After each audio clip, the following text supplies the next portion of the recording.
Hello, and welcome to jasonnewland.com. That is my website. This is Let Me Bore You to Sleep. That is my podcast. And I'm Jason Newland. That is my name. Please only listen when you can safely close your eyes. So, yeah, this is the second Let Me Bore You to Sleep that I have done today. Don't ask me why. It's very strange. I'm not quite sure. And this is also the second attempt at the second recording of Let Me Bore You to Sleep, because I've just done about 10 minutes and I'm thinking, I'm looking at the screen because I record it on my iPad and it's spiky. It's like really loud and spiky on the screen, and I look at the microphone to see what's going on, and it was recording on the iPad microphone, which is like really bad quality sound, not the microphone that I use. I use a Rode microphone that plugs in, and it's like, what's going on? So I have to undo everything and re-plug everything in, and it's okay now. So I don't quite know what happened, because the last time I made a recording, which was this morning, it was fine. At least I hope it was. I would have noticed the sound difference, because the sound quality, when I do it on just the iPad, it's very echoey. It's very kind of a little bit distant. It's probably not terrible sound, but it is for me, for the podcast. And if nothing else, even if the content's ridiculously bad on these recordings, the sound is fairly good. It's fairly clear, and there generally isn't much in the way of like background hiss or anything like that. So today is the 30th of July 2026. It's 29 minutes past 4. It's Thursday. I'm nearly uploaded or re-uploaded all the recordings back onto the Relaxing Sleep Hypnosis Daily. So I'm up to 24 days ago. And bearing in mind I didn't do anything new for over a week of hypnosis stuff, so I'm pretty much near completion on that one, which is good. And once I've done that one, I'll be looking at doing the same with the Sleep Hypnosis podcast. And then, in fact, let me have a look. I don't know what other ones need doing, because I'm not sure how many I did. Oh no, I didn't. That's good. So for the Sleep Hypnosis recordings, there's 496 episodes. I didn't delete any of them. Like at the time that I was deleting, I was deleting recordings to make it just 10 hours long. I didn't do it on the Sleep Hypnosis podcast. Although I don't have all of the recordings that I used to have on there. But there's every time, like in the past, I've done a Whisper Wednesday or anything, they're all on there, so they're all up to date, as well as the Deep Sleep Whisper. But I generally don't do that many of those when it comes to hypnosis. It's just, in a way, I know when I do the hypnosis recordings, although I've not got no plans to make any new ones just yet, it's very softly spoken anyway. So it might not be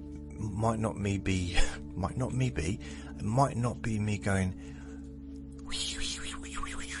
and all that, but That's me whispering, by the way. This is me whispering. Hello. It might not be that, but it's still very gentle. More gentler than this. It's slower as well. So,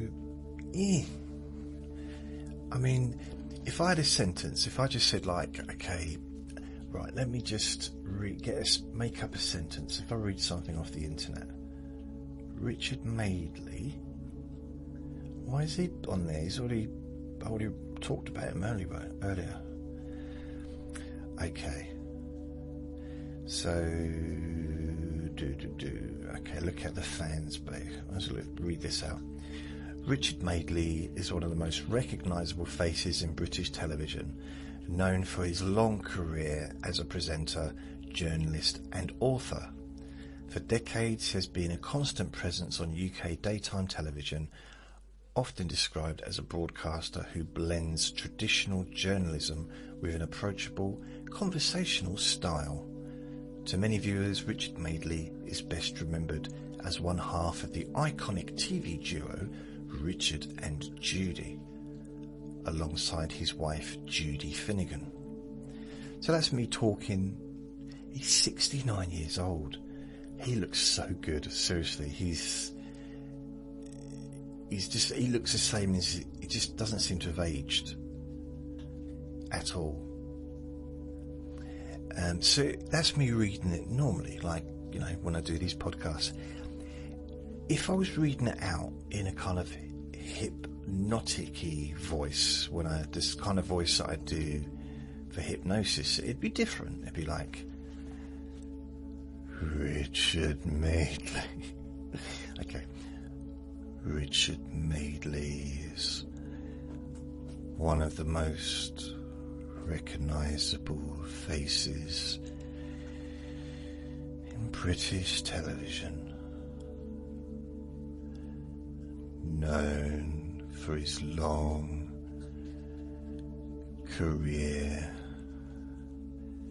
as a presenter, journalist and author. For decades, he has been a constant presence on UK daytime television, often described as a broadcaster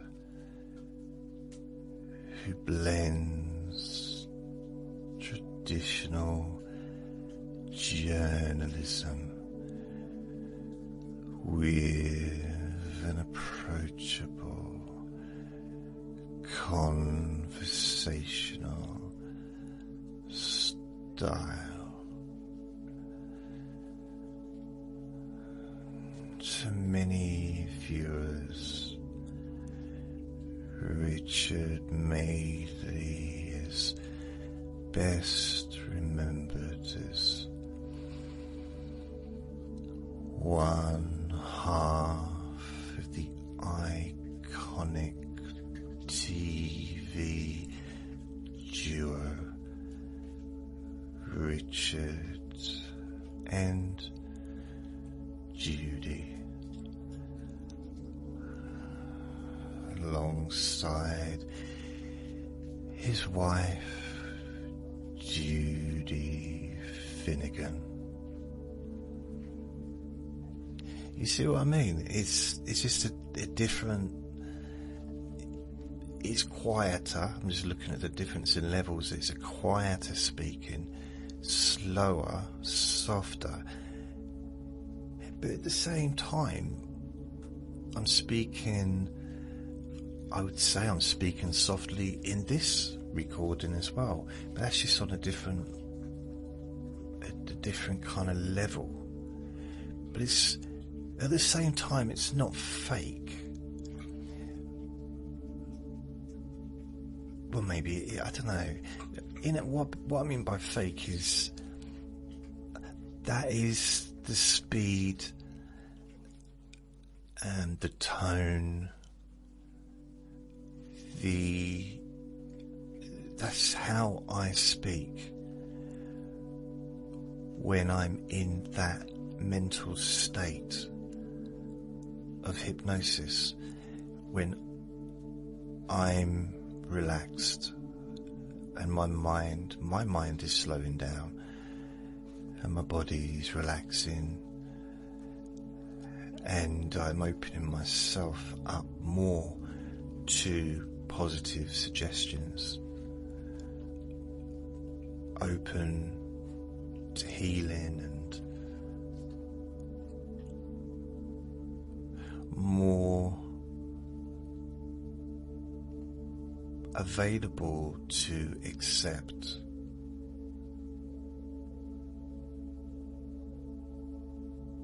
something, an idea or a thought that may be useful either now or in the future. And there's a reason why I don't have Vinny in a room when I do hypnosis recordings. And when you hear Vinny lapping up the water, you'll find your mind emptying completely and your body relaxing. 10, 9, 8, 7. And when he starts rummaging around under the desk, ripping up a plastic bag, you become even more relaxed. 6, 5, 4, 3, 2. And when you hear me giggling underneath my breath, you become completely loose. True one. So yeah, it's I don't know what my point was in that one, but yeah, for me, in a way, I kind of feel that my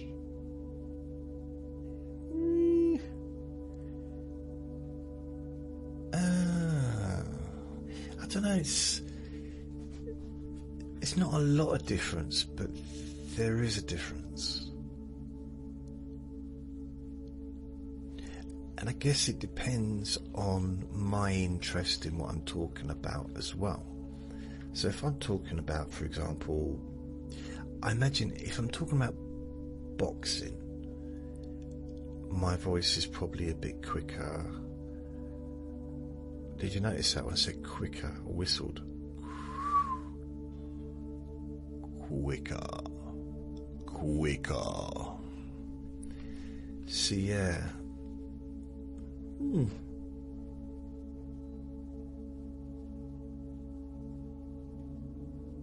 I feel quite relaxed today. The dog over the fence hasn't really barked since 10 o'clock this morning, and it still hasn't barked since they've been back either, so it's really been a nice break from hearing it barking. I mean, it's not non-stop, you know, it's not like bark, bark, bark, you know, for the whole day, but it's on and off the whole day.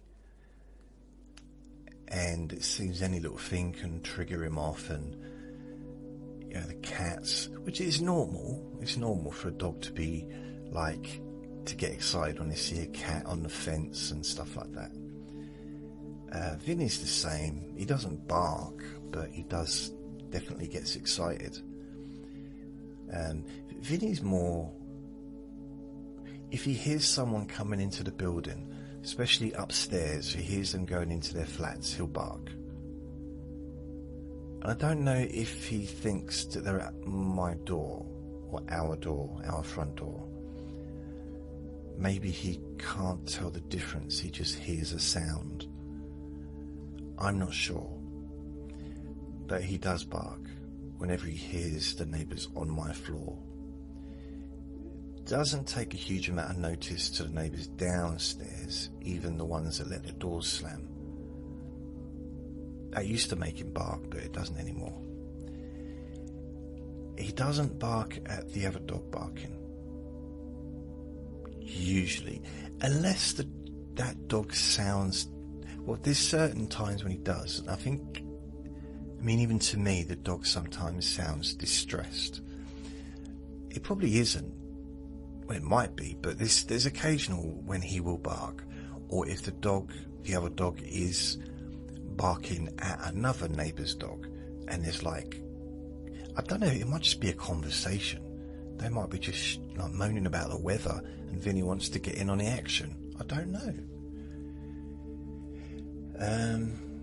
But there's a few things that disturb the dog over the fence. There's a neighbour not far away that's got chickens in the garden, and those chickens are tormenting the dog. Really, like proper, you can hear them like calling them names and stuff.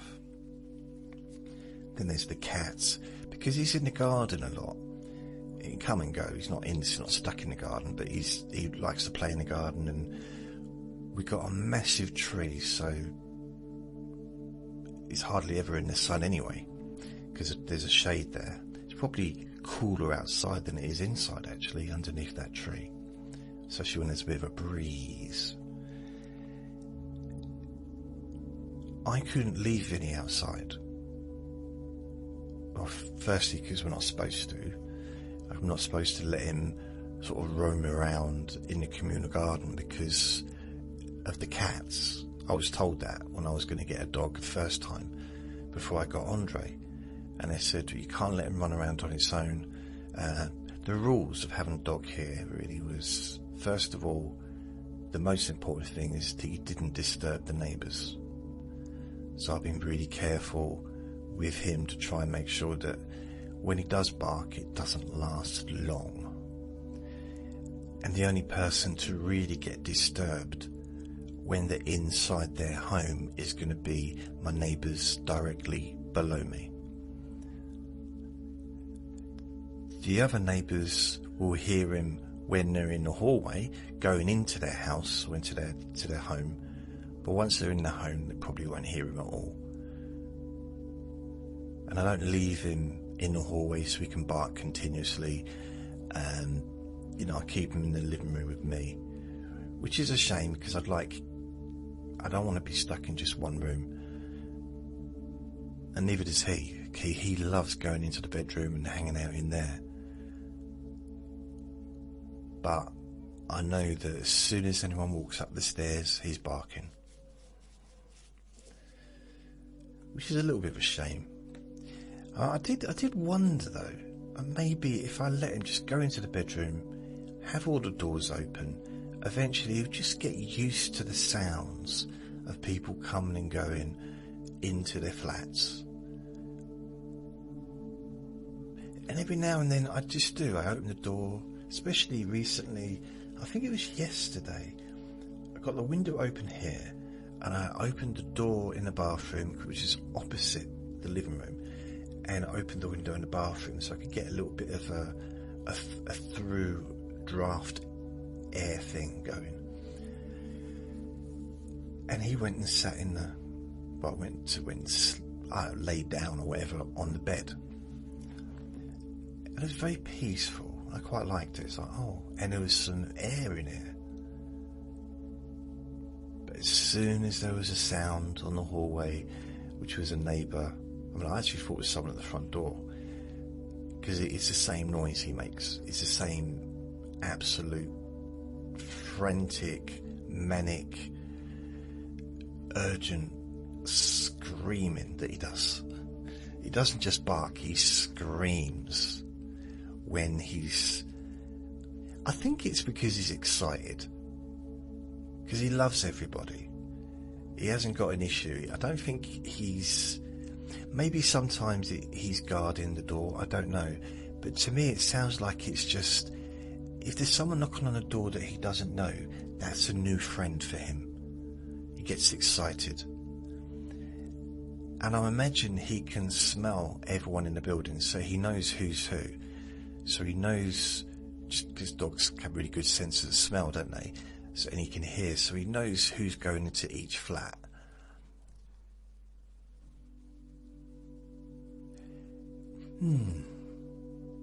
He doesn't bark at the dustmen though, which they come every 2 weeks. So that's, I don't know why he doesn't bark at them. He's probably scared actually, because they're a little bit rough, sound a bit scary, but I don't know. And maybe the flat opposite me, that's where Uncle Sausages used to live. And perhaps in his mind, when that door goes, when he hears the click of that door, he thinks it's Uncle Sausages. And he absolutely adored Uncle Sausages, loved him. Especially once he got to run around his flat, loved it. And so Uncle Sausages, the reason we called him Uncle Sausages is because he used to put packets of sausages through the letterbox for Vinny. Those kind of those really rubbery, horrible hot doggy things. I think there was like 6 in a packet or something. Inedible for humans. And there are for humans, but I could never eat one. They were just really, really horrible. But he loved them. Absolutely loved them. And yeah, Uncle Sausages used to get them for him whenever he went up to the shops. Although he did stop going up to the shops, and I didn't really read anything into it, to be honest. He stopped walking up there. And he kept saying to me, will you go and get some for him? I said, I'm not walking up there. He kept sort of saying, if I give you the money, you go and get them for him. I said, no, it's fine. I'll just order some online or something. I didn't realise maybe he was struggling to do the walk. I didn't think about it at the time. Because I noticed that he was getting older, because he was, he turned 79 in hospital last summer, and I noticed that he was slowing down a bit, as I am, I guess. But the thing about Uncle Sausages, and that's one of the things that bugged me the most, or that I admired as well, he loved being alive. He was excited. Now, I know I realise that I'm interpreting through my own eyes by his actions and what he said, interpreting how he was feeling. And the reality is, I got no idea how he was feeling. I don't know. But from the outside, he seemed excited a lot of the time because of sports, because of a cricket tournament coming up or a golf tournament coming up. Football. Football was his number one sport that he loved the most. And when I moved in, he used to travel regularly to sporting events around the world. I think mainly Europe, but he used to travel to like golf tournaments, rugby tournaments, cricket. I've already said golf, haven't I? I don't know if he was into motorsports. Tennis is another one. So yeah, he's really into all that stuff. He pretended he was interested in boxing in order to have a conversation with me about boxing. I mean, he knew the basics, like he knew roughly who was who. But I know he wasn't really that interested, but he wanted to. He knew that I struggled to have a conversation with him about football or rugby or tennis or any other sport, because the only sport I got any interest in is boxing. So he would kind of make an effort with me on that front. which is quite nice really if you think about it. But the only boxers that he liked was the Northern Irish boxers, because he was from Northern Ireland, and they were the boxers that he championed, the ones that he supported. So there's been a few world champions from there, so he was always excited about that.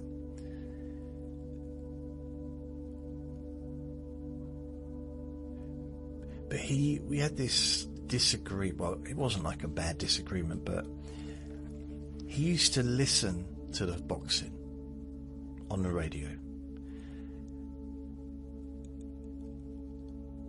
And I can't say I've never listened to boxing on the radio, because I have. Even back in 1984, I was listening to boxing on the radio.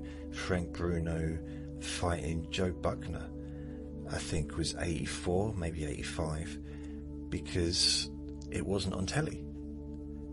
Or if it was on telly, it was on too late. I didn't get the chance to watch it.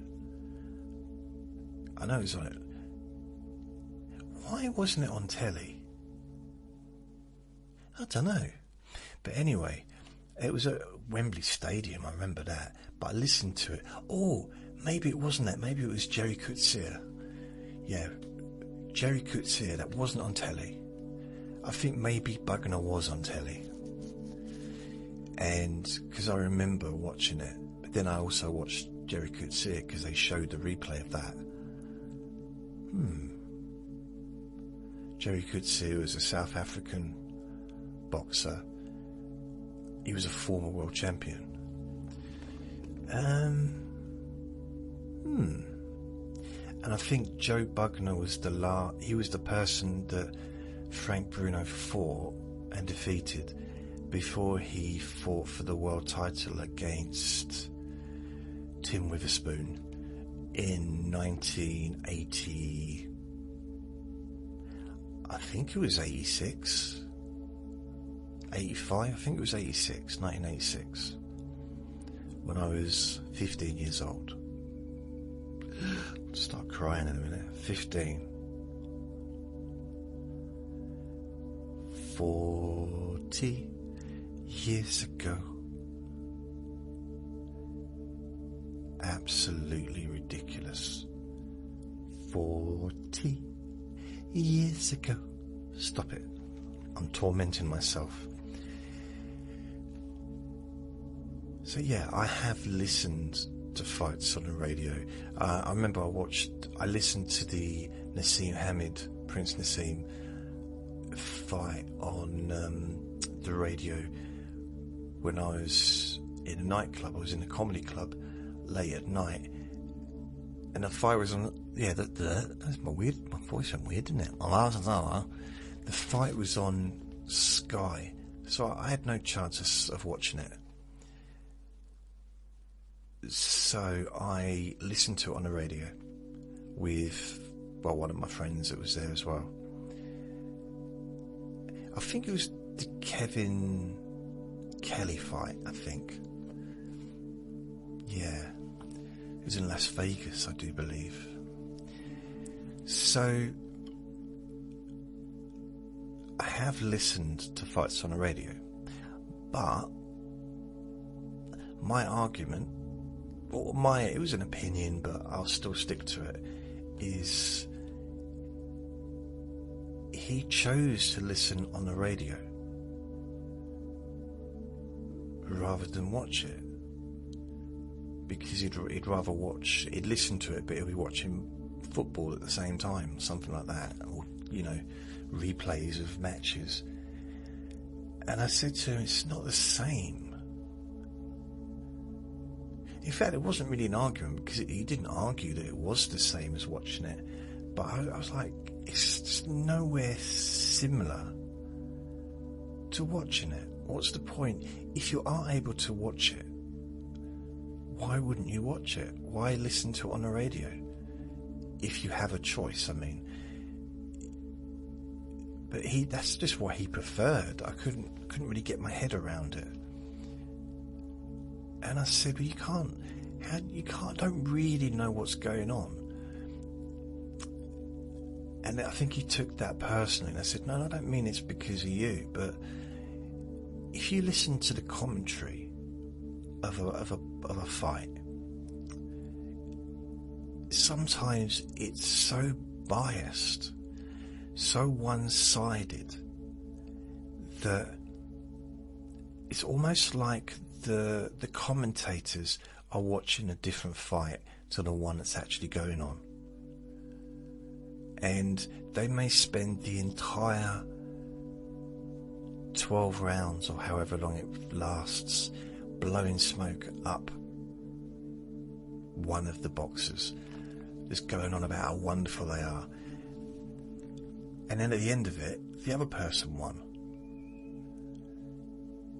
It's just like they weren't even watching really what was happening. They were just seeing it through their own opinions, their opinionated eyes.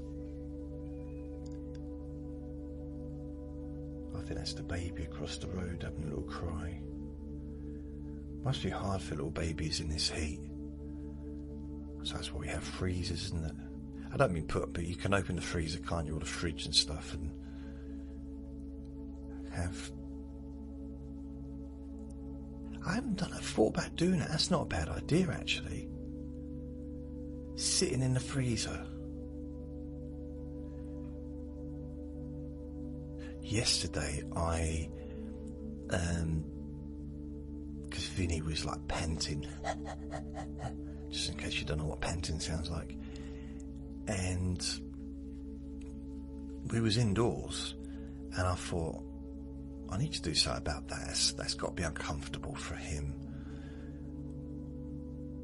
So I got a towel, and I basically just soaked it wet with cold water. And my problem I made a problem is I shouldn't have let him know that I was going to put it on him, so he ran around to get away. Eventually I caught him and I put it over him, just so it cool him down a little bit. And he just stood there frozen. No, not because the towel wasn't that cold. It didn't freeze him physically, but he wasn't happy. And that wasn't what I intended. I wanted to cause him, I wanted to decrease his discomfort, not increase it. So I left him there about another hour. But he cooled him down. He didn't pant anymore. It seemed to do the trick. I just wanted just to cool him down a bit, but he was like, oh, what? He didn't know what to do. I mean, maybe, the towel is bigger than him, so maybe the towel was just really heavy, especially being wet. Because he's only little, isn't he? He's the size of a little rabbit. A little ginger rabbit. A little dimply ginger rabbit with frowny eyebrows. He's got a permanent frown on. It's a Jack Russell thing, isn't it? A permanent frown on, sticky up ears, sticky up tail, and every now and then he'll put his paw up when we're walking. It's like, stop. I don't know what we're stopping for, but it's almost like he's just like, everyone, stop. He smelt something. And I don't know, I just find it so cute, because that's probably the only thing, well, the two things I can really understand from his behaviour. When he puts his paw up, not begging, but when we're out, he puts his paw up, and that's, as far as I'm aware, I mean, I might be completely wrong, but that's him saying wait. I don't know what we're waiting for, but that's wait. The other thing is if he wants something to eat, and it's normally not food, but sometimes it is, he licks his lips now, like that. So when he's staring at me and going onto two legs, or his two back legs, and just like with his hand, just standing up like a little meerkat, it means he wants something or he needs something. Now I have to try and figure out if he needs a toilet, if he, and the water never runs out anyway, but I refill it freshly a few times a day. If he's hungry, or if there's something else going on there. It's normally one of those. Now, if he's hungry, this is quite a new thing actually, he started licking his lips. So he's probably realised that when he licks his lips, I go and get him something to eat. So he's kind of trained me, really. There's so many flies around. So I've got 2 flies in the kitchen. I don't know where they've come from. I mean, obviously they've come from a maggot somewhere, haven't they? They come from a fly. But I don't know where. I don't mean it's hereditary, it is genealogy, it's ancestral tree. I don't mean that, but just generally, the window's closed. Where have these 2 flies come from? There's no food on the counter. I never leave any food out, ever. Anything that is kind of, even tea bags or food that he's not eating, goes into a sealed plastic bag before I can get rid of it. So everything's sealed. There's not anything that it can kind of land on, and it's not like there's no half a sausage left on the counter that a fly can come and make love to and produce more flies. I guess that's how they do it. So where are they coming from? That's what just throws me off a little bit. Here's something I've been doing today. Oh, I shouldn't really say this. It is a story about Uncle Sausages. I watched a fight and he listened to the same fight. And he was talking about it. And he listened to the whole thing and it went the distance. And he was really happy for the result. It turned out that he got the people wrong. So he was listening to he didn't realise which boxer was who during the fight, which you're not going to get confused about that when you're watching it, generally. And he because of the commentating was probably so unclear that maybe he wasn't concentrating, because he had a thing where he'd have the TV on watching sports, he'd have the laptop on, or like the iPad or whatever, watching sports, he'd have his phone watching or listening to sports, and he'd have a radio listening to sports. He'd have all these things going on at the same time sometimes. I couldn't believe it. I went in there once. It was like he literally had 3 things going on. He had the radio, the TV, and the tablet. All different sports at the same time. And I don't know how he did it. No, I couldn't. I can do one thing at a time. And I'm okay with that. I ain't got no issue with, there are benefits of being able to multitask, I realise. But it doesn't relax me. It's weird that, isn't it? It's a very strange thing. Trying to, that's why juggling is something I never really took to. I mean, 3 balls, 2 balls was enough. 3 balls, a little bit too. It was almost like juggling 3 balls would be like walking a tightrope to me. That same feeling of it's just not relaxing. And I know that some people get off not being relaxed. I'm the opposite. I have to focus on feeling relaxed every day of the year. I have to take time to try and calm myself down, listening to my podcasts sometimes, listening to classical music every day, honestly, probably 2-3 hours a day. It might sound weird, but that's how that and medication, but that helps me to keep calm. And that's something I didn't used to do when I was younger. It's also something that I didn't need to do at times. But the last 20 years, the last 10 years, I've had the time maybe to do that, and maybe I haven't done it like I should. The previous 10 years I was working, so I used to do it maybe in the evening, try and kind of calm down. But then, I wasn't always successful. So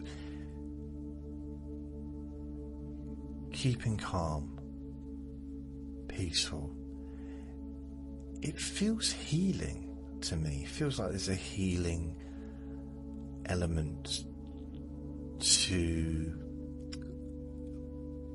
a peace of mind, a calmness of mind, which I won't lie and make out that that's how I am all the time, because I'm not. But I like that feeling. It's almost like that is my drug now, relaxation. That is my go-to place where it's probably the nicest feeling. Just feeling peaceful. Nobody wanting anything. Nothing needing to be done. And I just mean it in that moment, not in life, because there's always things that needs to be done, and people might need stuff off you, and I don't mean like all the time, just in that period, in that moment, being able to just let go. And the more you do it, the quicker you can do it, and the easier you can do it, I find.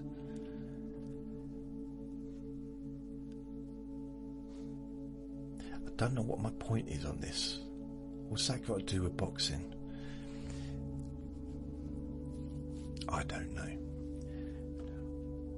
I've nearly uploaded, I don't know if I mentioned this, I've nearly uploaded all the recordings on the Relax and Sleep Hypnosis Daily podcast.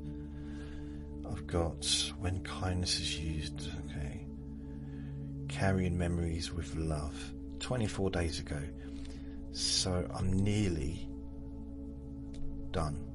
I'm nearly finished uploading or re-uploading the recordings for that podcast. And when that's done, I'm going to move on to the Sleep Hypnosis podcast. And then I don't know what other ones I need to do. It's a little bit, I'm just not sure, if I'm honest. What other ones have I got? 10 hours. Okay, chronic pain. Okay, right, so I'm going to have to re-upload those ones because they're just 10 hours long. Sleep hypnosis, deep sleep whispers, that's all fine. Jason's bedtime story time, I have to re-upload those because they're all 10 hours. Damn it. And Let Me Bore Your Pain Away, they're all 10 hours. So I need to re-upload all those ones, the 6 versions of each. Hopefully I've still got them stored somewhere. Sleepy, boring objects.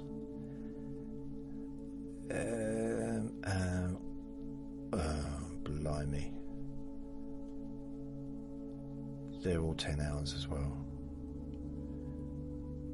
what on earth? And there's a lot of them as well. So yeah, I'm going to have to go back. Oh no, they're not all. There's a few, yeah, most of them are all 10 hours. So I'm going to have to go back and sort of try and sort those out as well. So it's probably going to take another week or two before they're all done. What about the Stop Smoking podcast? No, I kept that as it was. Good. That's good. And what other ones? These are almost like hidden. It's almost like no one knows about these podcasts anymore, which is weird, considering how many recordings I've got. So, that's weird. Okay, so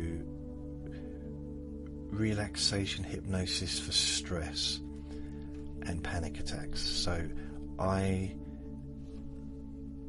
haven't created a new recording for that since September 24th, 2025.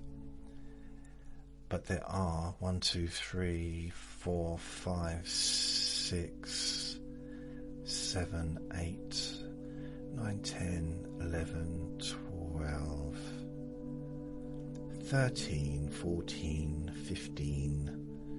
So 15 plus 231. So 15,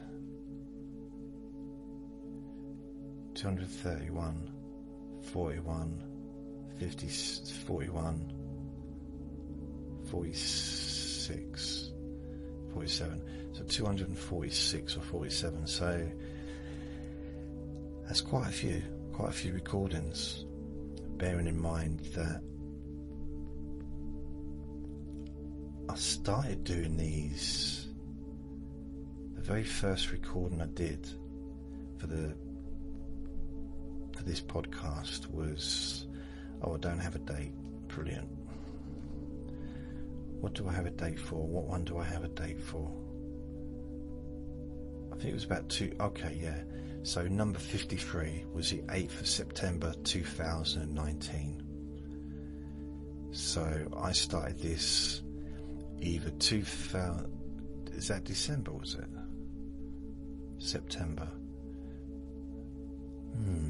So I reckon I probably started that in 2019. I might have even started it in 2018. Some of those recordings, like the early ones, they're pretty good actually, if I remember rightly. And some of them are pretty long, like an hour long. Quite a few of them are quite long, nearly an hour, half an hour, 27 minutes, 26 minutes. There's some shorter ones, like 17 minutes. But there was a time when I was doing them every day, especially during like 2020 time, I think.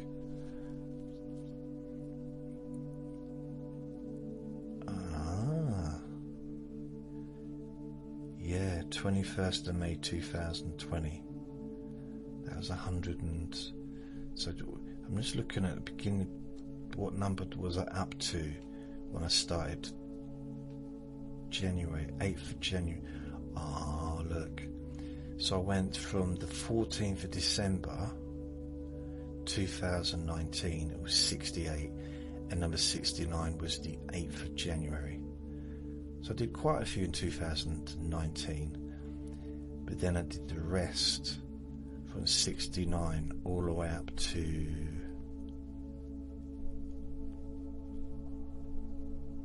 Where is it? All the way up to... Okay, gotta go down now.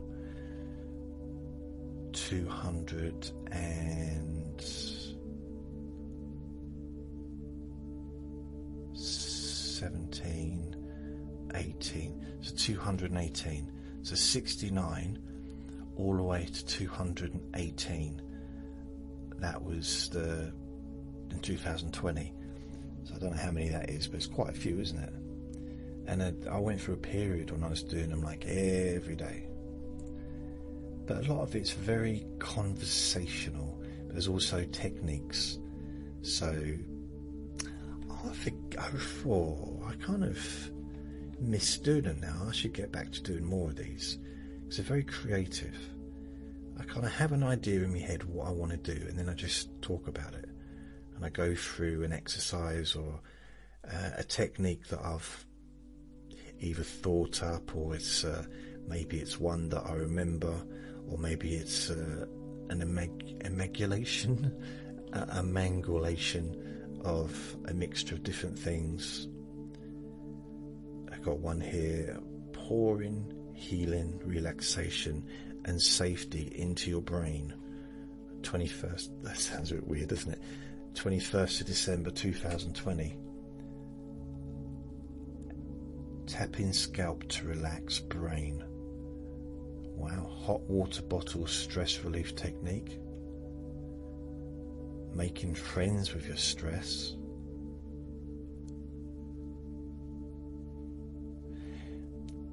I've got one here.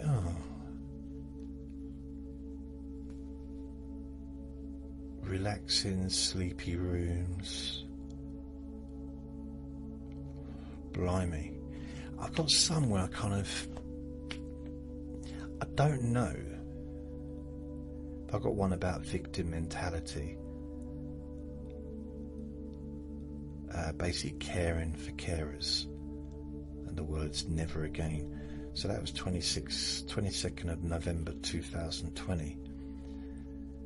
So I'm not sure what was going on. I mean, quite often I'd make a recording based on perhaps what was going on in my own life, or how I was feeling, or things that other people around me were going through. I'm still a little bit like that, you know. If I know someone that's going through a thing, I might do a recording on that subject, even if I know that the person that I'm doing it for is never going to listen to it, or that I'm aiming it for won't ever listen. Because ultimately, what I've noticed in life, in my real life experience, is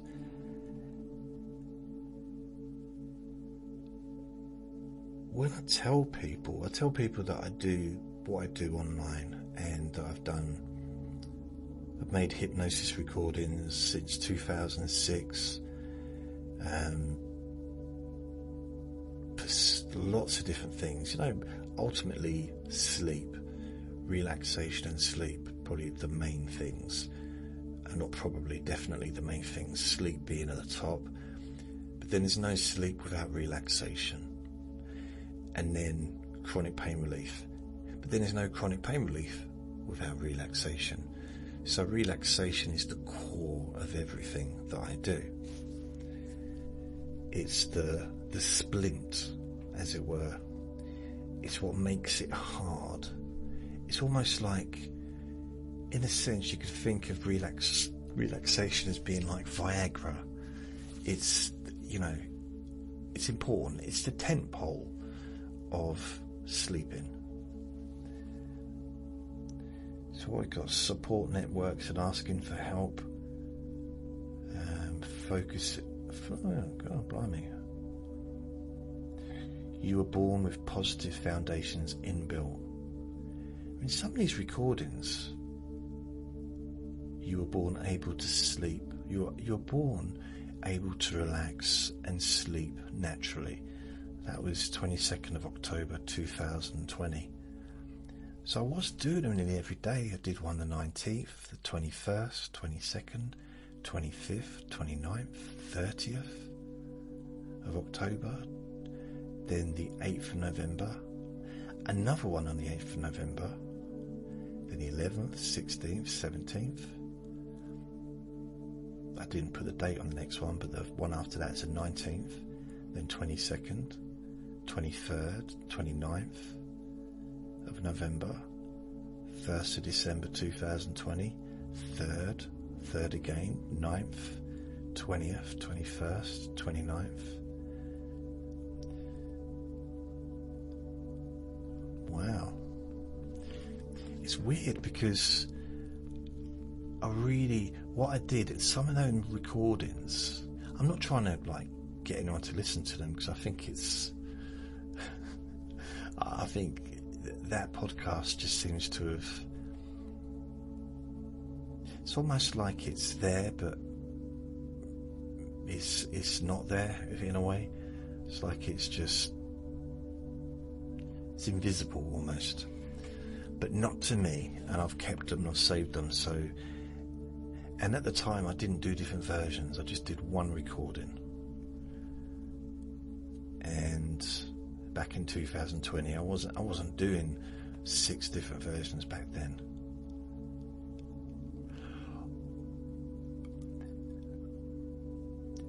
There's some funny ones as well.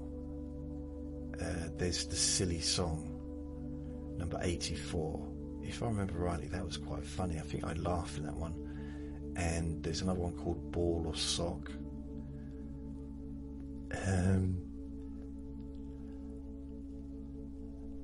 Yeah, I just remember I used to enjoy doing these recordings. And I had a lapel microphone. The sound quality isn't great, I'll be honest. But I had a lapel microphone. I don't even know what it was plugged into. Maybe it's plugged into my phone. And I was wandering around the room. Sometimes wandering around the flat talking. So I was kind of getting pumped up in a sense. Not like, I guess just energizing the creativity of the subject matter, maybe. Sort of focusing more, but then expanding upon what I'm saying and not having any limitations, perhaps. And the walking around felt quite nice because I was just talking things through. So instead of just like, here's an idea, but here's an idea, this is how I've come up with this idea. And maybe this is how this might work. And perhaps we can add something else to this idea. And, so it was very free form. I mean, number 99 is called Be Kind, hashtag Be Kind. And that's an hour and 13 minutes. Another one, 98, Evict Self-Prejudice. It's an hour long. Another one, Question Automatic Thinking. That's another hour and 8 minutes. You're Not Broken. That's number 92, an hour and 2 minutes. Is It True? Number 91. I think that was quite a good one. So, this is probably one that I enjoyed doing. Number 88. It's called Bath Floater. That's the 3rd of February 2020. Bath Floater. Now this podcast, I don't know. I'm not sure if it's one that I had to redo, like so many of the ones. Yes, it is. It's definitely one. Now wait a minute.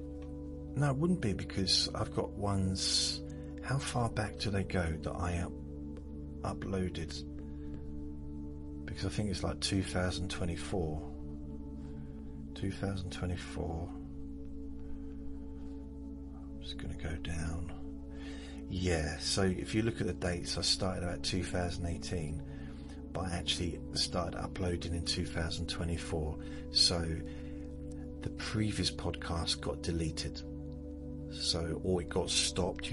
Apple was no longer syncing and stuff, so I had to start a new one, which I've had to do a few times, which is a little bit annoying, because that one was one of my popular ones for a while.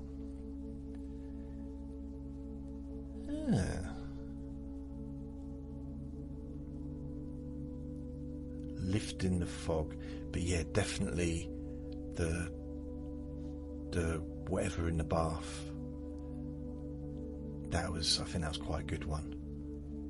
Blowing bubbles, that's another one.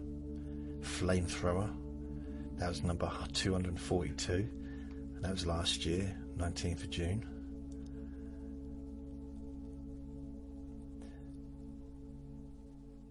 I did one, it was quite popular, vagal break boost. Quantum memory shift. Blimey. That sounds weird. I don't know what the heck that was about. I guess it was about shifting memory using a quantum, whatever that is. Imagine a relaxed person. Oh, this is when so I did start doing, after I did number 232 onwards, I started doing 6 versions. But there had been a long gap, so I don't know what day I did 231, but number 230 was the 7th of May 2021, and 232 was the 22nd of January 2025. So that's a fairly big gap there. That's why I like to have the date on my recordings, so I can actually get more of a sense of when things were. But I've recently been getting advice from, just looking into what I'm doing and sort of trying to get, not professional advice, but just ways to improve the service and to maybe reach a larger audience. And one of those things was to make the title less long, not to have the date in. But the problem with that is I don't know what dates they are anymore. It sounds like an obvious statement, but I like knowing. I like it. I like being able to look back and saying, oh, that was the 5th of March. And then I kind of going back in the year, or maybe the previous year or the year before that, like, oh, because it helps me map out the years, especially if the title is valid to what happened in that recording. For example, earlier in the year, was it March time, when I was having my dental stuff. So that's good, because I can look, through that period, and I've got went to the dentist, silly image on the podcast. That just reminds me of that period of time and other things that happened kind of at the same time. Yeah. But it wasn't, it was more April than March, but it was April, wasn't it? April. Yeah. That was weird. That was a weird time. Weird time. So Richard Madeley was born in 1956, which is 14 years before me. And he's 69 years old. It's not fair. It's 69. How can you be 69? 69. Wow. See, my dad's now 80. My oldest brother's... Listen, my dad's 80. My youngest brother's 8 years younger than me. I'm 55, coming up to 56. My other two brothers, one's 2 years and the other one's 4 years older. So one will be 60, 56. I'll be 56 the end of August, 26th of August.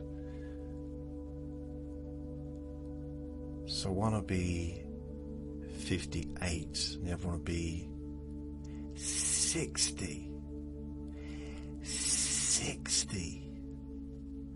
in a month or so. 60. Wow, 60. I've got a brother that's nearly 60. That's crazy. In fact, 56. In 2 years' time, my little brother will be 50. Now that's funny. That's cheered me up now.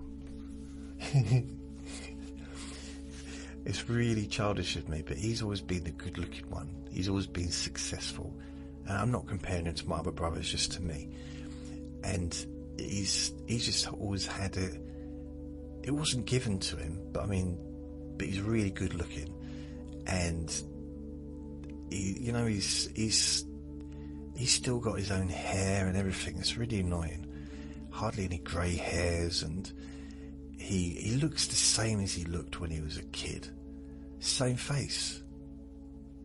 That might sound weird, but I do not look the same as I did when I was 8, or even when I was 18, or even when I was 28. I don't look the same. I don't have the same. I just don't look the same. He looks the same. Now, you might think, oh, yeah. Honestly, if you saw a picture of him when he was 8, and you see a picture of him now, you would laugh. Not because he looks funny. You would just laugh that it's the same face. It's just older. It's the same face, same shape, same size.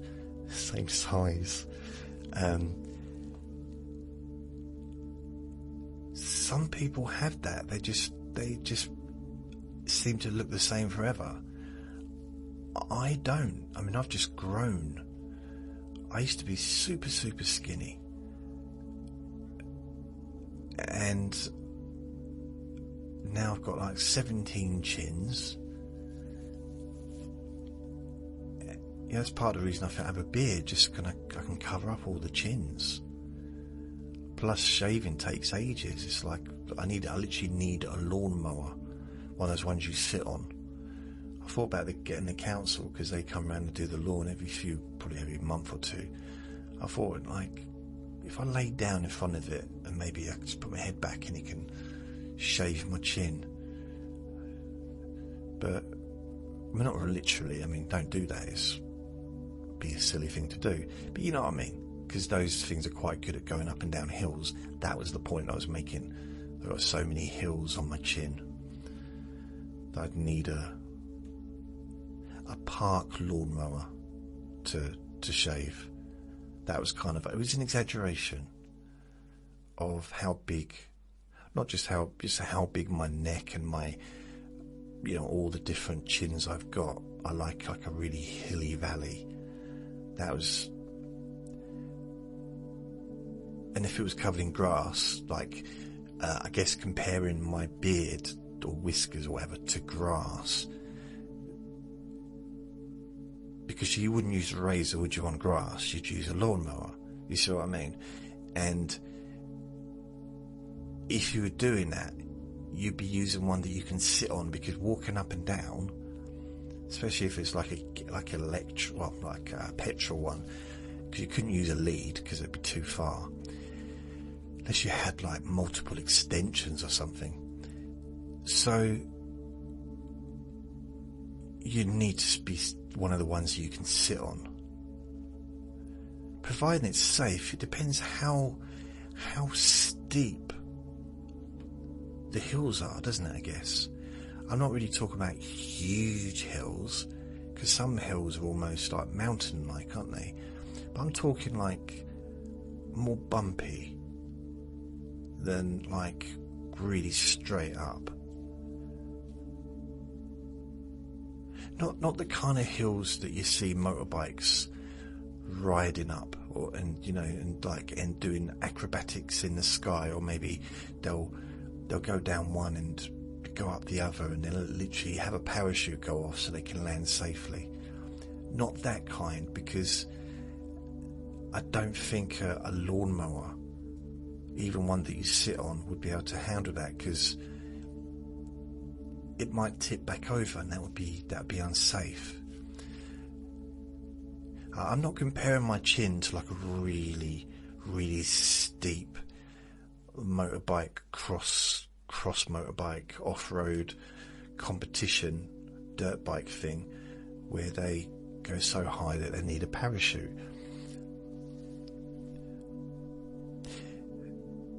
But yeah, I'm just saying that, like, I've probably got a bit more. It takes a bit longer. It's more like pulling of skin and kind of to this. Yeah, it's hard to know where the chin is, where the real chin is, and where the other ones, the fake ones, are. Which one's the real one? Yeah. By the way, I am on the lookout for a life partner. If anyone's interested, if anyone's getting turned on by my description, my physical description. Oh dear. So, what was I going to say? So I'm still doing the podcast, still working on that. It's gonna take, it's Thursday now, so we've got at least another week or two probably before they're all done. But I've done the main ones pretty much. I've definitely done the main two. I've nearly finished the main third one, and then I'll look at the others. But unlike last week, when I focused all my attention of uploading the recordings and nothing else, which was not very pleasant, I'll be honest, this week I'm also making new recordings, which is much more pleasurable, because this is why I'm in. It's what I'm supposed to be doing. All the editing and all that side of stuff it just comes with it, but it's not really what I want to be spending my time doing, or too much time doing. So yeah, I'd much rather be creating something, however pointless this might be. There's a degree of creativity involved. Maybe not, I don't know. I'm just chatting, and I'm just having a little chat, having a little giggle. A giggle, come a bit of a rascal, just having a little giggle. Carrying memories with love. Okay, I wonder how many left. So if I go 1, this is how many I've got to add to the Sleep Hypnosis Daily, or Relax and Sleep Hypnosis Daily. So I've got 1, 2, 3, 4, 5, 6, 7,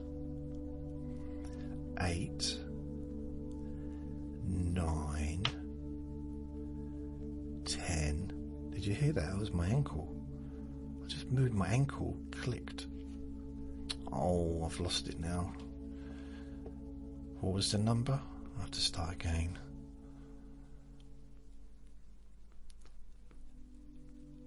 What number was I on? Healing shame? No. Carrying memories with love. Is that what I just done? So I'll start again. So carrying memories with love. 1,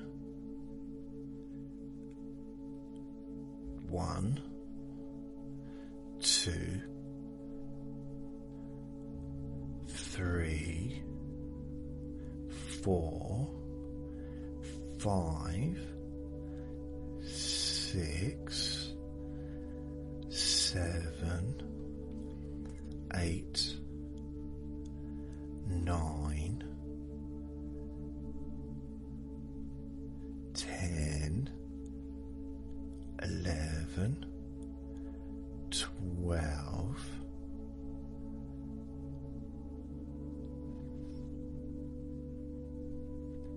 13, 14, 15, 16, 16. That's it. I've only got 16 left to upload. So, I mean, as far as the actual there's like hypnosis and hypnosis, so the proper like kind of healing hypnosis-y ones, getting to know yourself again. I did that for Wendy. Then one day at a time, healing hypnosis or healing from the inside.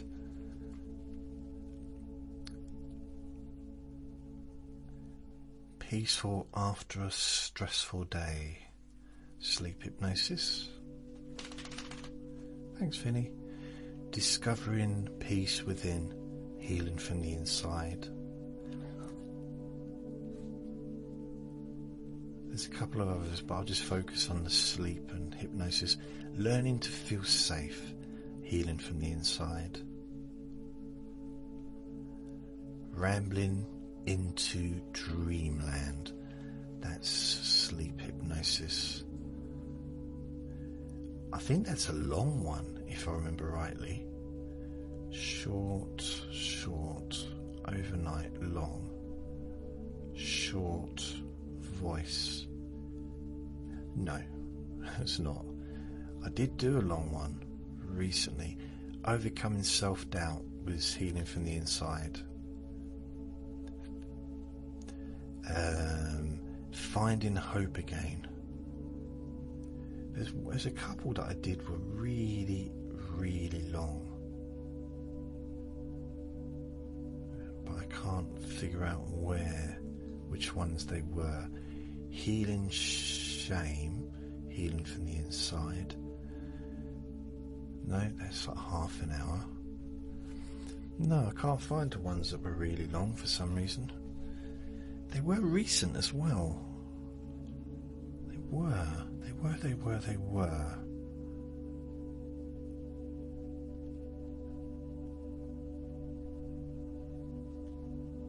Yeah. Carrying memories with love, healing from the inside. So, short one for that, 33 minutes. Ah, okay. That's interesting. Feeling safe again, healing from the inside. That was an hour and 13 minutes.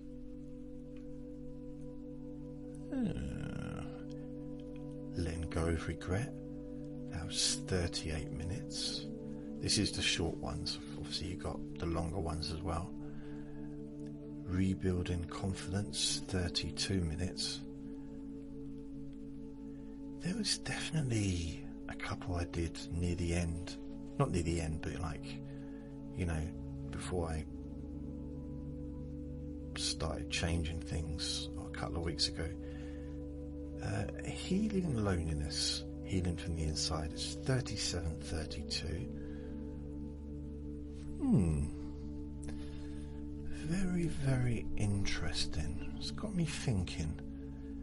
It must have been one of the really latest ones. Let's go back to the most recent. short.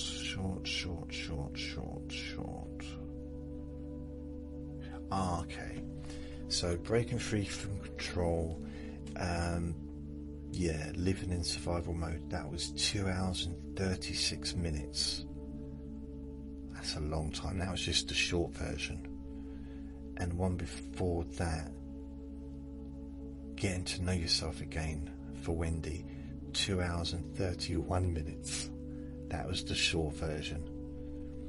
So yeah, I did a few long recordings on purpose. It wasn't accidental. I wanted to do some longer stuff. Let's have a look. Yeah, it was just them two really. I mean, I've done other ones that are over an hour. Well, I've got hundreds and hundreds over an hour, but thousands maybe. But it's like recently. With a hypnosis recording, generally looking about half hour, roughly. Like a half hour long. You know, the short version, I mean. Sometimes 20 minutes, sometimes 40 minutes, but yeah. But then I've got short, 42 minutes. The Let Me Bore You to Sleep ones always seem to last, generally, for usually anywhere up to, I think the average length was about an hour and a half. And I don't set out to do that. It just seems to be what happens. Maybe, I don't know. Who knows? Who knows why? My laptop's now making a buzzing sound, so I'll close the lid so it stops.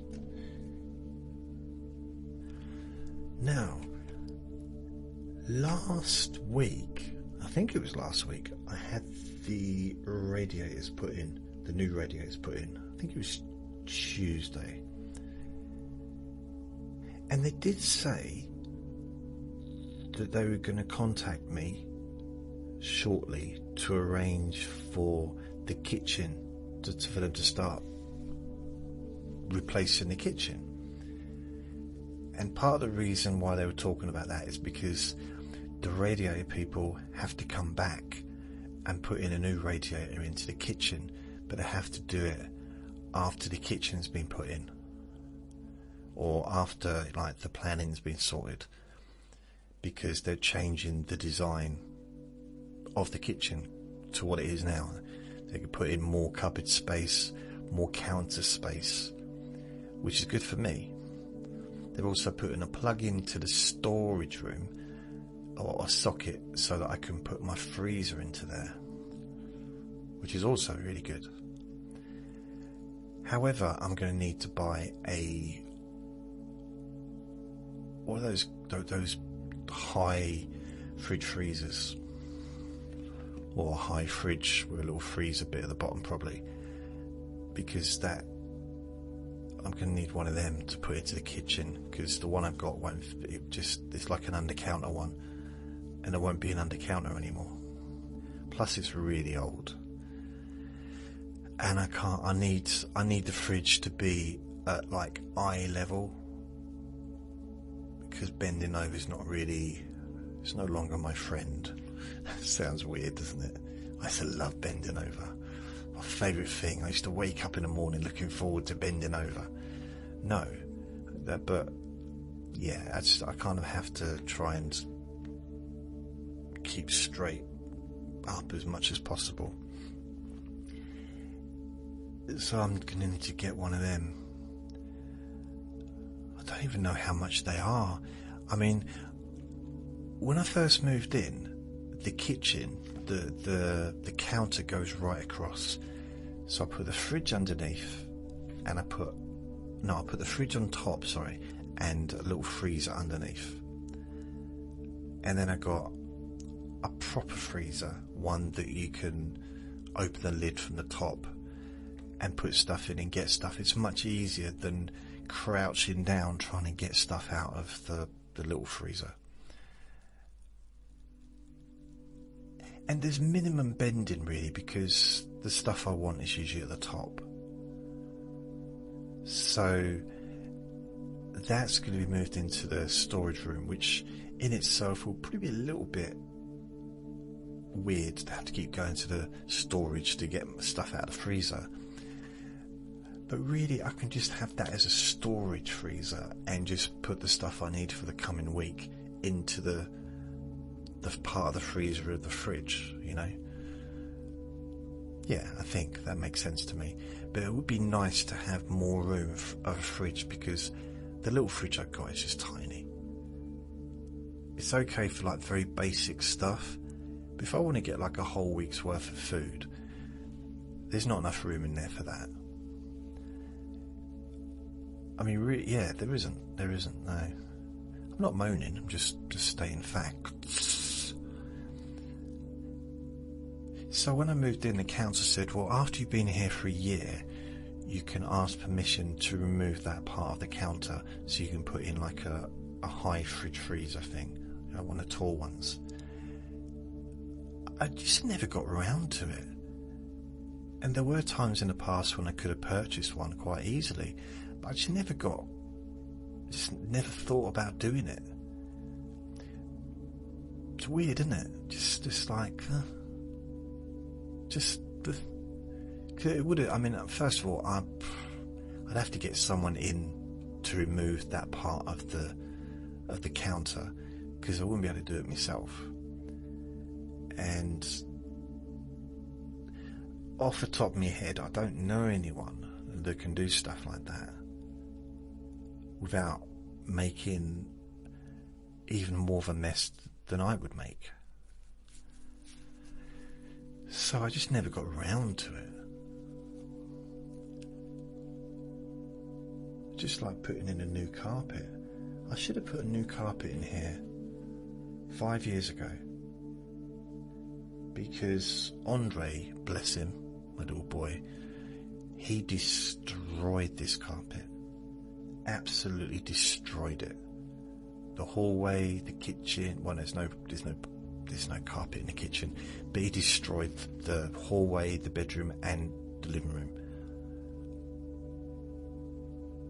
I mean, really, it's destroyed. It's not as bad probably as I'm making out, but it is. It's not a good carpet.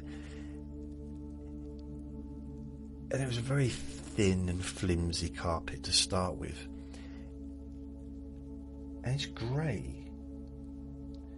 I don't think I should have gone for grey. I think I should have gone for something a bit more brighter, maybe. Perhaps I will do. I mean, maybe pink.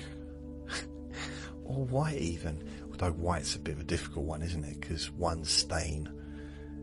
And trust me, it's going to get more than one stain pretty much every time I eat. So I can't eat without spilling stuff on myself. As I said earlier, I am available for dates if you're interested. I have to wear a bib. And when I say a bib, I'm not talking about like a handkerchief or a towel, you know, like in a restaurant. Like, I'm talking about an actual bib which kind of catches stuff like a baby wears in a high chair. That's what I'm talking about. That's what I need to wear when I eat. So it catches the food from going everywhere. And it might surprise you, but not all women find that a turn on. It's strange. On a first date, it's,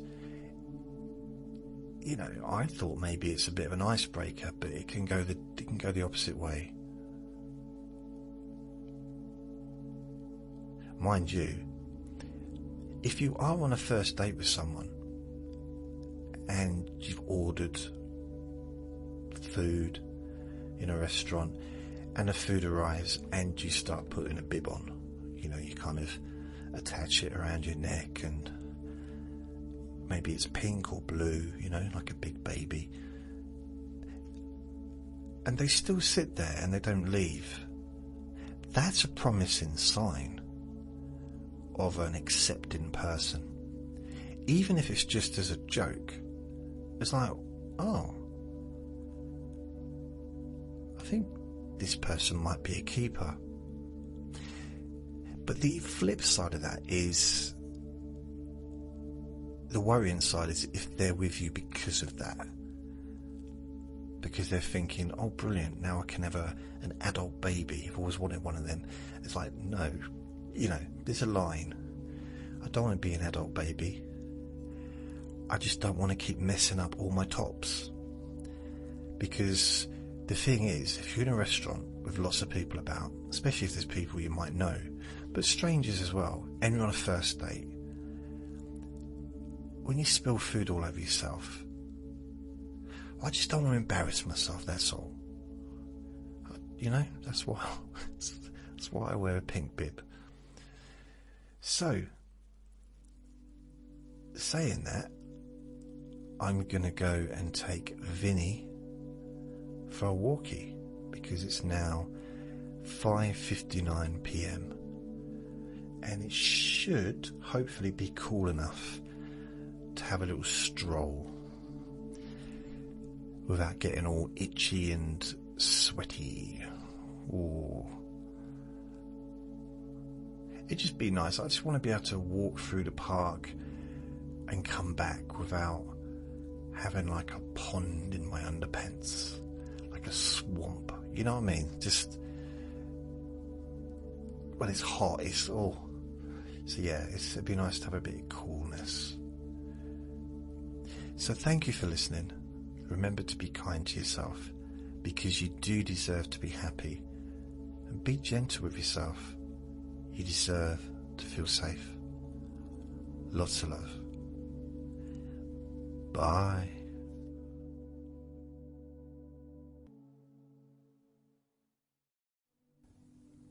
Relax in a more deep and meaningful way,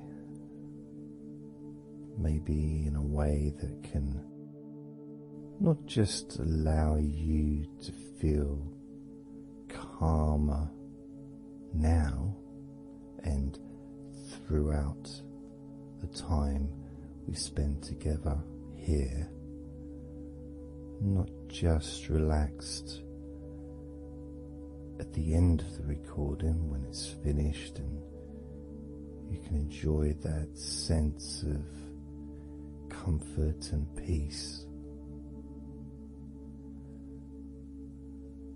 but also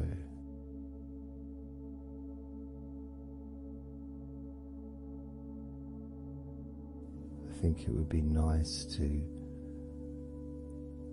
have those feelings of relaxation continue for longer after the recording is ended, so that you can still benefit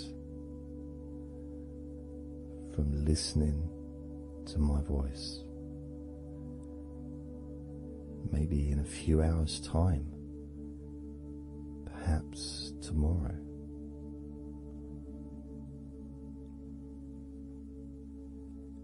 And then by listening regularly,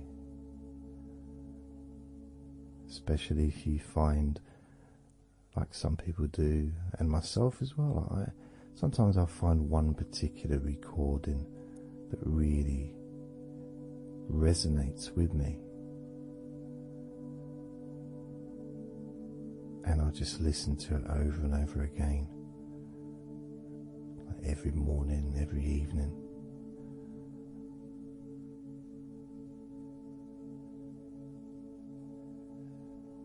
There was this recording from, we're going back to about 1999. It wasn't hypnosis, but it was a guided visualization, so it kind of was hypnosis really. And I managed to find it again, and it still has the same effect on me. And part of it was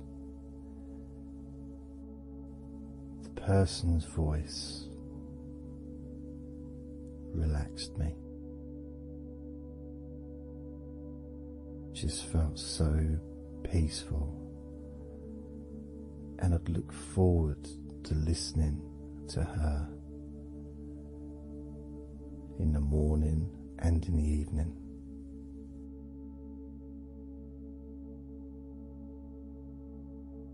And I knew before even pressing the play button that as soon as I'd done that, pressed the play button, this was in the days of CD players, press the play button. In fact, it might have even been a tape recorder. I'd lie down on the bed, and then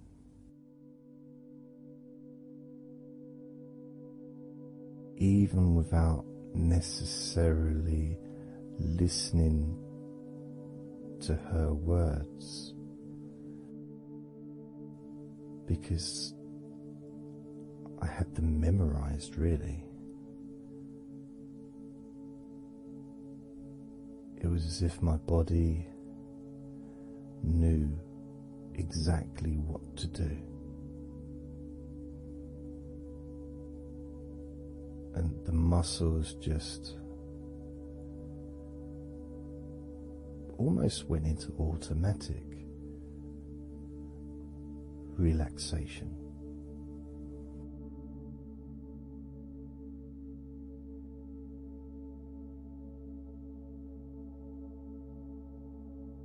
And I remember my mind would slow down.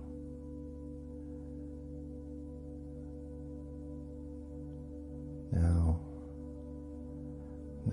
I was listening to this recording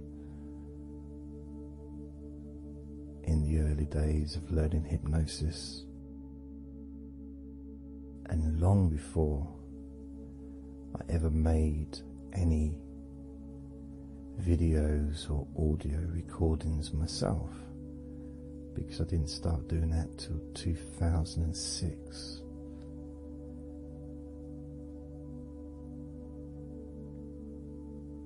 But I knew how helpful I found being able to just let go, to have that trust in the person that I'm listening to.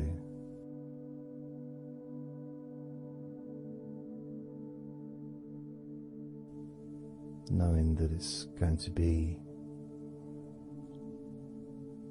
just as relaxing, if not more so, each time you hear my voice. You may feel the same.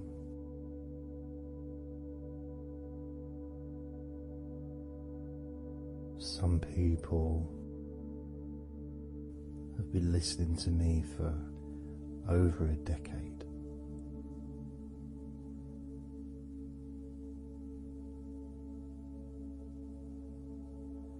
Maybe not solidly, obviously not 24 hours a day, but maybe people come back.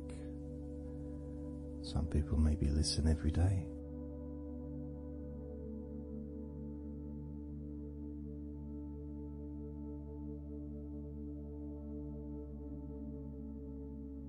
And something that I do, which you may not realize by listening, is when I record these recordings now, for for example, I also am affected by the words that I say. So if I said to you, focus on your feet, notice your feet relaxing, I will be focusing on my feet. I will be noticing my feet relaxing.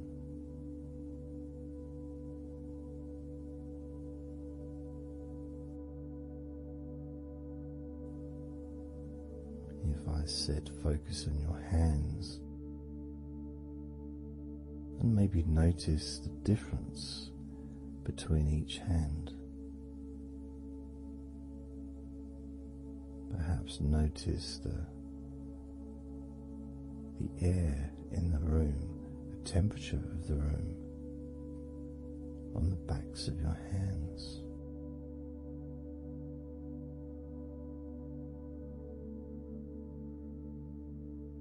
You may start to notice what almost feels like a very light breeze, even though there may not be any type of breeze at all where you are right now.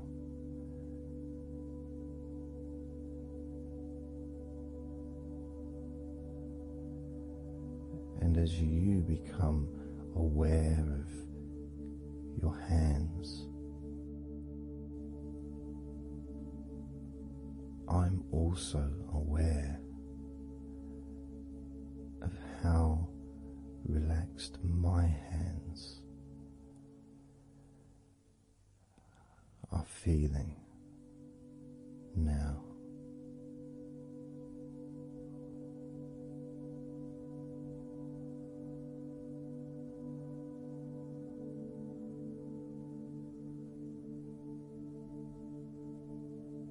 And when it comes to potentially drifting off to sleep, which may be the reason you're listening,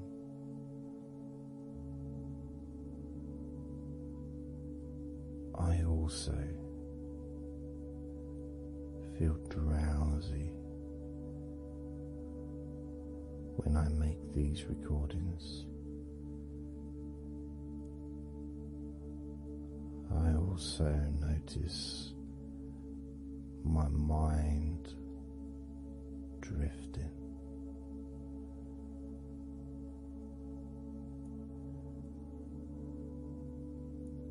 In fact, at times I've actually fallen asleep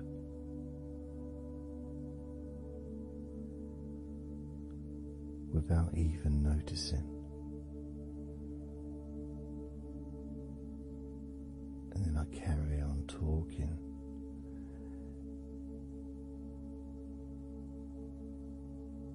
And it's only when I listen back to do the editing, I hear snoring, and I think, I don't remember snoring. I remember talking. Is it snoring, or is a pig turned up? That's what I sound like when I snore.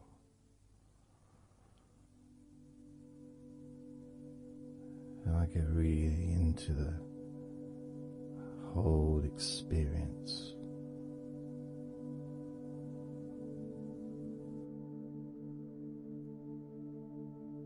I don't know how you feel.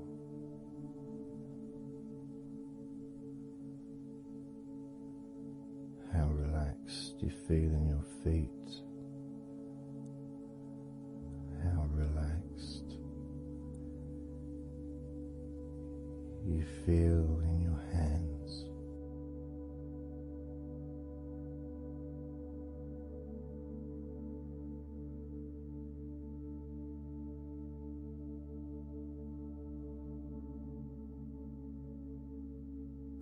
have noticed more and more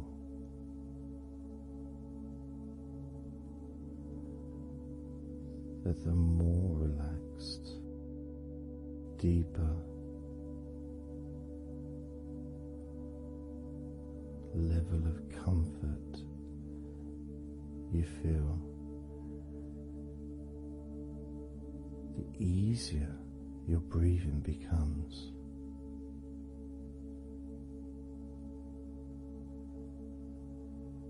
It's almost like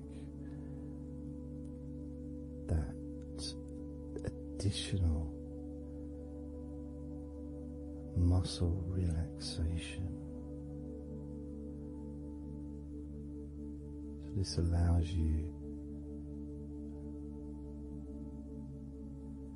to breathe easier.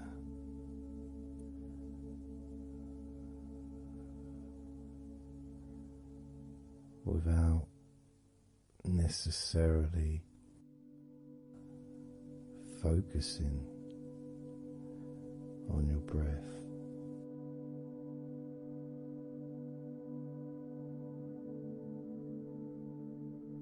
However, being able to notice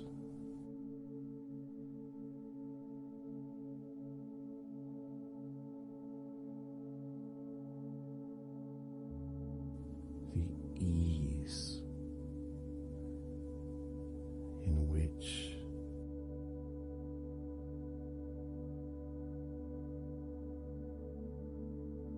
you breathe so naturally.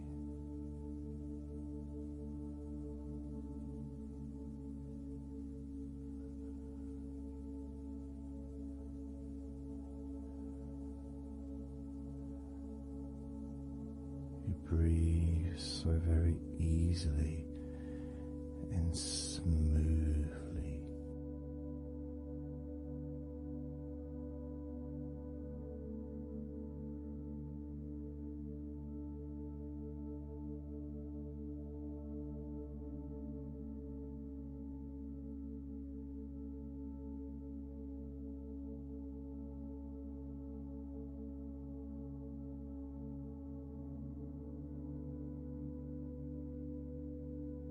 Whenever I imagine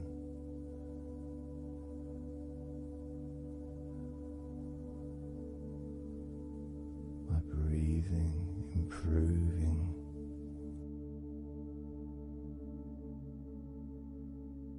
when I've got my eyes closed,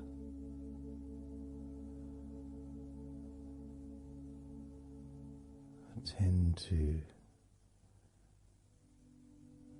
visualize a beautiful field with trees and flowers,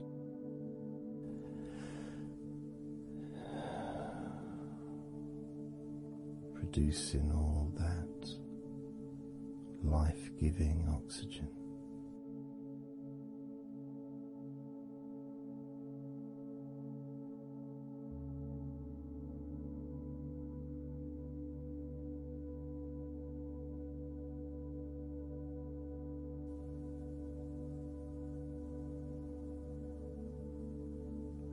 Feels nice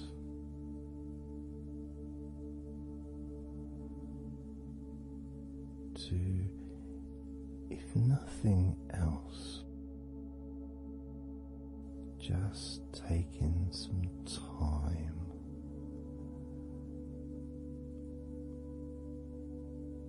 away from everything.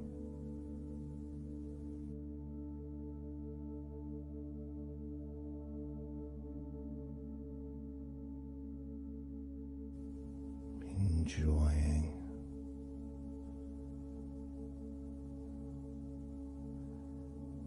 that feeling of peace, serenity.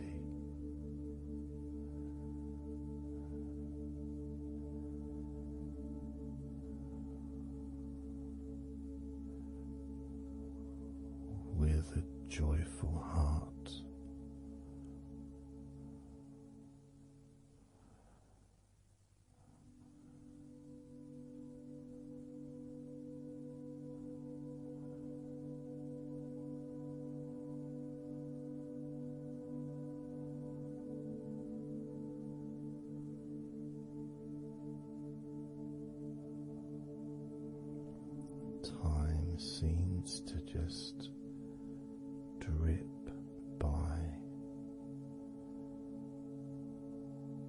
so very slowly.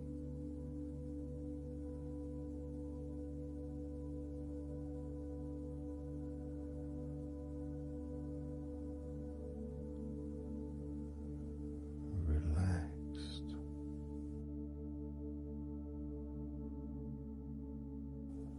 so deeply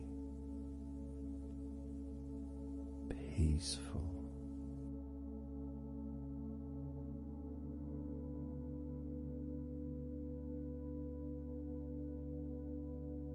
Completely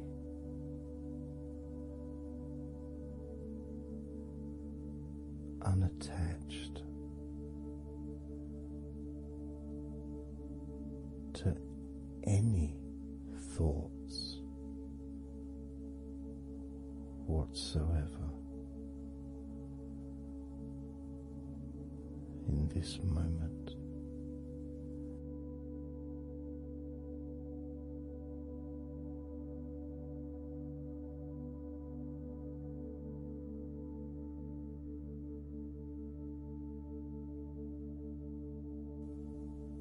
Completely free.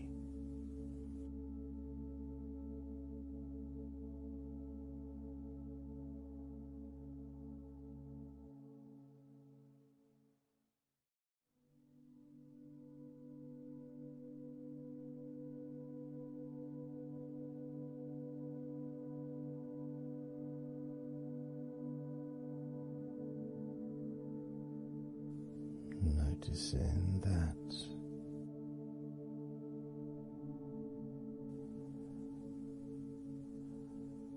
your mind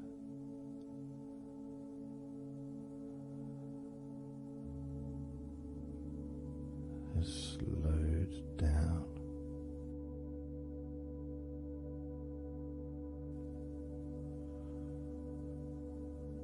Slowed down.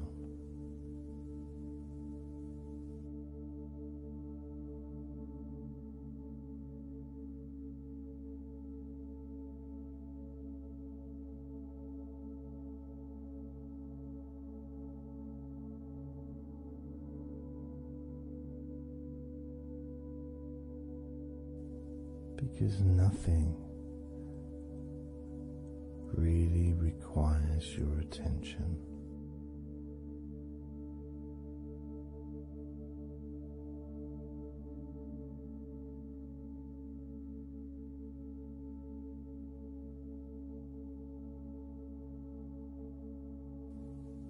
You can enjoy the physical sensations of allowing the stress to drip out of your body.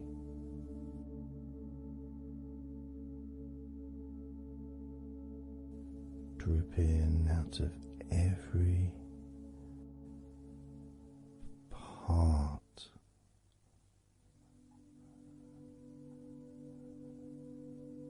of your body.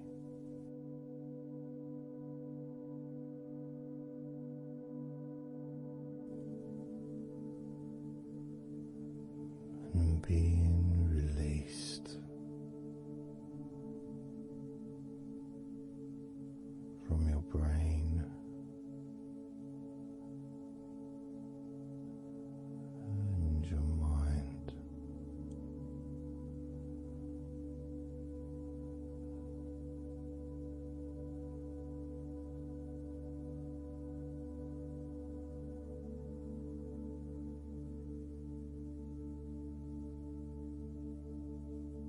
Slowly but surely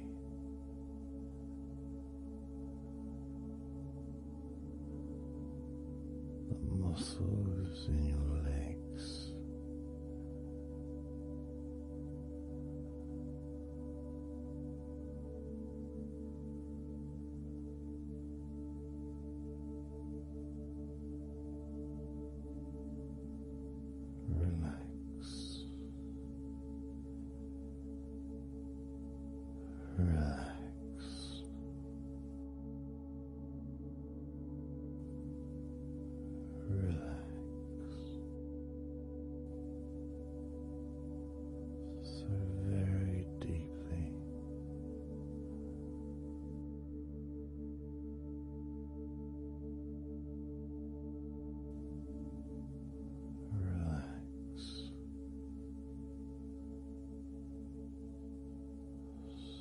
deeply.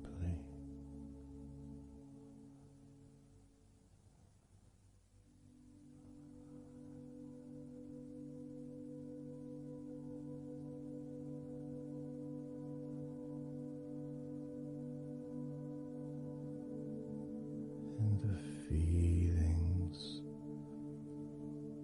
the pleasant feelings in your arms and shoulders,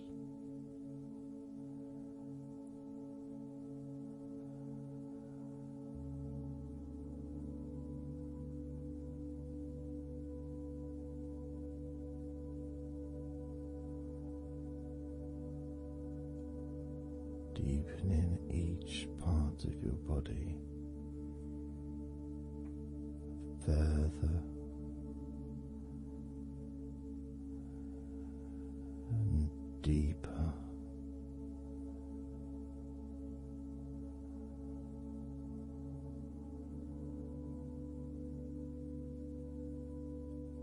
and deeper.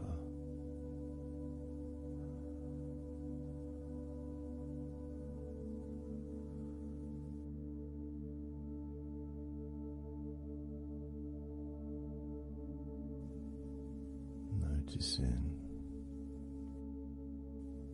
the feelings in the back of your neck,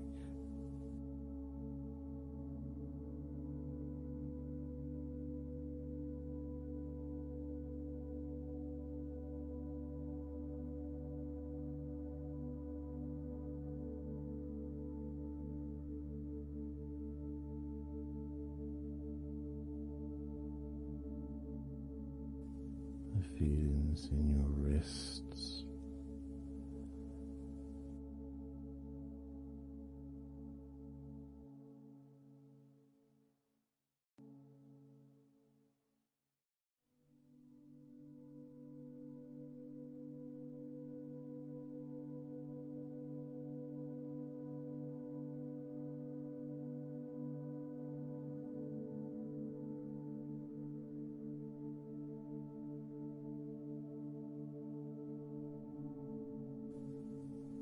muscles in the front of your body,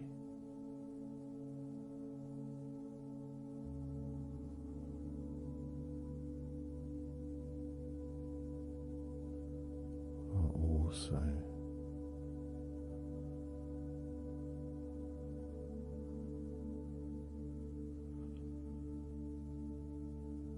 feeling peaceful.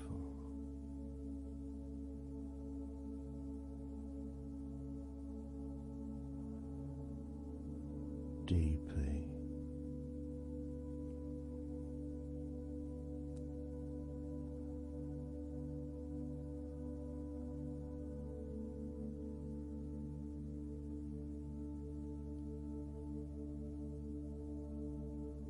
there's a sense of peace spreads through your very core.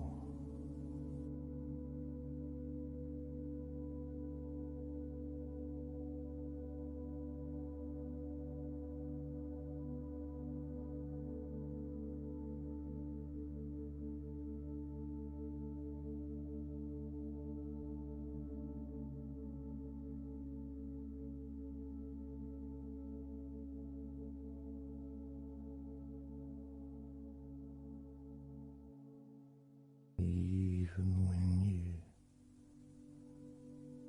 focus on your mind,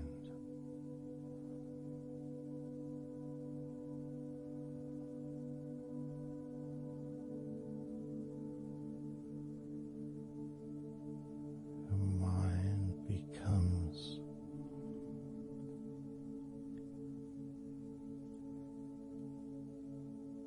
even slower.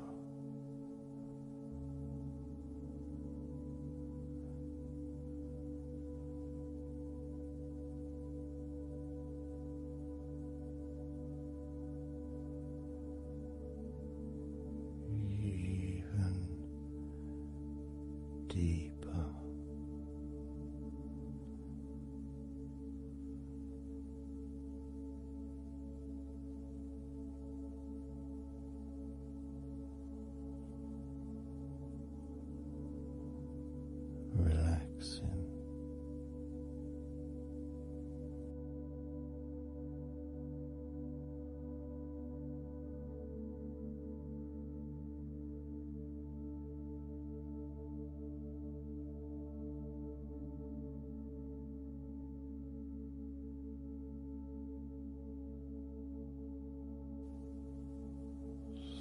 very slow.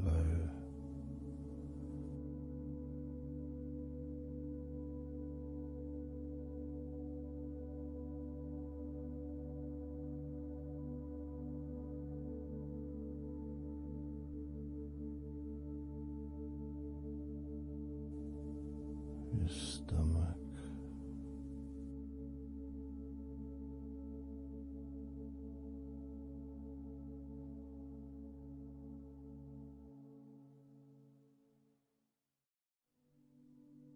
peaceful in your stomach.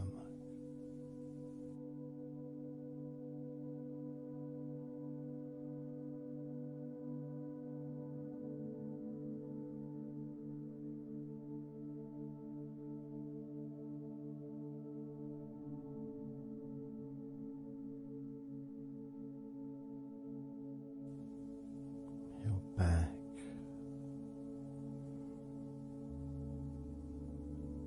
notice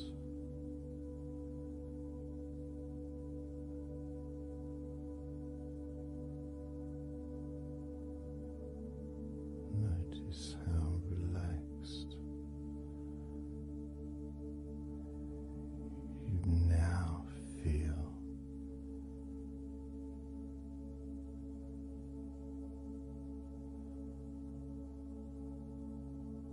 In the whole of your back.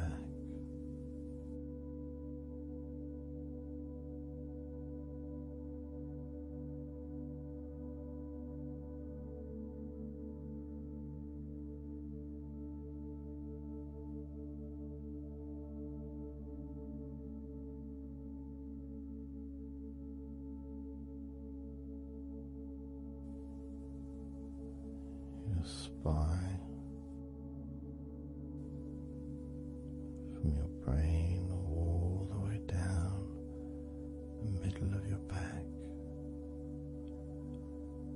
sending and receiving millions of messages every day.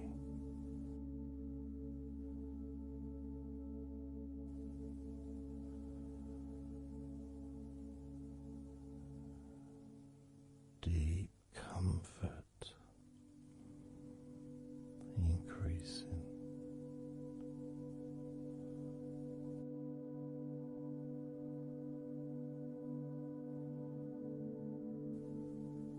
Deeply relaxed.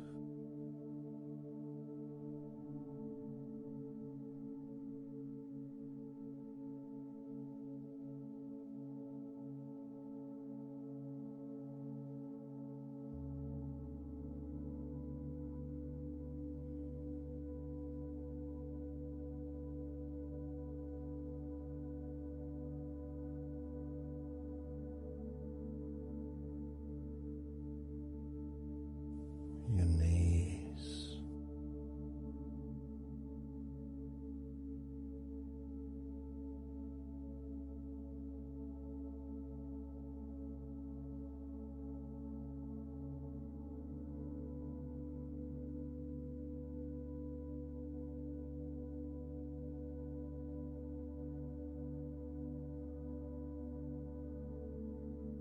relax, spreading those signals down your spinal cord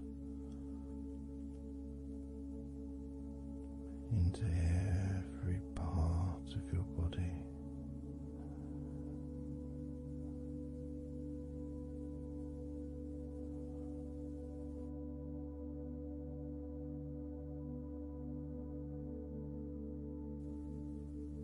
Your shins and your calf muscles.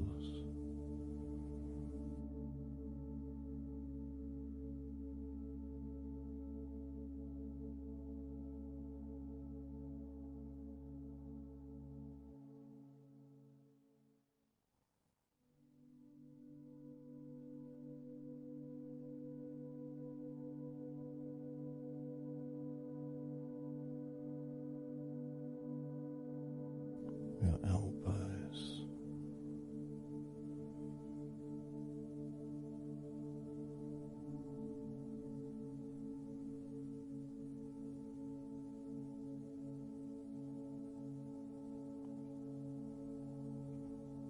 feelings of peace and tranquility spreading through your body, tips of your toes to your eyes, your fingers all the way to your lower back.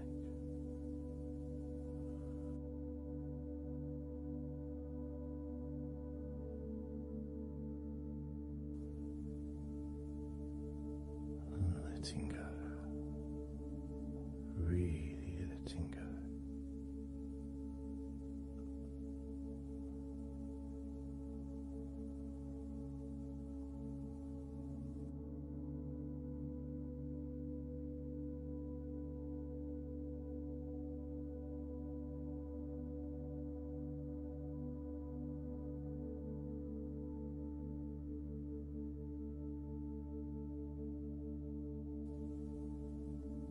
Peace.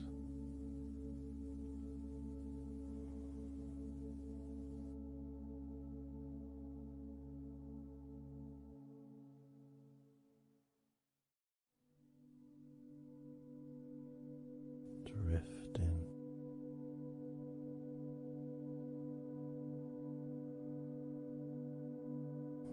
Mind just wandering away,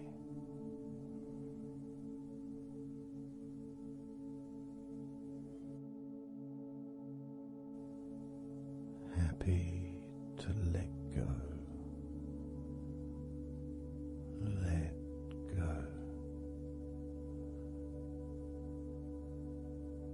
completely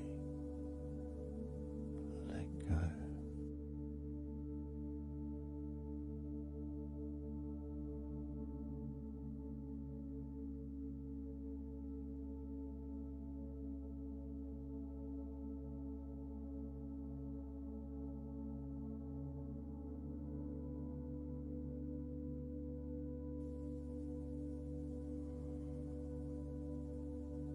So tranquil.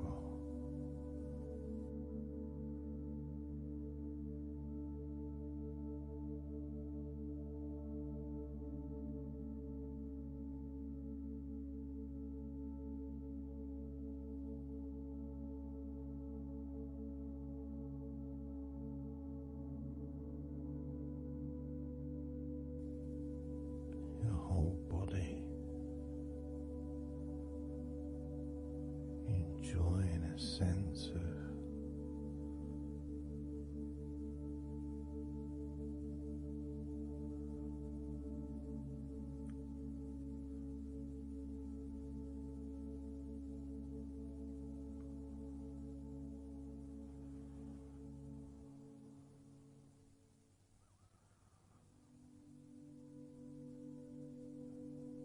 letting go.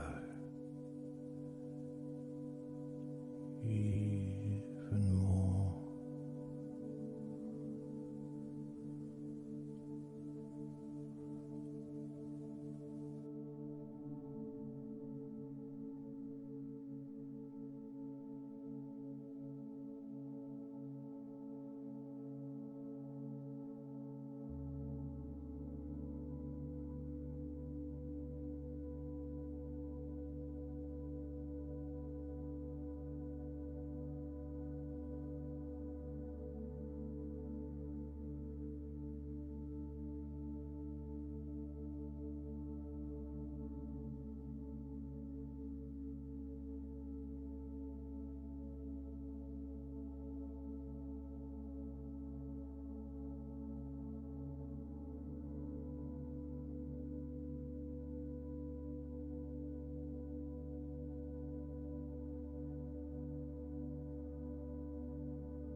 enjoying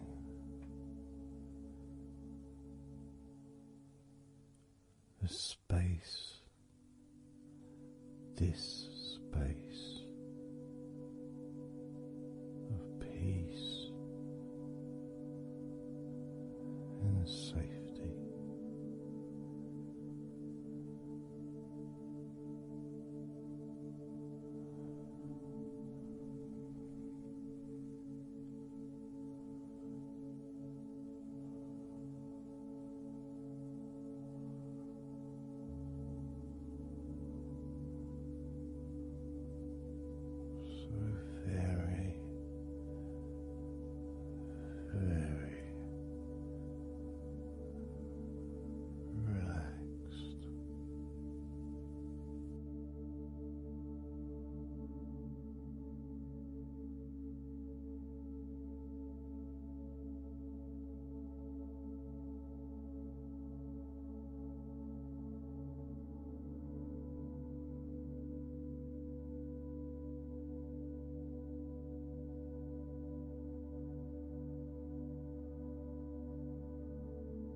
Letting go.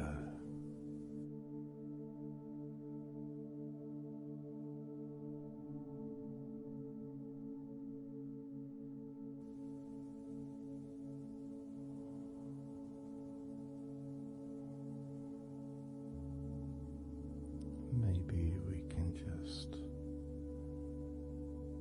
focus on the different parts of your body.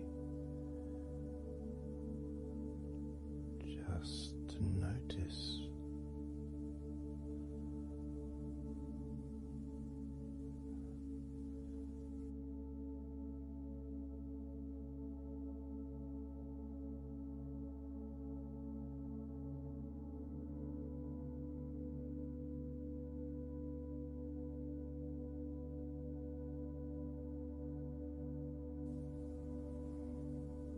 your forehead and your eyes.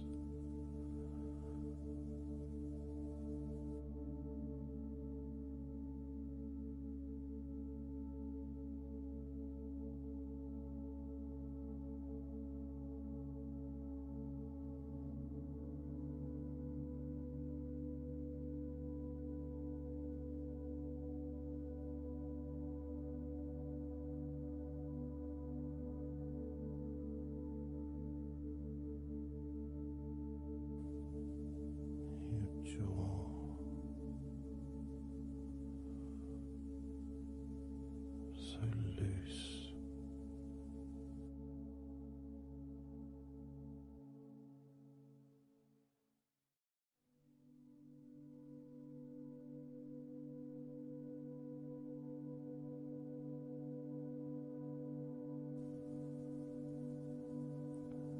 Noticing a sense of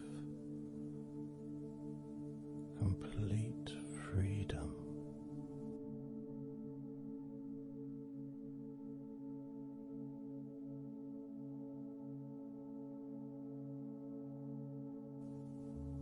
Absolute freedom.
energy.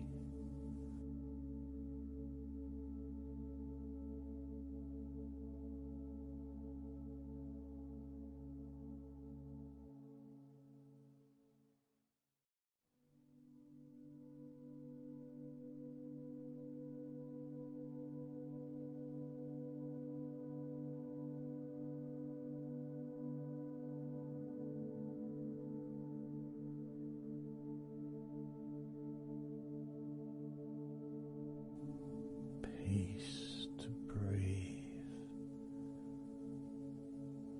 so much easier.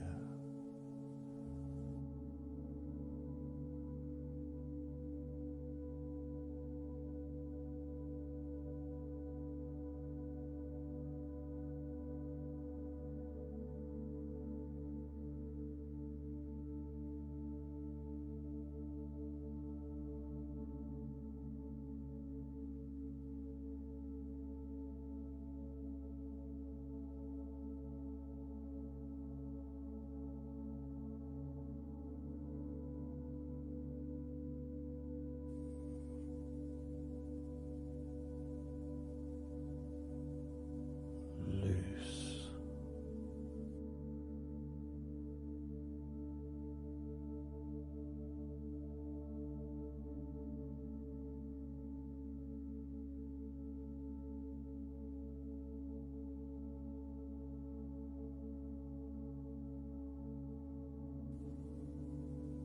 You may have or may not have noticed your mind drifting.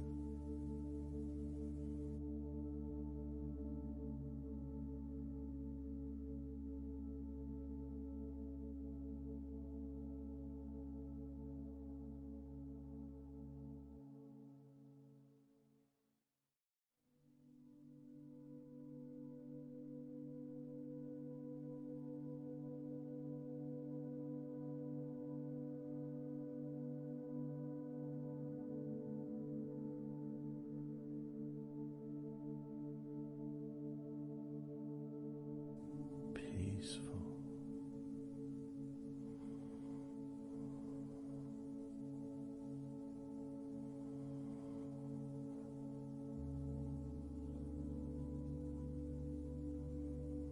Moving even more deeply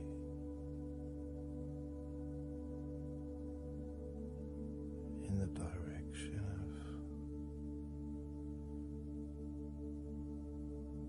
of total blissful peace. Blissful peace.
letting go.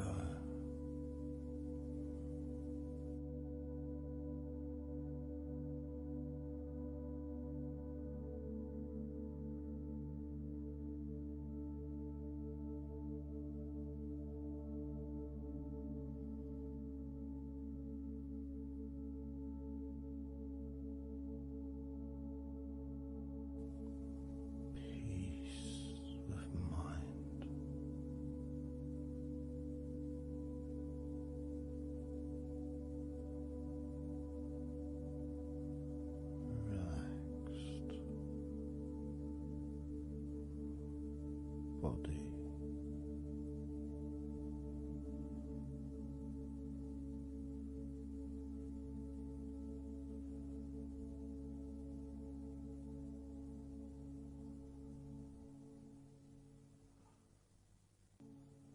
So relaxed.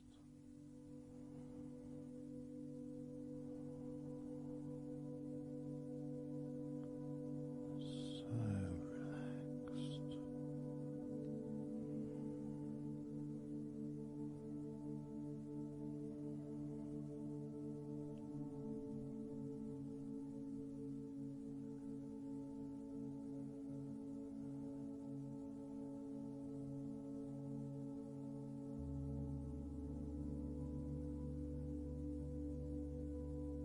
Your body feels almost invisible.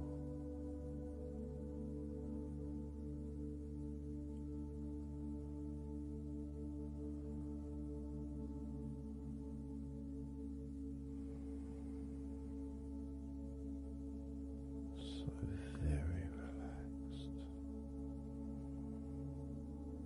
and peaceful.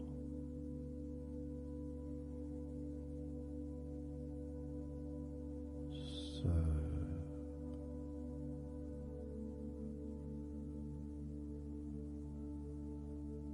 peaceful.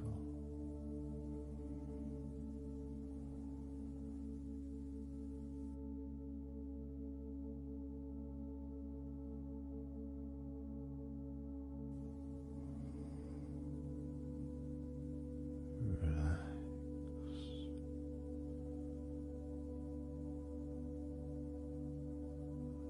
Let go.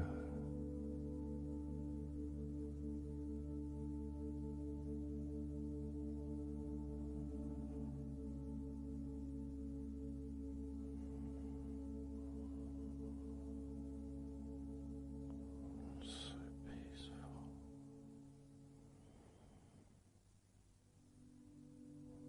So very, very peaceful.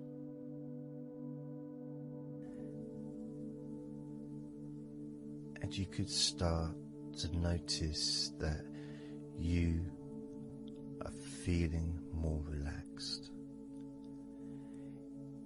Even though I've not purposely focused your mind upon that sense of physical comfort that is growing within you throughout your body. And your mind starts to slow down. And that could be almost in recognition of, I guess, my speech not being particularly fast.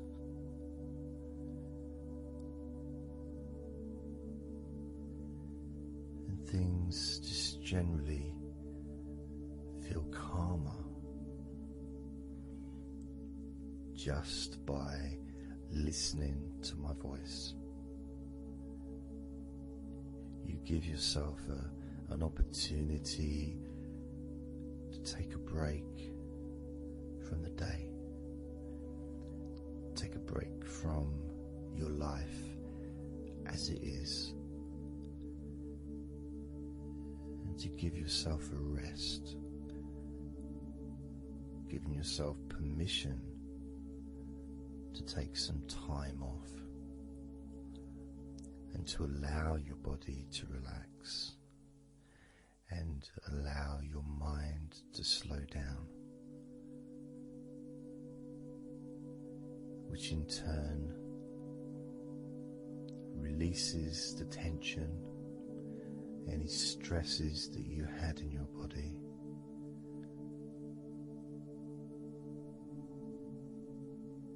It's almost as if the parts of your body just open up, allowing the negativity out.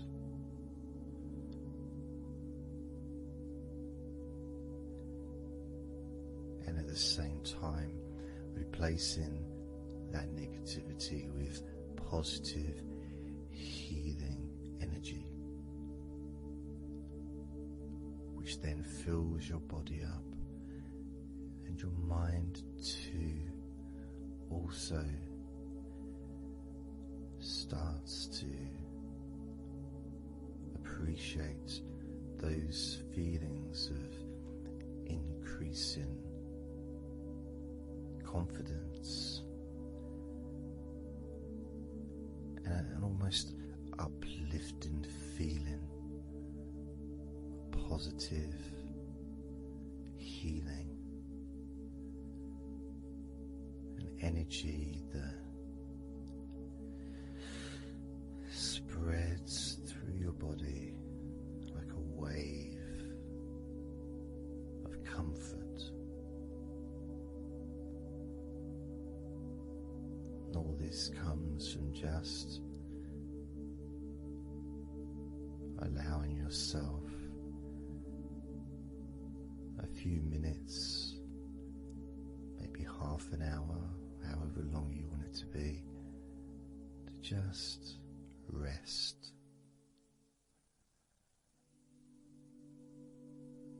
And allow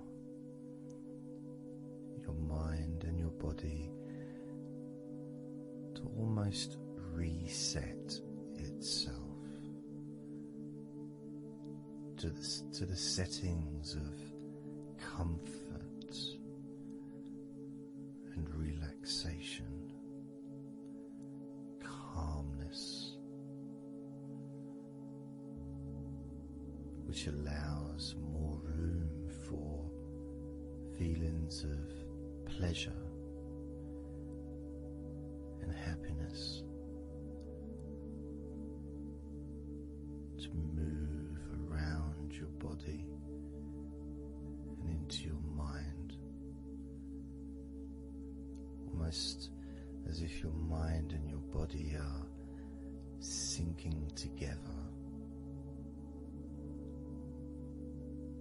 almost mirroring each other with that growing positivity and calmness.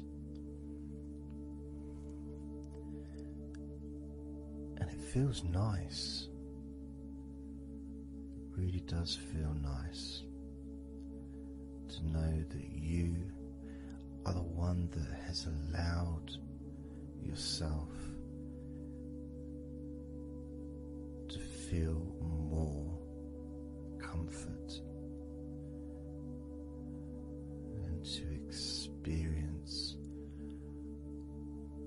more of this deep relaxation spreading throughout your body.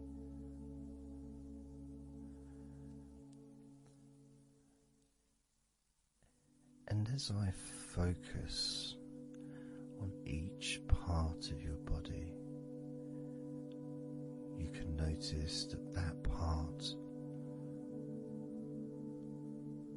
becomes even more relaxed just by focusing on it. It becomes even more calm and comfortable just by focusing. And as I move down your body, starting at your head, the parts that you've already focused on will continue to relax deeply, and those parts that we've not yet focused on will just automatically release any remaining tension in anticipation of even more comfort about to come.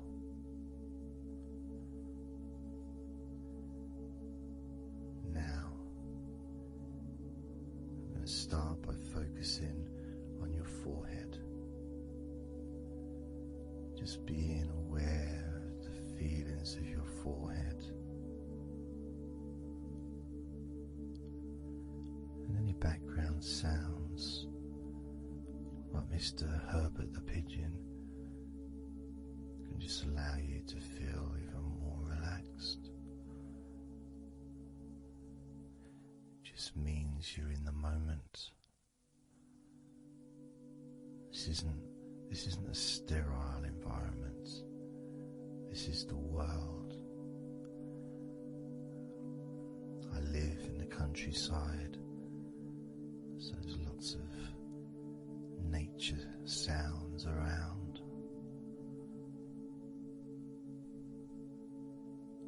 So as you focus on your forehead, just notice how it becomes even more relaxed as you focus only on my voice and that part of your body. Moving down to your eyes, focusing on your eyes, noticing how your eyelids feel so heavy, yet so light at the same time, and all the muscles around your eyes relaxing completely.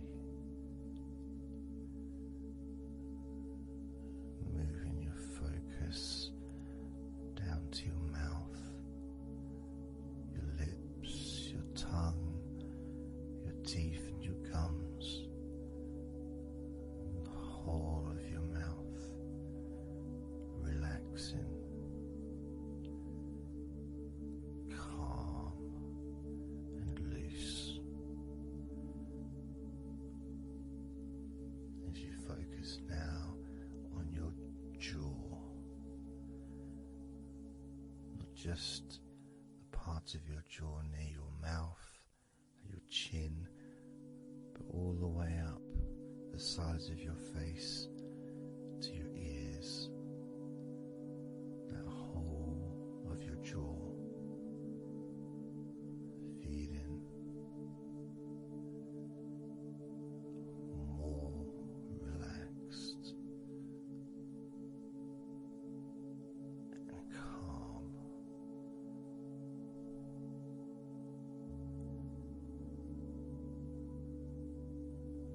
Focusing on your neck, the front of your neck and your throat, relaxing and loose and calm. The sides of your neck, the right and left side of your neck, relaxed and loose and calm.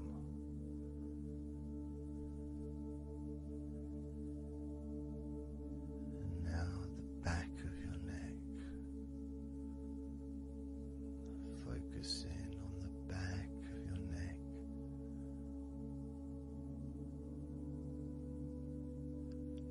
letting go of any tension that may have been there before, and enjoying that sense of increasing comfort and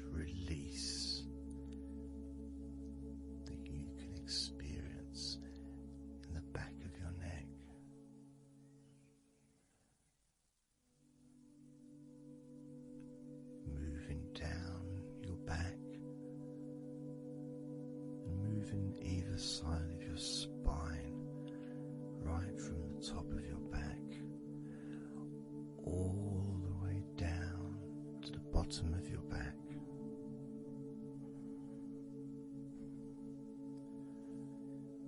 Down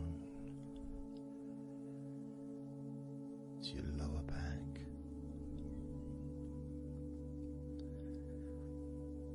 as you move up and down your spine, you can feel the muscles either side of your spine relaxing even more.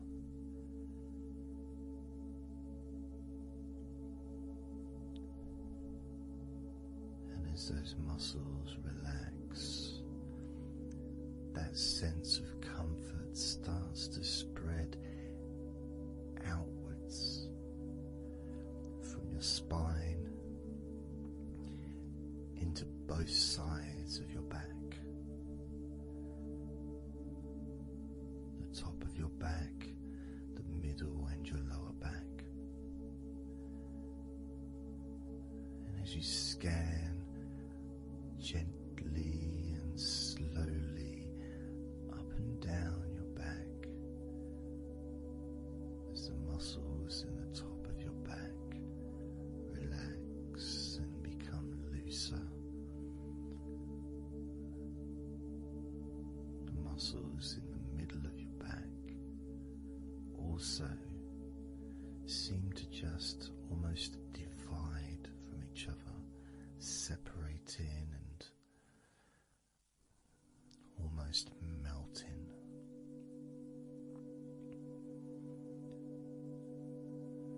And in your lower back,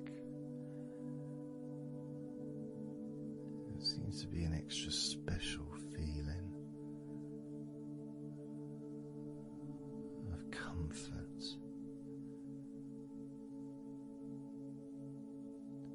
that spreads into your hips, so down your lower back and into your hips,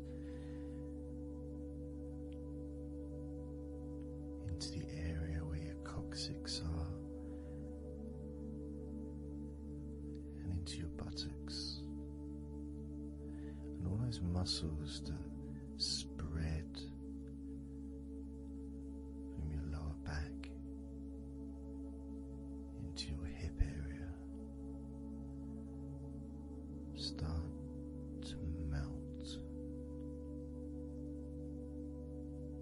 start to really let go.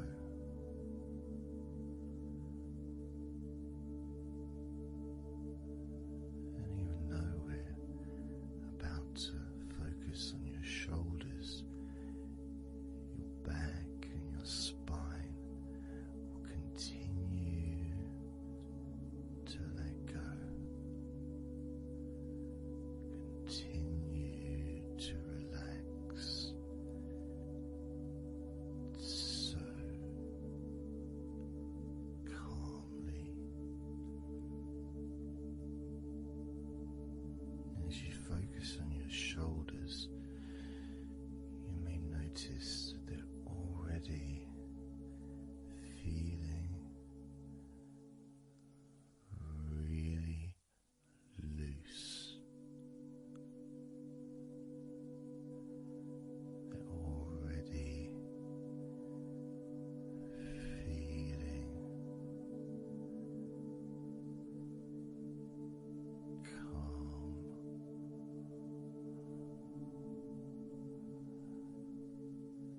And that feeling of those muscles that move from your neck into your shoulders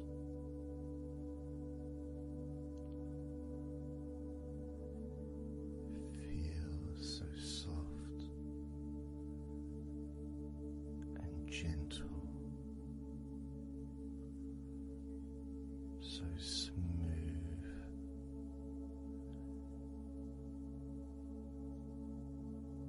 and calm.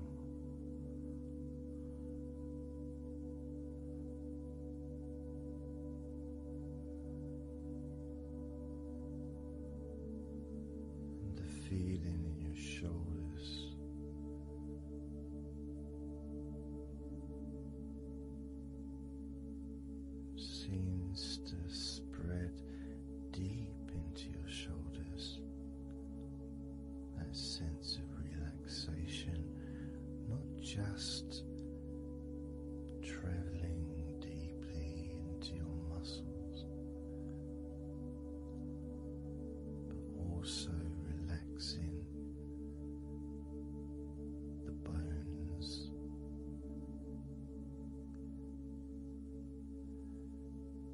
and moving all the way to underneath your arms, relaxing that whole area between the tops of your shoulders and underneath your arms,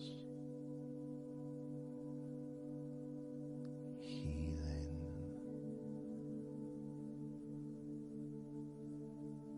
You feel so relaxed and comfortable in your shoulders, which sends that deep healing message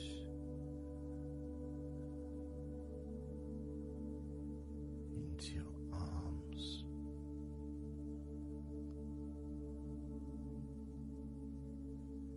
and you may feel almost as if your arms are not even there because they're so relaxed,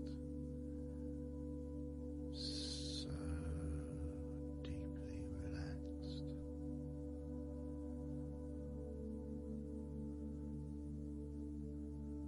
So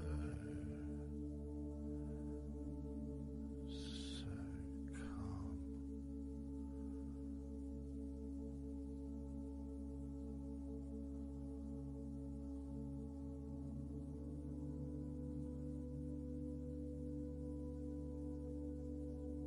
So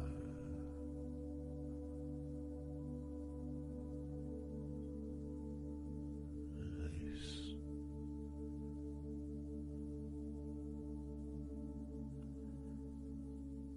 That feeling spreading all the way down your arms to your elbows, including your elbows.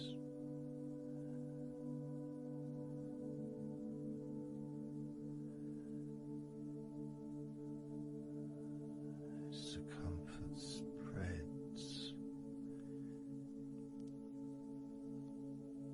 all the way into your wrists, your forearms and your wrists,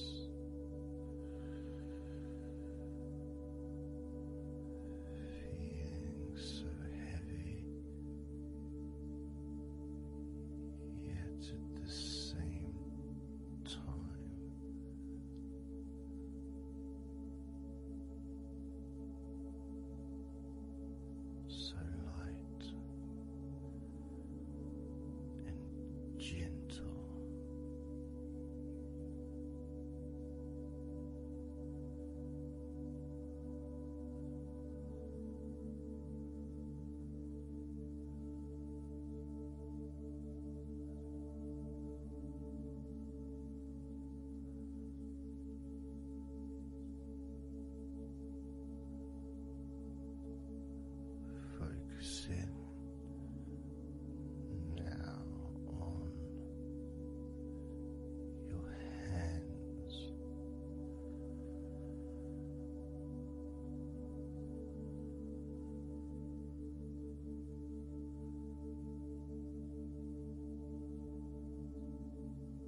There's a sense of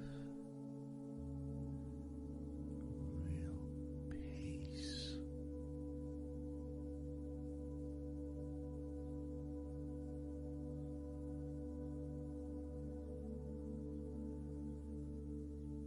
It just seems to feel so familiar when your hands relax deeply.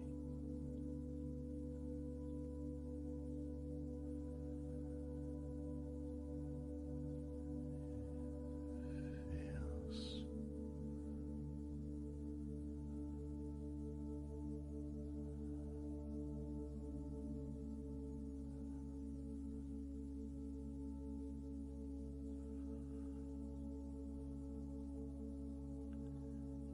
your fingers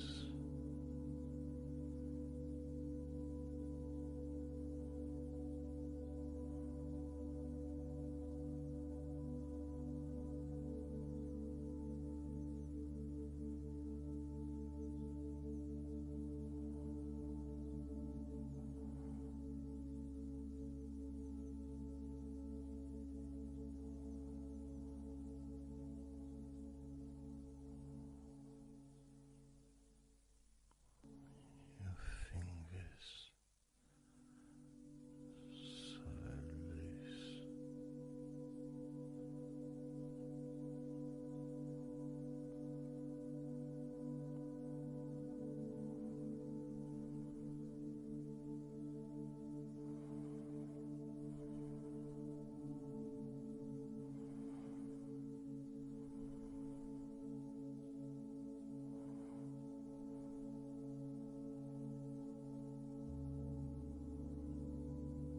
Your fingertips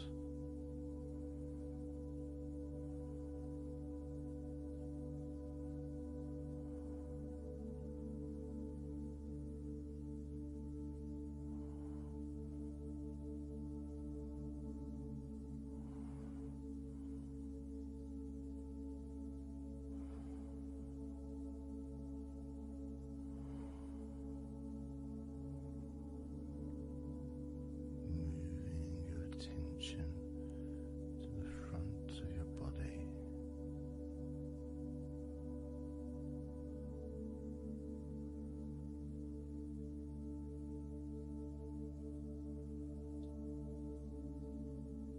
So comfortable.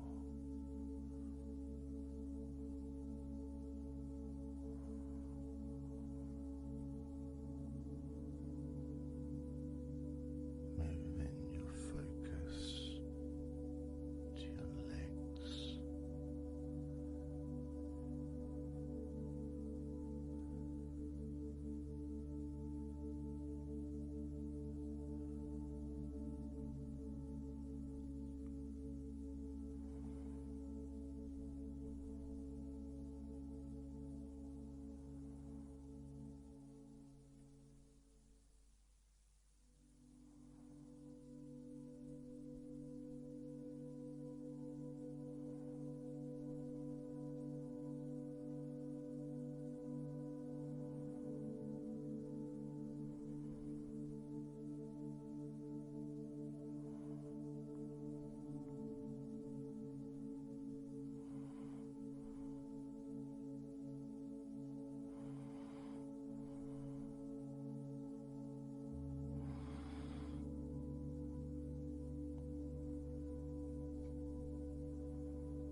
Muscles in your thighs.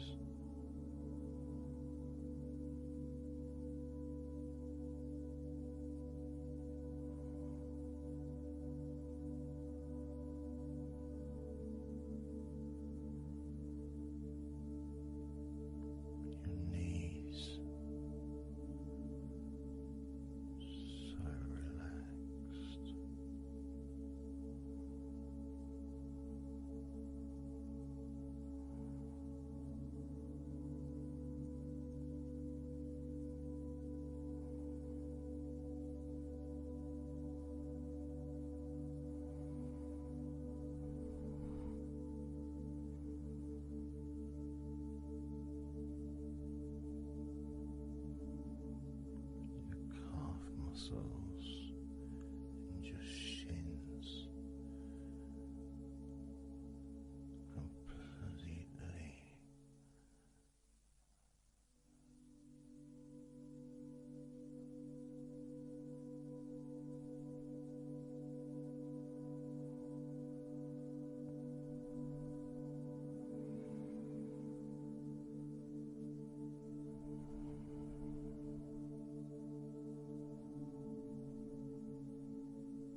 So peaceful.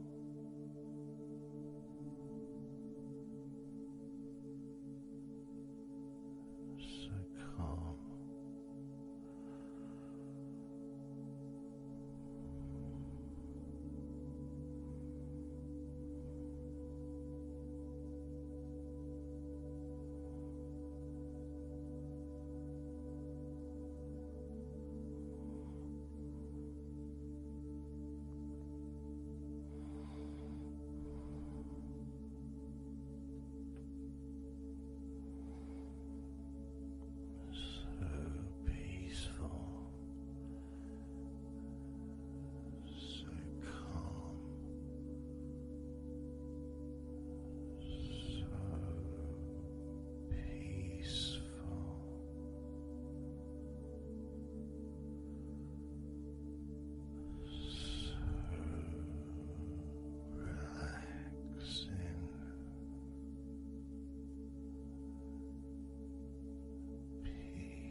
Letting go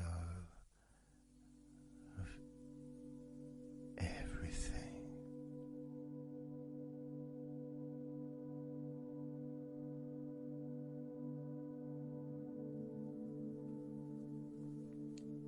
So I'm going to start counting down now from 20 down to 1.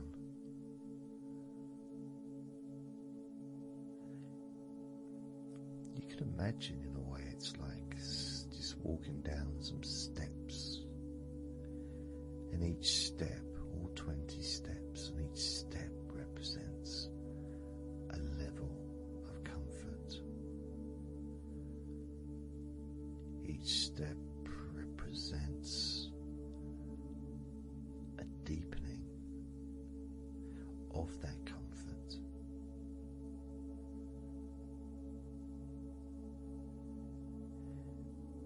Further you walk down those steps, the deeper and more relaxed you feel.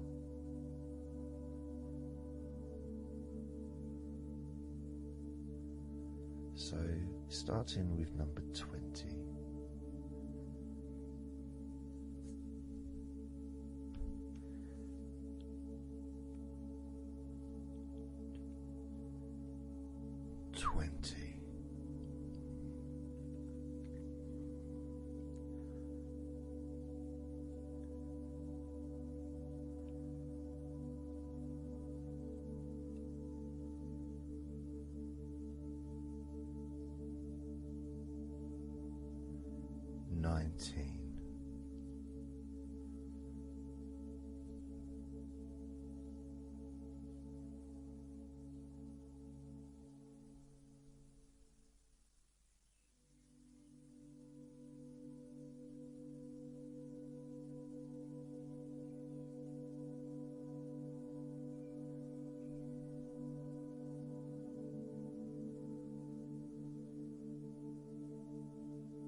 14.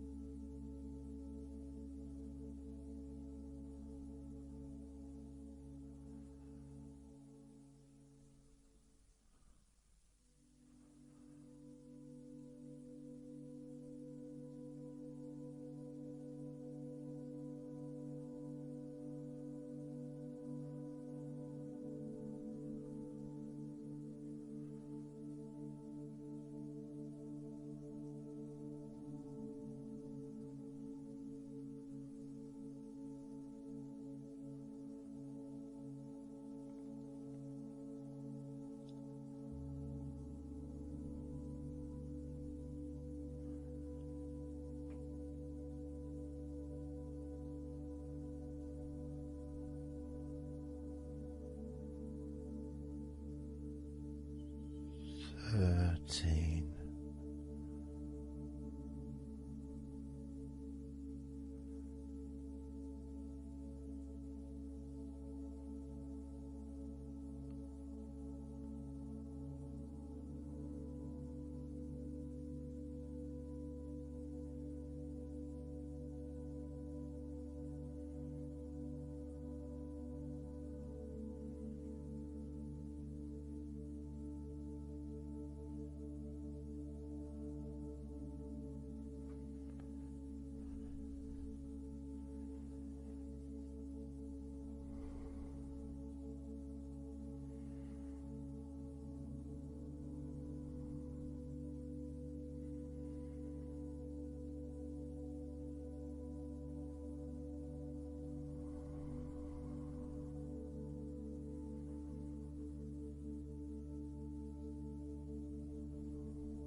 12. 11.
7.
6.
as you focus on your eyes,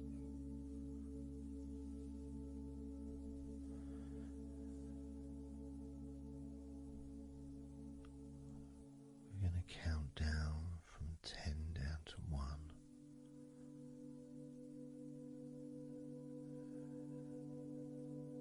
Focus in just on your eyes, your eyelids, the muscles around your eyes, your eyeballs themselves, that whole area that makes up your eye.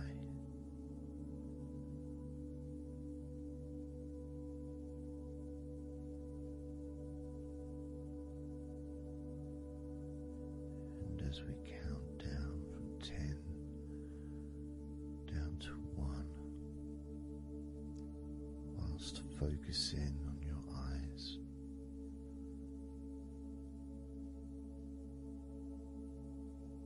you will become twice as relaxed with each number counting down.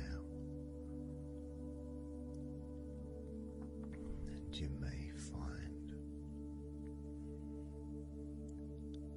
that all you want to do is just drift off to sleep, and if that's what you want, then just allow yourself to do that.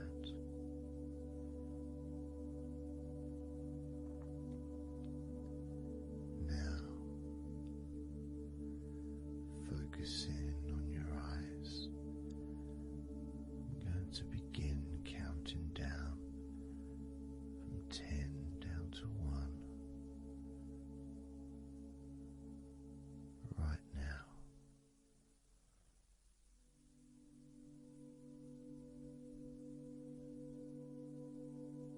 10.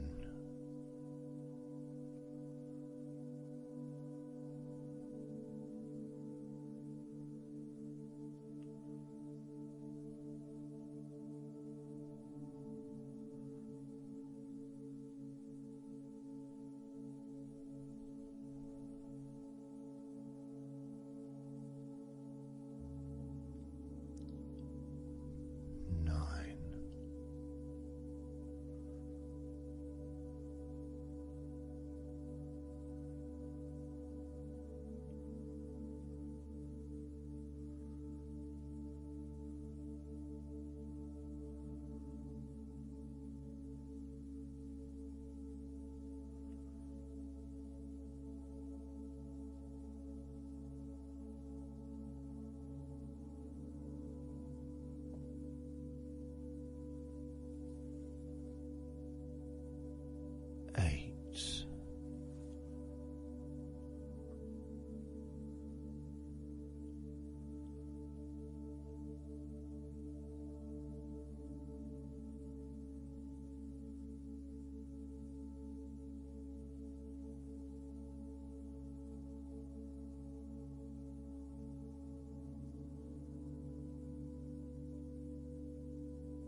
2.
So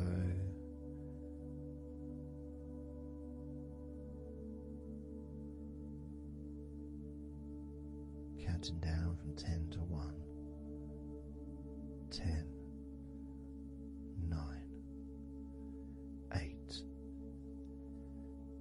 7, 6, 5, 4, 3, 2, 1.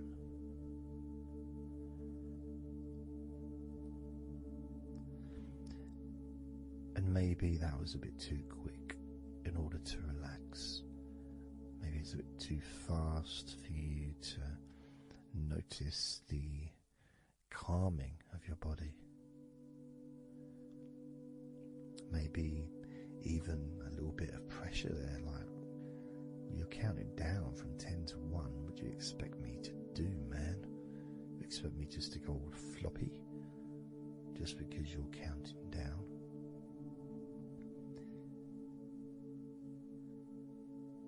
We could try again, but this time I'll go a bit slower. This time, as you focus on the whole of your body before we focus on your legs. Just notice how your body does start to feel more relaxed with every number that I count down. 10,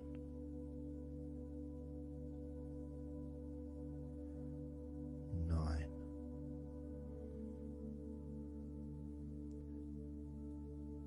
8,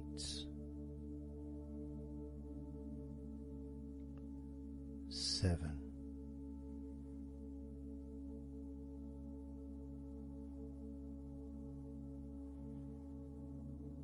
6,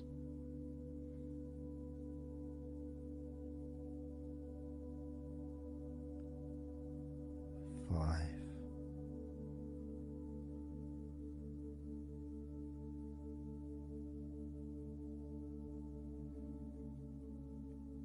4,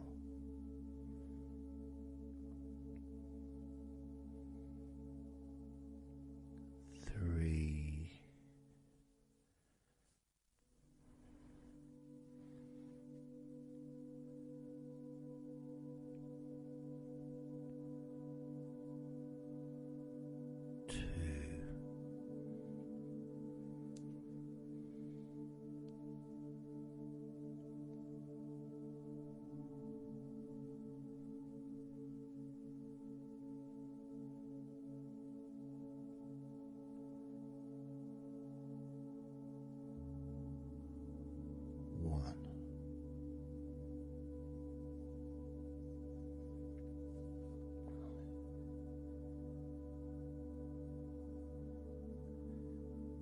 And just notice how you feel generally, how your body feels.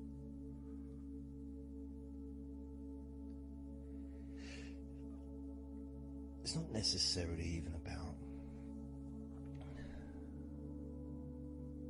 counting down from 10 to 1. It's that space that you have, that space between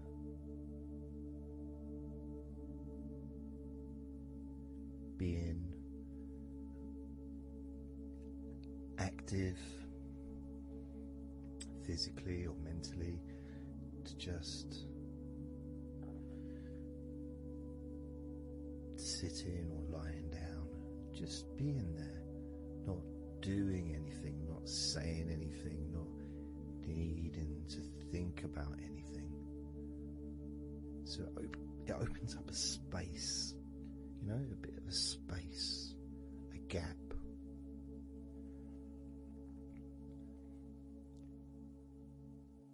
And the more I count down from 10 to 1, the bigger that gap becomes. So there's that gap of calmness, of comfort, relaxation.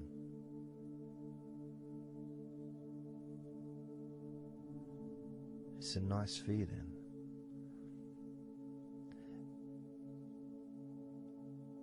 And it moves those stresses or discomforts physically or emotionally, moves them away.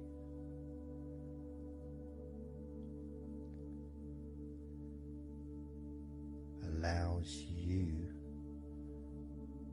to just slow down. So I'm going to count again from 10 down to 1 and notice that gap widening. The gap. And as it widens, it's almost like the stress and attention falls into the gap.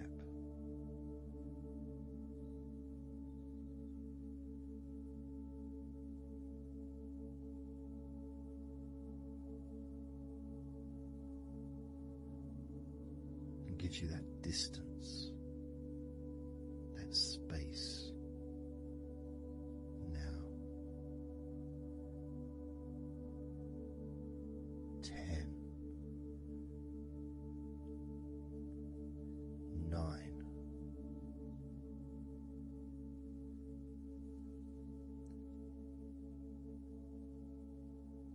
8,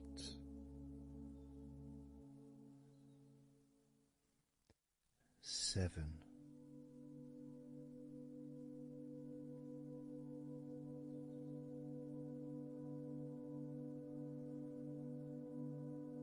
6,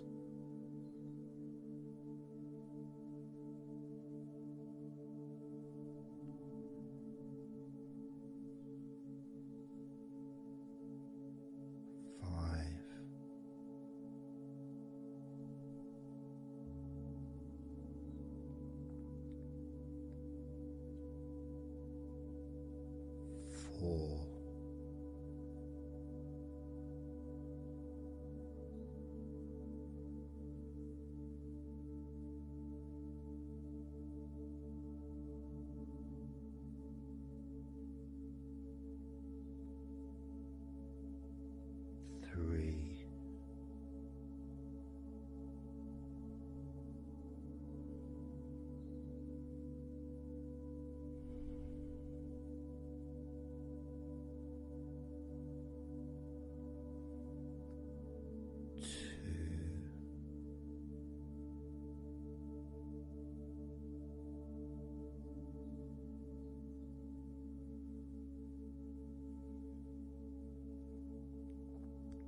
does your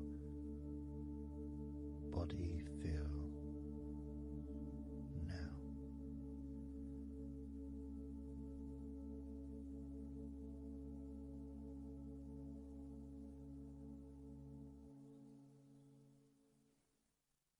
Can you notice that you're feeling calmer?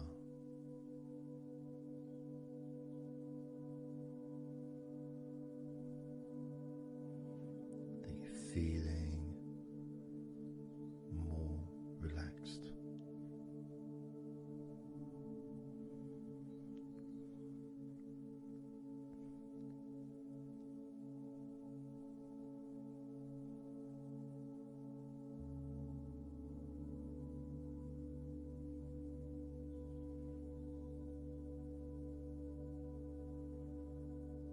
As we now focus on your legs, just your legs.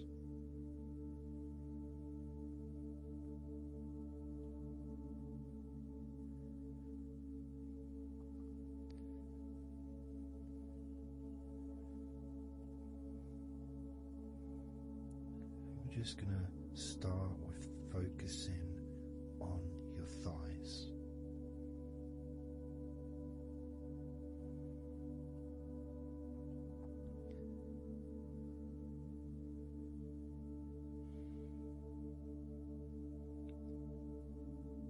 Of course, it's not the most exciting thing to be doing because I'm sure, like most of your body, there's not a lot going on right now.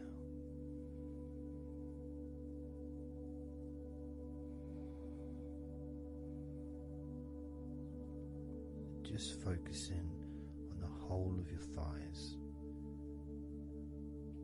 the tops of your thighs, the sides of your thighs,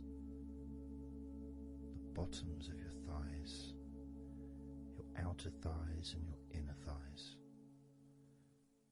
Basically the whole of your thigh that leads into your hip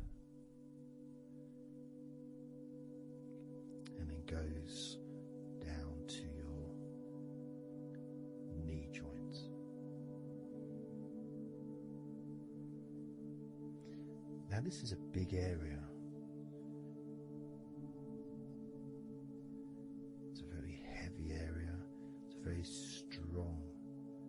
Probably the strongest muscles in your body are in your thighs.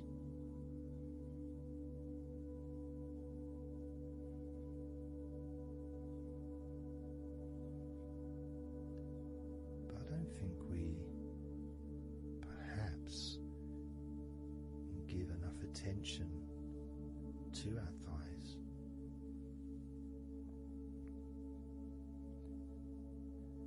Perhaps we don't acknowledge how important our thighs are to our lives.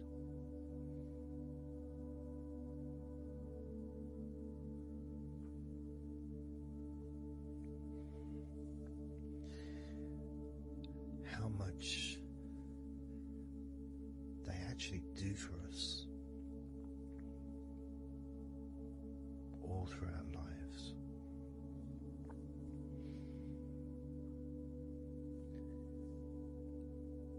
And it may sound really weird, but I think that all of our body parts, especially our thighs, need some TLC. A bit of love shown, a bit of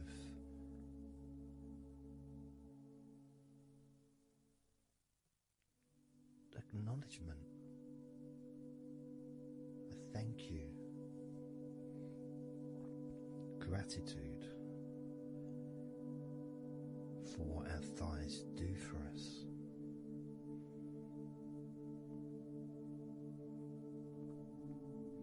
And I know this may sound a bit strange. Maybe you think, why am I? Surely I should be out in the garden hugging a tree or something. Well, It's hard to set a microphone up on a tree. That's why I'm doing this indoors, otherwise I would be outside hugging a tree. No, I can't see the television from the tree.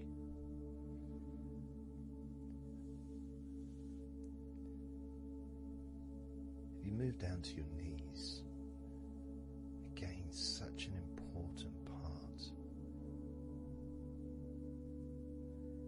And I think we don't necessarily, I'll speak for myself here,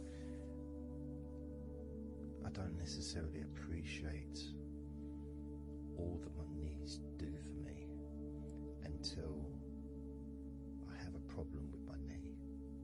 So occasionally if I have maybe I bash it or it's aching for some reason, it's then that I realise how much it does. You know, the benefit of being able to use my legs without any kind of physical discomfort is a beautiful thing that's possibly not appreciated until it's temporarily removed, you know, that comfort. But as you focus on your knees, regardless of how your knees feel, you can have that sense of gratitude and love to your knees for all that they do for you.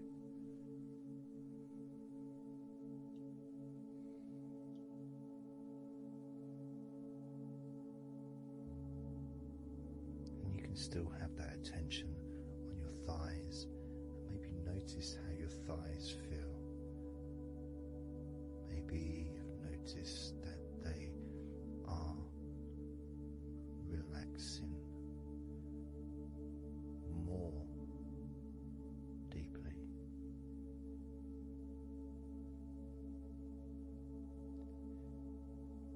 As you focus now on the bottoms of your legs, your shins and your calf muscles, and the bones between your knees and your feet, incorporating of course your ankles.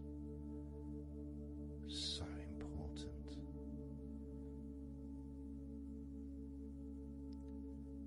You know, anyone that's had even the slightest sprain of an ankle knows how much we take our ankles for granted.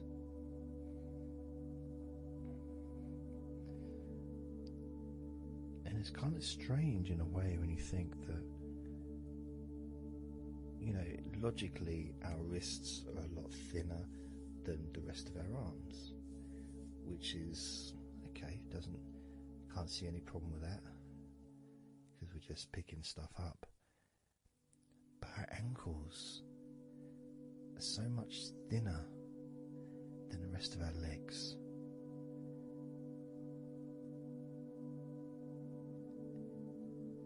And from a physics perspective, or logical even, it doesn't really make sense that all this weight would ultimately be resting on your ankles, then leading to your feet.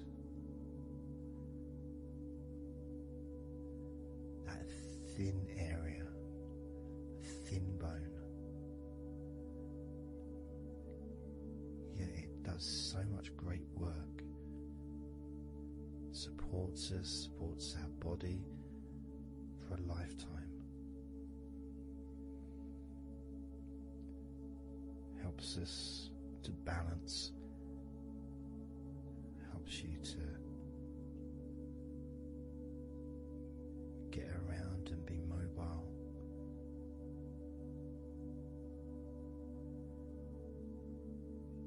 And there's the calf muscles, of course. When I was younger, I couldn't see the pointing calf muscles. It didn't seem to do anything. Okay, if I walked around on tiptoes, then my calf muscles get some work. But of course that's not true. The calf muscles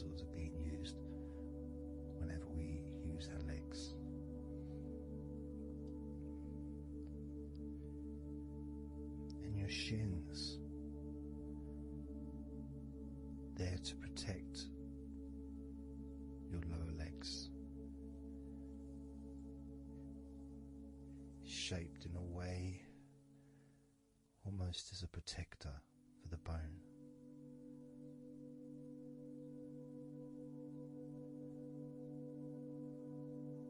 Leading, of course, to your ankles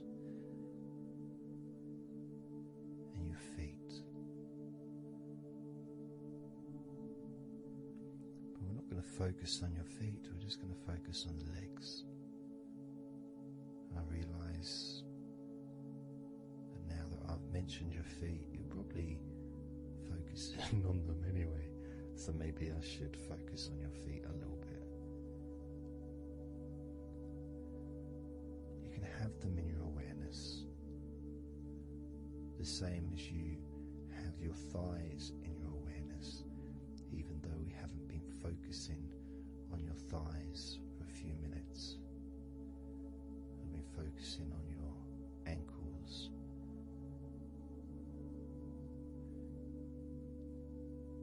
there's still that sensation of comfort in your thighs.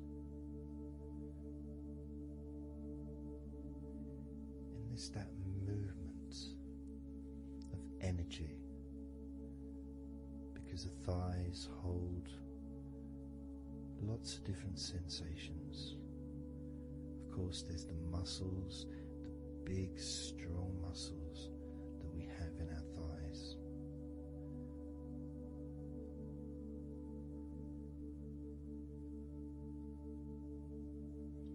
But the skin on the outside of the thighs, as in the outside of all of our body, can be very sensitive. Sensitive to the touch, sensitive to temperature.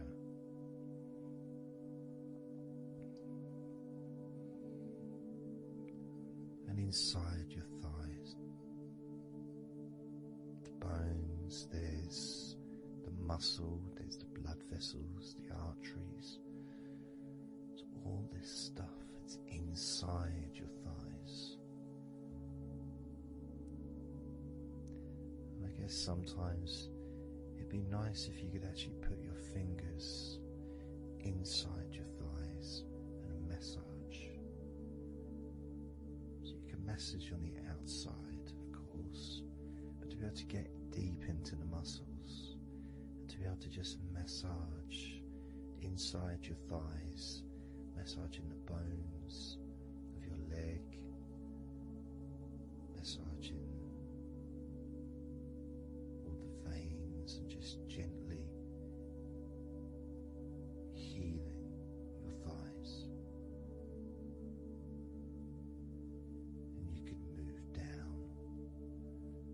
Massaging inside your knees, just massaging those bones, but with healing fingertips, spreading that healing energy deep into the joints of your knees.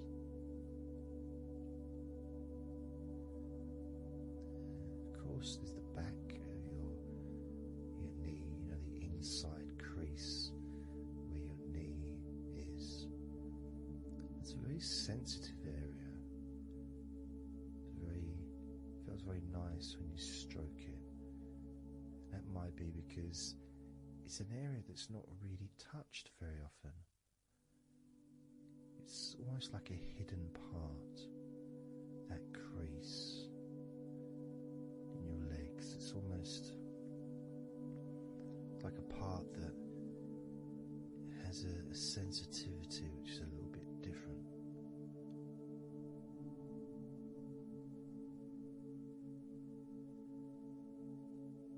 Of course, it's protected by your legs.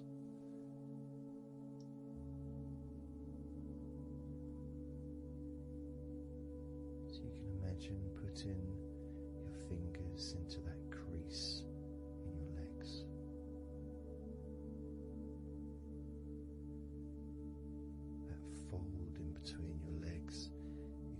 massage with your fingertips. Imagine your fingertips going inside, massaging the muscle tissue.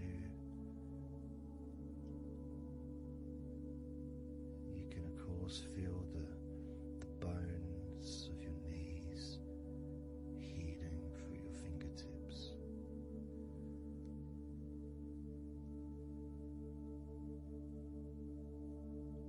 And then as you go down to your calf muscles, now that's a part I'd like to be able to really put my fingertips deep inside my calf muscles, massaging every single tissue of that muscle, healing every part.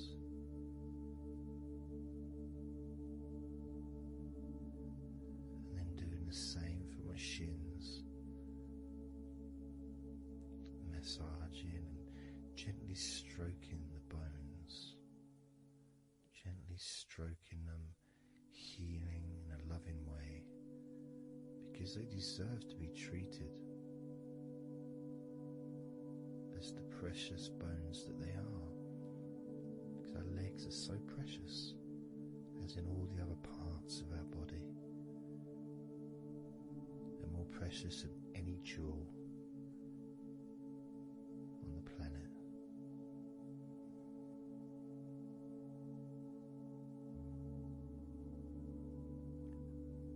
And when you start to think about your legs in this way, it can change your perspective. It might sound a bit silly to start with, the idea of having love for your legs, showing appreciation for your thighs, wanting to be able to put your hands in your thighs and massage the muscles and the bones, and to get your fingers deep in there, releasing all tension, just to show how much you care about your legs, how much you care for what your legs do for you regularly. Your knees, your calves, your ankles, the strength of your ankles, considering how thin they are compared to the rest of your legs, especially your thighs. Yet they're so strong, so flexible, absolutely amazing things your ankles are. Truly a gift because of what they do for you.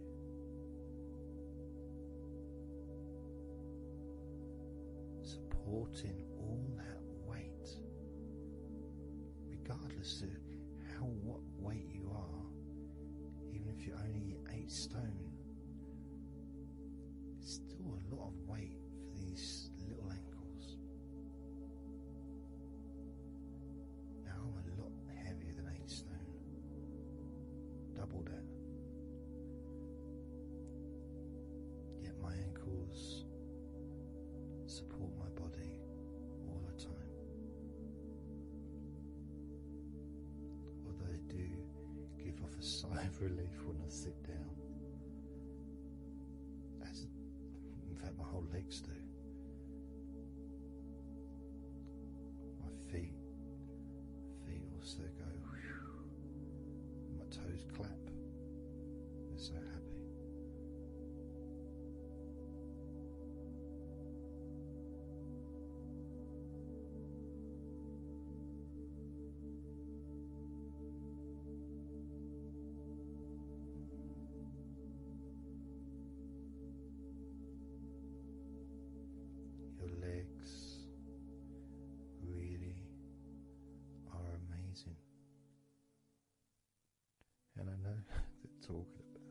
talking about your legs is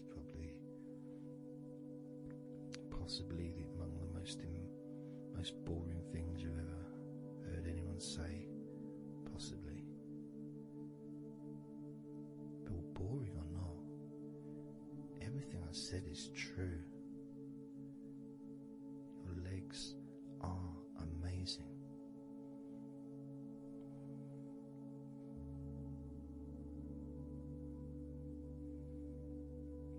Your legs deserve not just respect,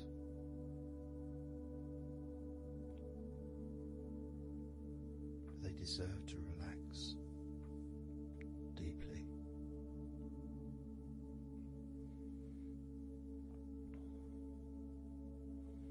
They deserve to take some time out of the day to just let go completely.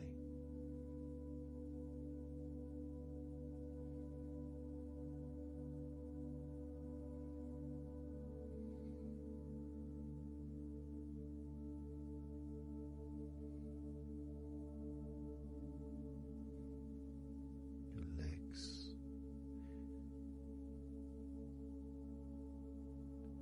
really can relax.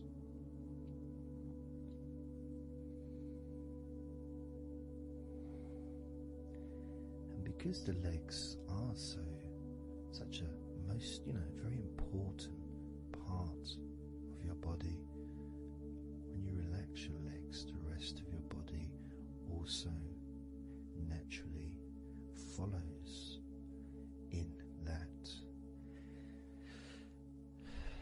journey of comfort.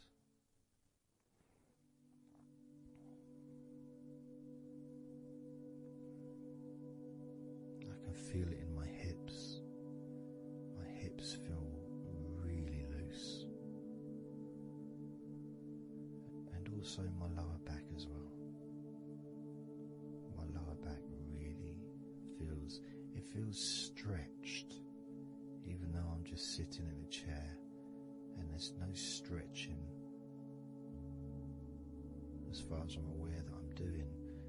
But it's almost as if the muscles are just relaxed so much that there is a natural stretch as the tension has reduced a lot.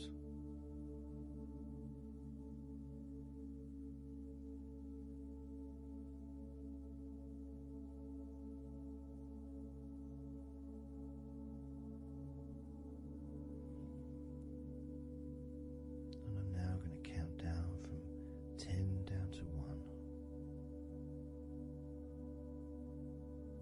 And you can continue to feel wonderfully relaxed. 10, 9, 8, 7, 6, 5, 4,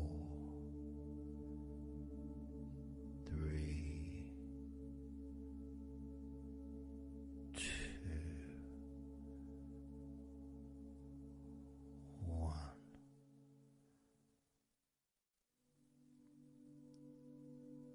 Relax.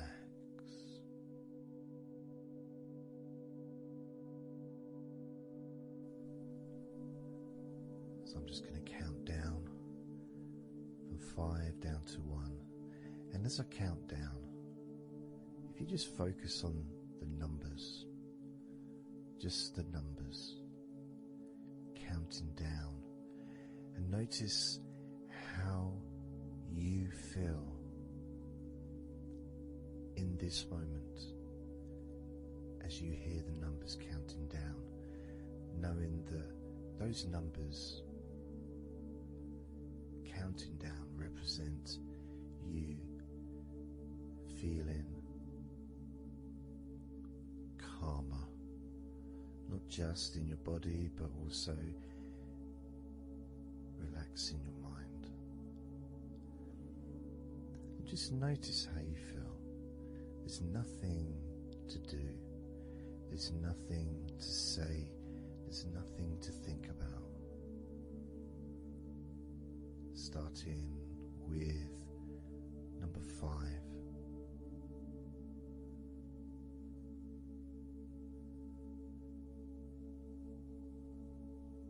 4.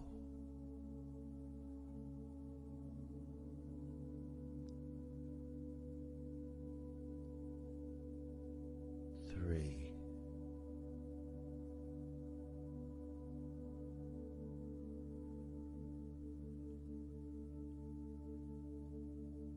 2.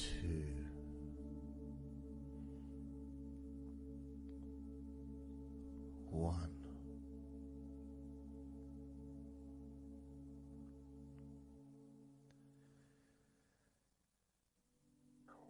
As you notice the gradual letting go of the tension in your body, you may also begin to notice and be aware of how your mind is starting to slow down.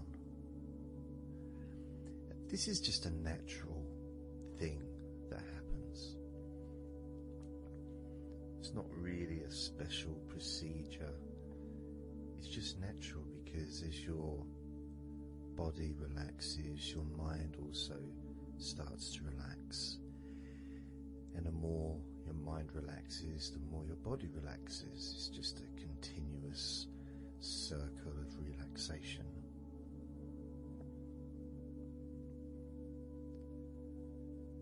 And there's that calmness that comes from relative quietness.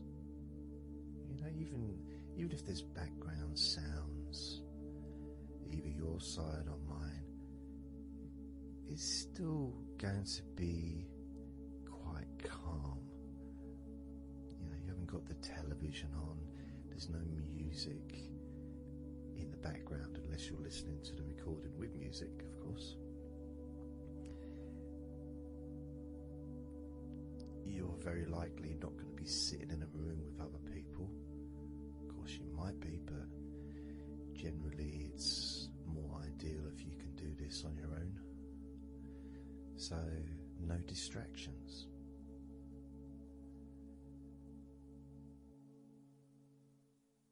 And when you stop thinking about stuff,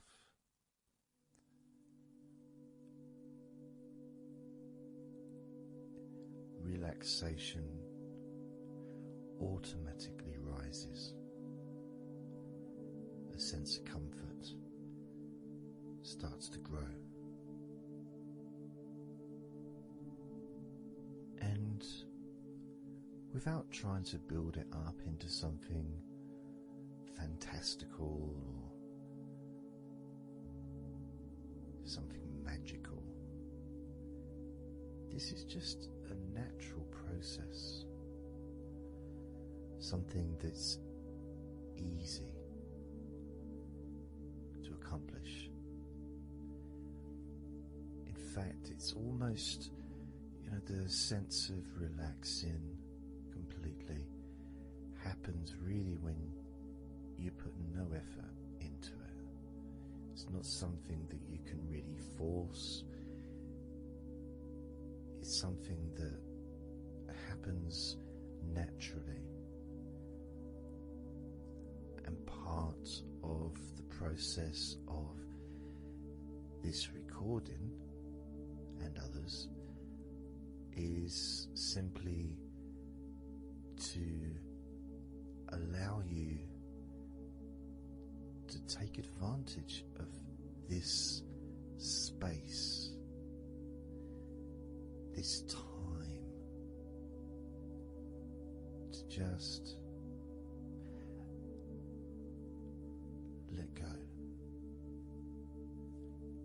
to just be here, to be in tune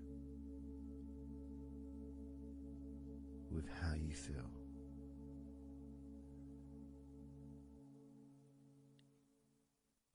yet with the intention of wanting to relax deeply, and maybe even to fall asleep, depending on what it is that you wish for yourself in this moment.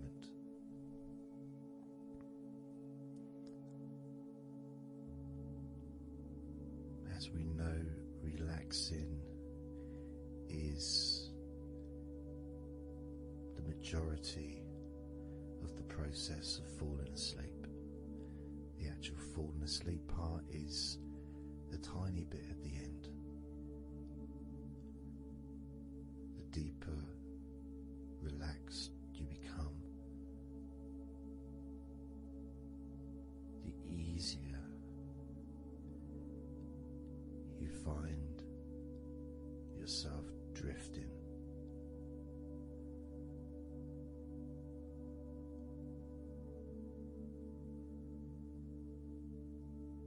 You can also, if you choose, stay focused on my voice and really enjoy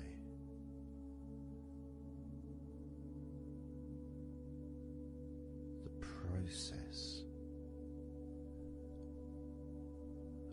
of gradually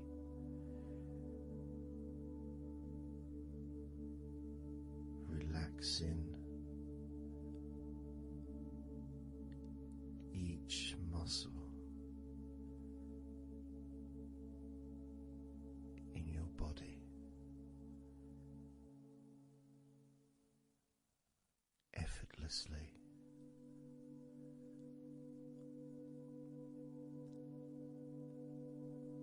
And just observing the sensation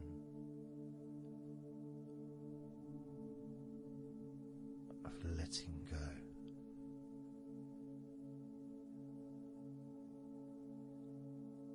Completely.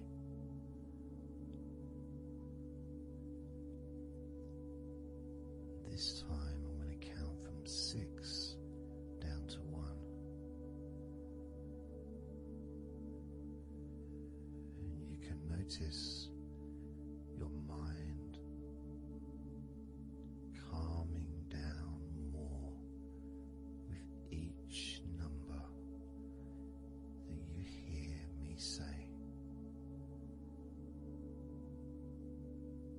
Naturally feeling calm and slow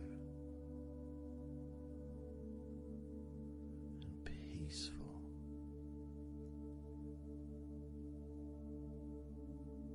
Six.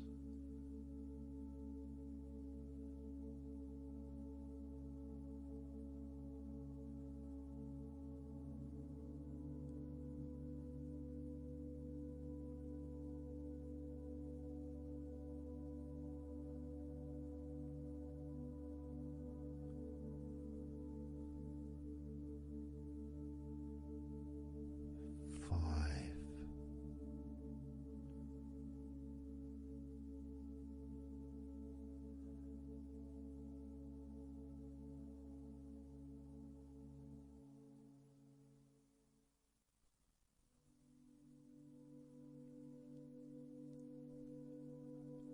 4.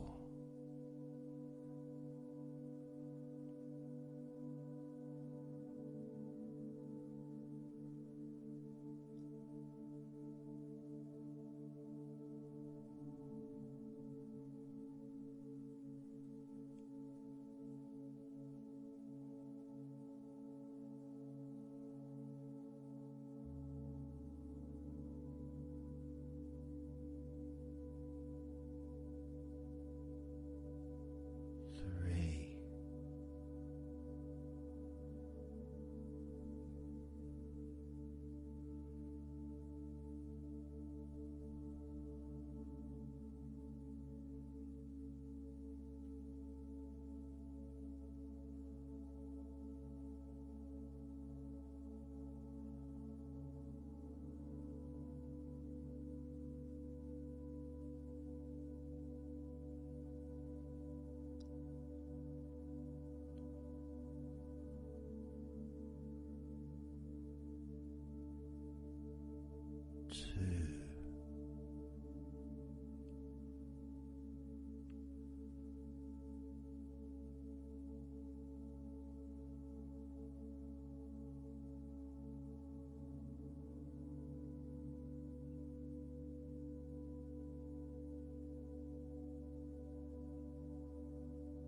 being aware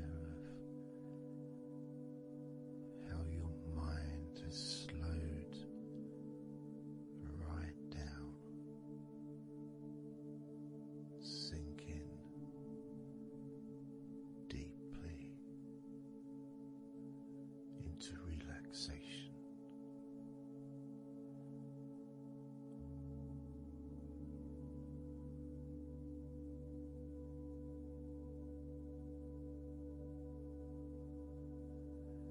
And as you focus on your mind, you may notice that there are some thoughts still there,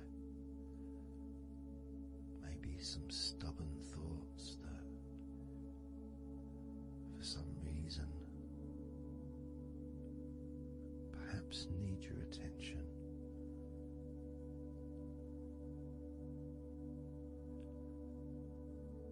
So what you can do is send love to those thoughts. Sprinkle those thoughts with love, like little petals from a flower. Just sprinkle it over them. Petals filled with love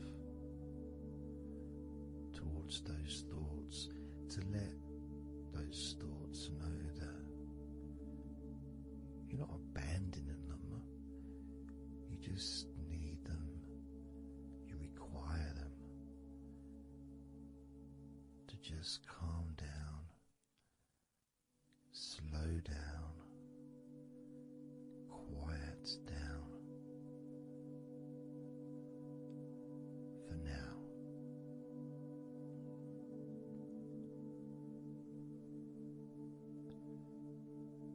So as you focus on those remaining thoughts, as we count down this time from 7 down to 1, with each number, just imagine sprinkling those flower petals of love, kindness, gratitude over those thoughts, which will allow them to just melt away and relax deeply with every number.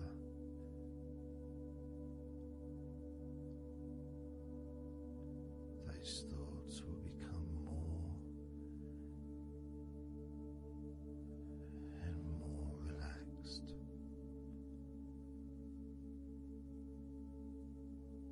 Starting with number 7.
Notice how relaxed you're feeling in your body.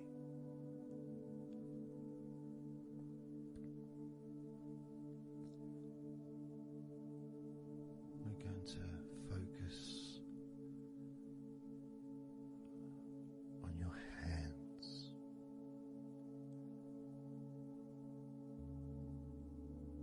Because the more relaxed your hands are, the more relaxed your body and mind are.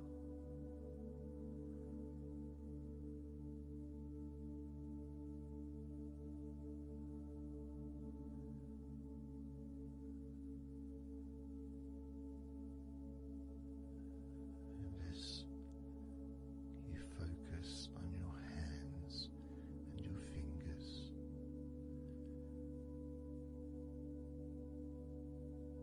there's nothing needed to be done. There's no clenching of fists or tensing the fingers or anything like that.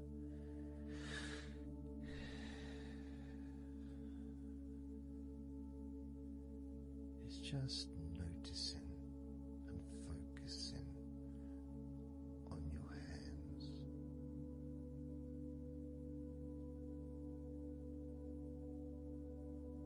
Noticing how they feel.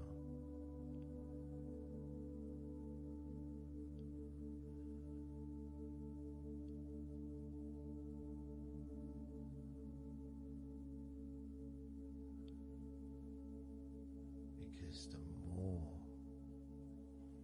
relaxed your hands feel, the calmer your mind feels, and the more comfort you feel throughout your body.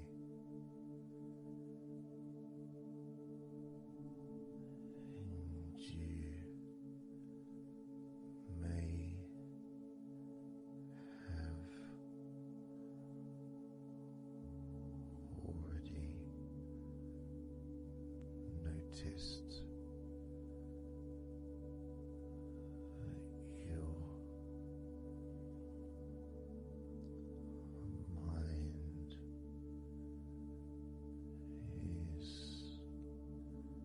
is starting to drift.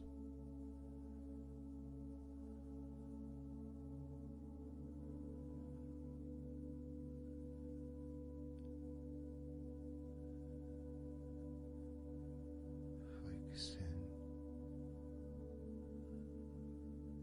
just on your hands and fingers,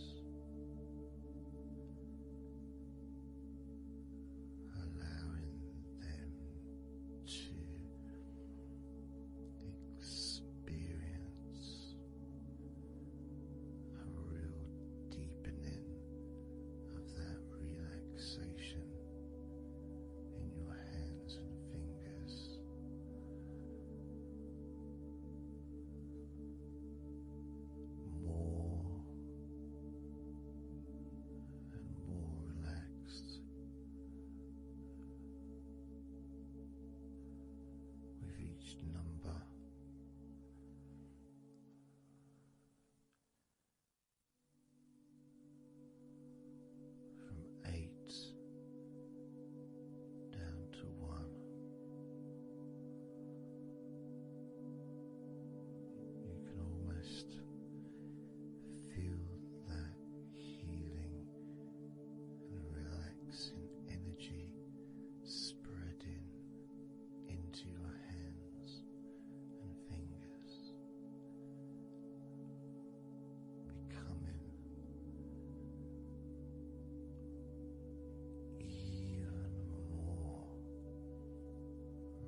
7.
Just being here now.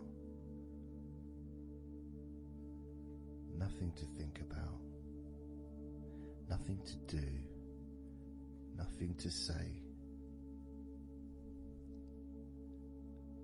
And everything just feels calmer. And this is your natural state of being. This is how you just normally feel when you take away all of that other stuff that we add. You know, things like stress and worrying and overthinking and anxiety, tension. Generally thinking about stuff. When you take that away, which is what we do, what we're doing now,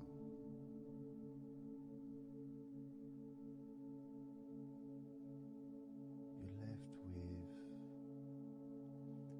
a real sense of peacefulness, which comes to you very quickly. Because ultimately it's just a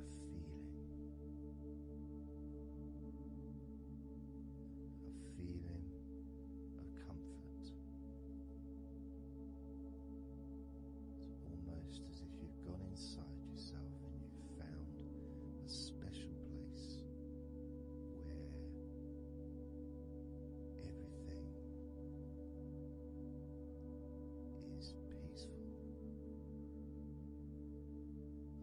place where you can feel relaxed and your natural sense of comfort. A place where you can be you.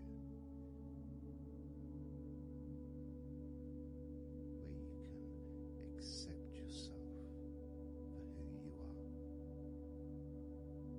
A place where you're not trying to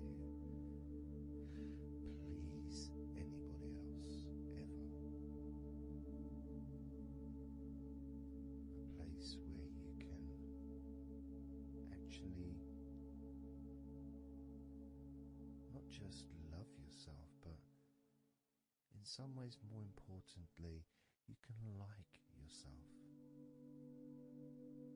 Appreciate who you are.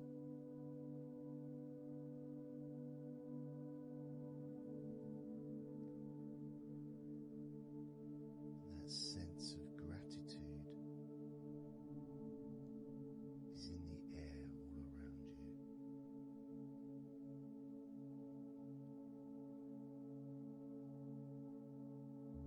That's also a place where you can actually feel the healing energy soaking into your body.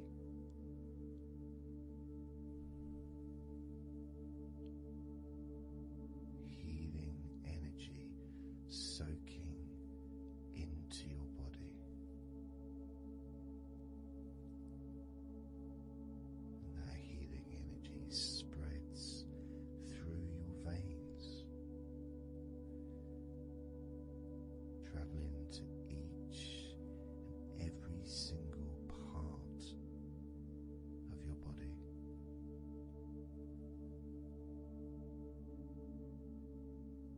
And you start to realize that actually that healing energy has not just entered into your brain, it's become part of your brain. And that spinal fluid is now mixed with healing energy.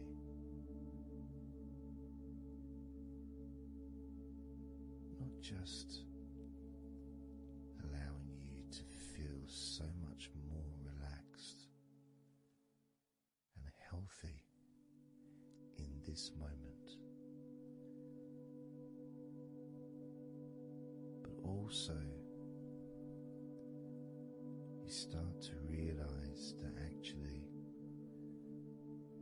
what's happening now with that healing, relaxing energy spreading through your body is actually changing your life.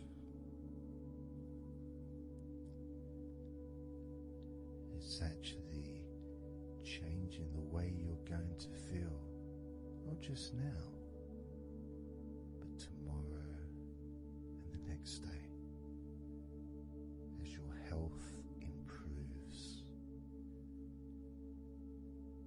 Not just your physical health, but your mental health.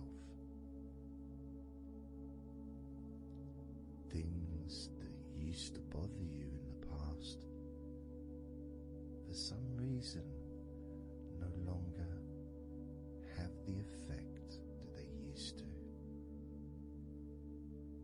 because something has changed deep within you. Maybe things that used to cause you to feel anger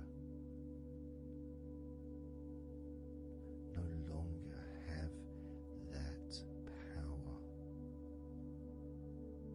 to control you the way they seemed to be able to before. As you realize that you're the one who decides what affects you. You're the one who decides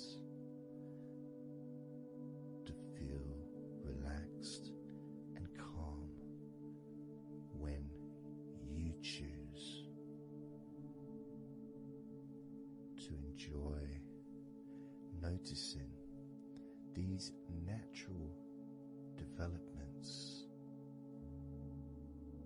of healing continuing to grow and improve your life day by day.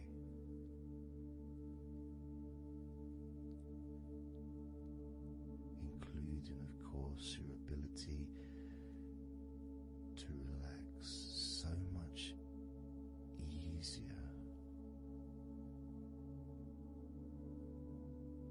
and sleeping is the most natural thing in the world to you, because falling asleep is something that you've done so many times in your life,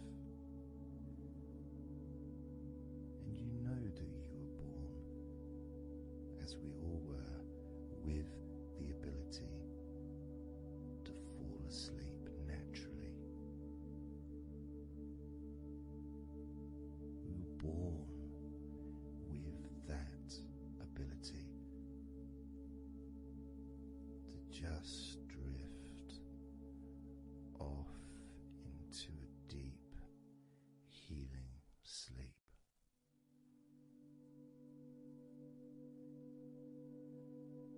Even when we're kids, sometimes we'll fall asleep when we don't even want to. We try to stay awake. Maybe it's a birthday in the morning, or it's Christmas or holiday or something we look forward to. We don't want to go to sleep. But the more we want to stay awake, the more we just start to drift. And the more you fight drifting, the more you try and stop yourself from drifting asleep, the deeper and stronger that drifting becomes.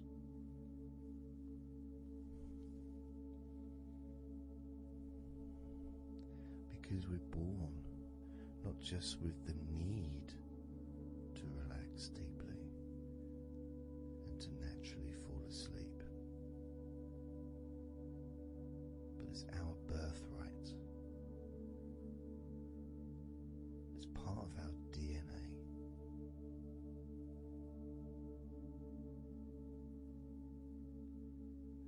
And sometimes as we get older in life, perhaps at times we have forgotten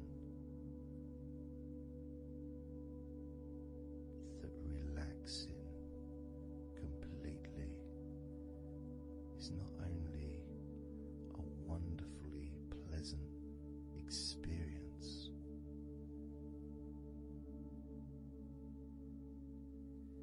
it's also really easy.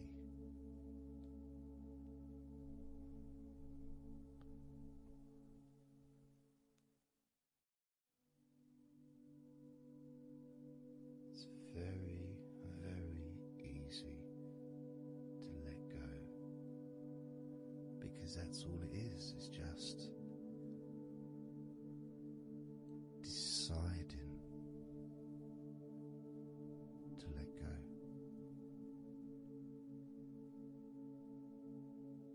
And when you press the play button on my recordings, you have given permission for my voice to relax you. When you press that play button, you have given me permission for my words to affect you in a positive, only a positive way, opening up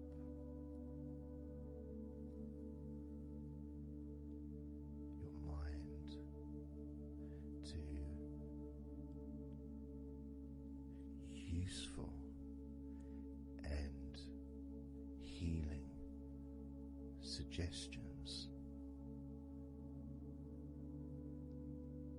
that can have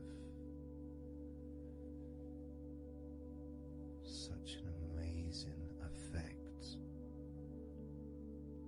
on how you feel right now, as well as those changes that continue long after the recording ends, those changes within you that continue to flourish and grow, transforming your life in a positive, beautiful way,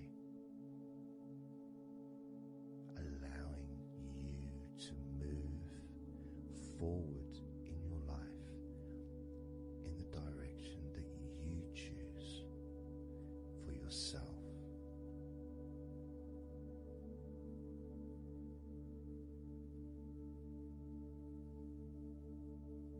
And this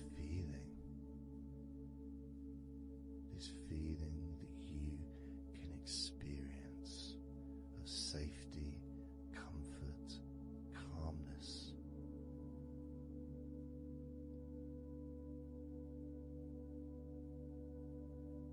just feels so nice.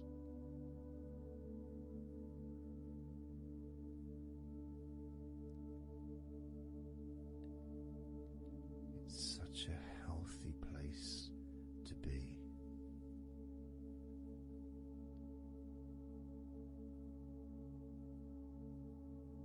And that positivity grows within you.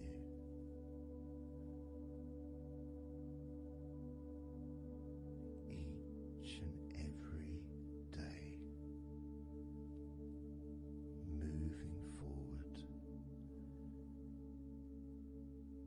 you're going to find that you're more relaxed physically and in your mind is more relaxed. And it's not that you're thinking slower, it's just that your mind will be less clogged up with unnecessary negativity. Because from now on, your mind rejects negativity. From now on, you're going to start noticing when negativity arises, and you can just say stop. Stop. And that negativity will turn around and leave you alone.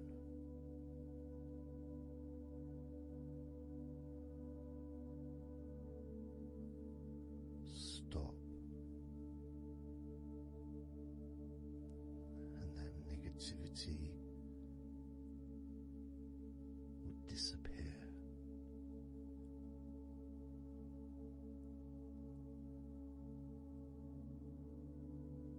And as you notice that you feel way more relaxed than you probably expected,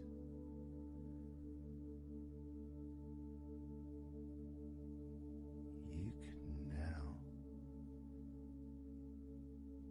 congratulate yourself because you're the person that has done this.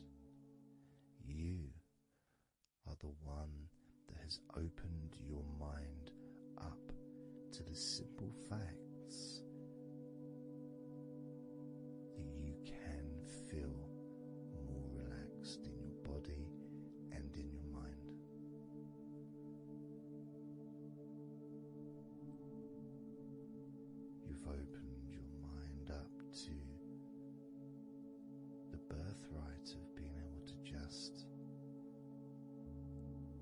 asleep easily when you choose.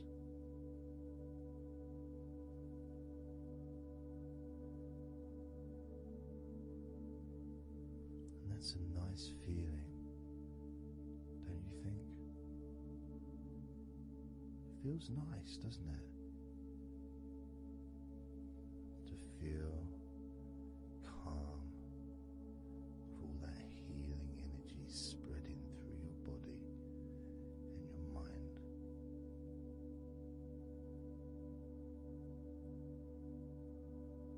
To spend time in that special place where negativity can no longer enter.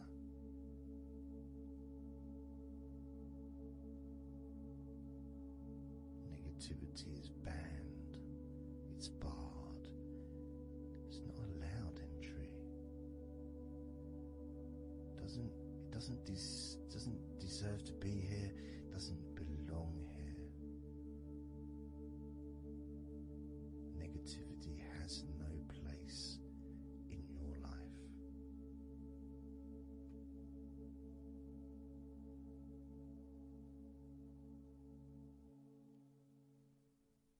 Which makes room for more comfort, more healing, more relaxation, more peace.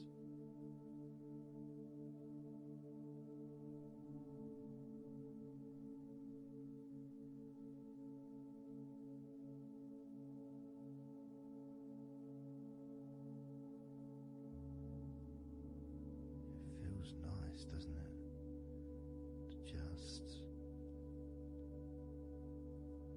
let go of everything.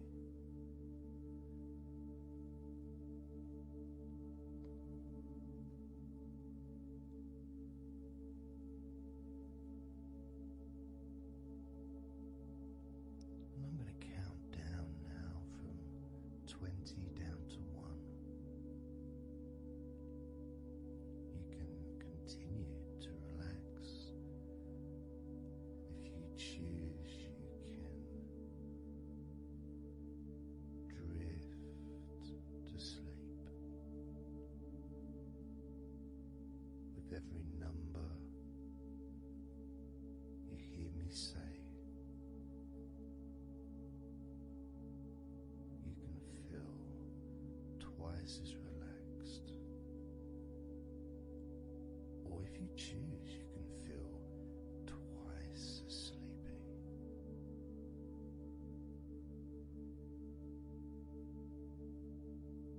Now,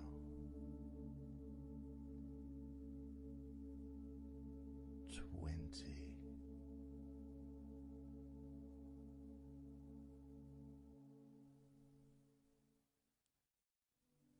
19.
is your time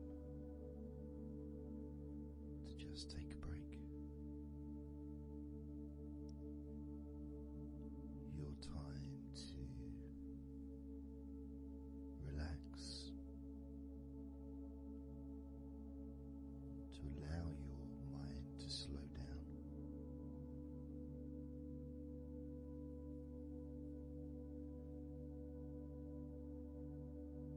To give yourself permission to take a break from everything, and you're the only person that can make that decision. You're the only person that can actually tell your mind to just relax.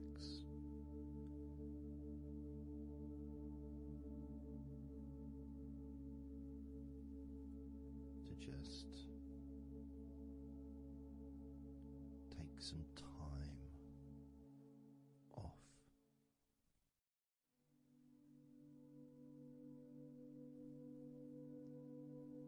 So that you can focus on your body, getting in touch with how you feel physically.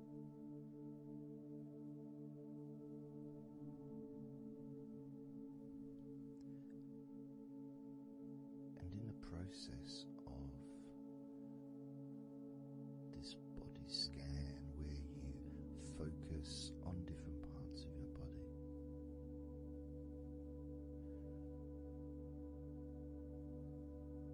those parts that you focus on and observe,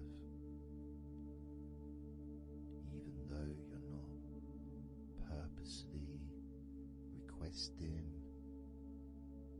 for those parts of your body to relax, it's kind of expected. You expect, when you listen to my voice, to feel more relaxed naturally.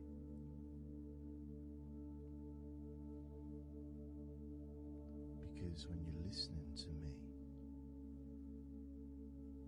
your attention is focused on my words. And as my words guide you to focus on those parts of your body, your focus increases.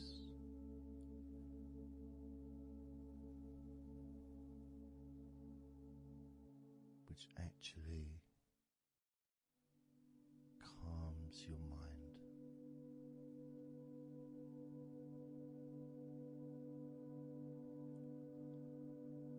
And when your mind calms down, your body relaxes.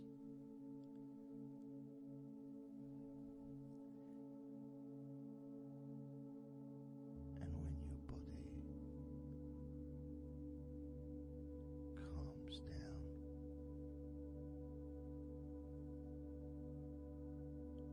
your mind relaxes.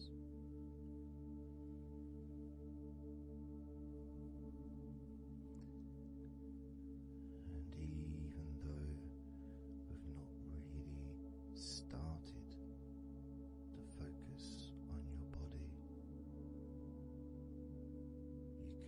you can already feel that healing energy spreading through your body, pushing out stress and tension,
relaxation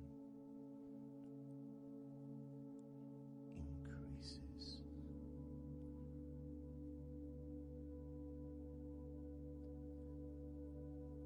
Deeply increases.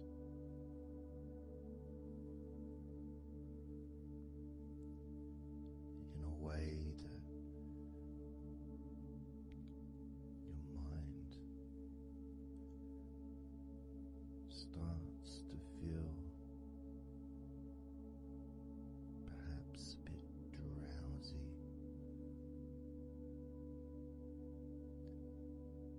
because it's not needed, and it may start to drift.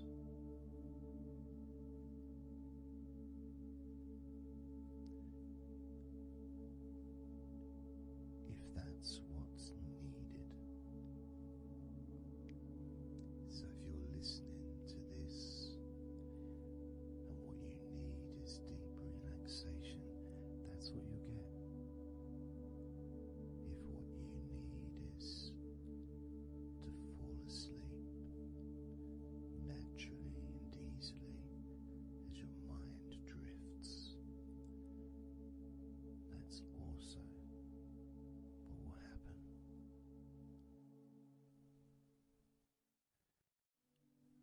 Because by pressing that play button on the podcast and listening to me, you give permission for your body and your mind.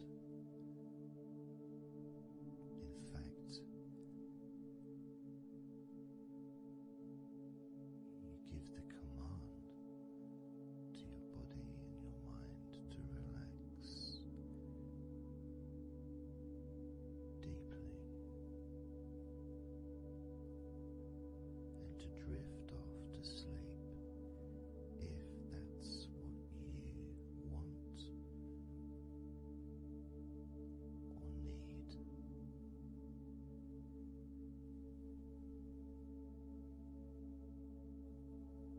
And as I focus on the different parts of your body, you may start to just drift, and then you come back again and you hear me talking and I'm focusing on a different part of your body.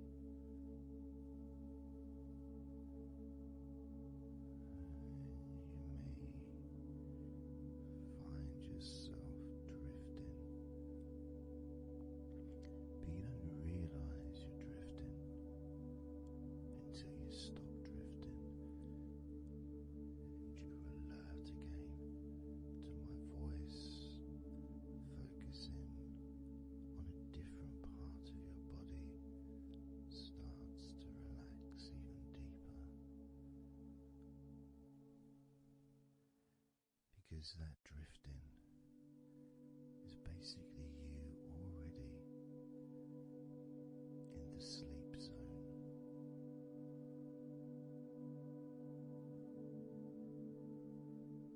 And the more you drift, the longer you drift, and the longer you drift, eventually that drifting continues into sleep.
Just focus again on parts of your body. Focusing this time on your forehead.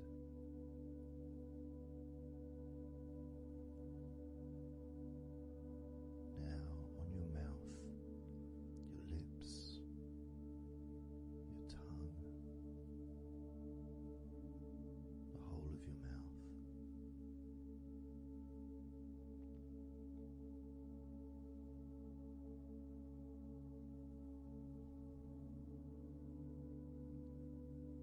Focus in on your fingers.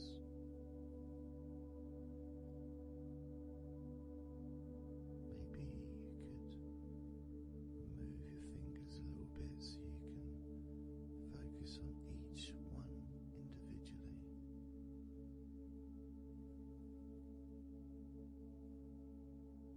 Both hands. And even though as you focus on both of your hands now, they almost seem to just melt into one.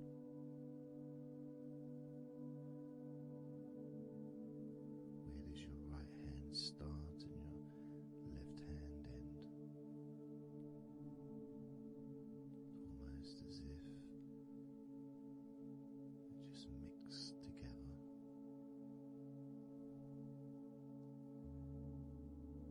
Now focusing on your knees.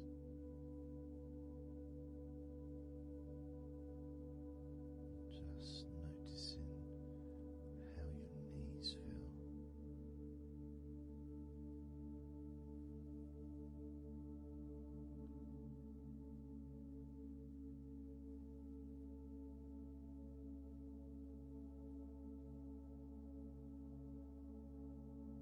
Now focusing on your elbows. Focusing on both of your elbows.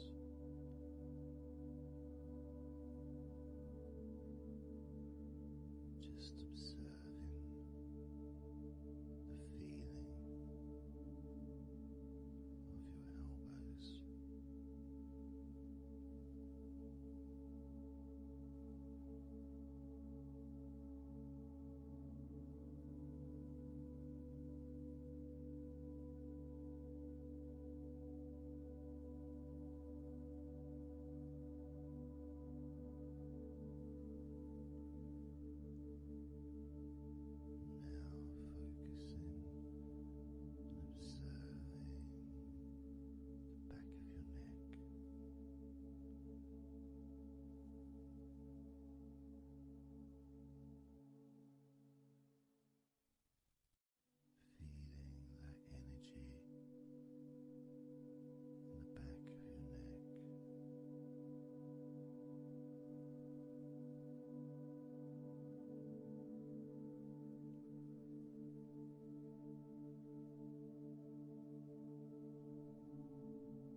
letting go.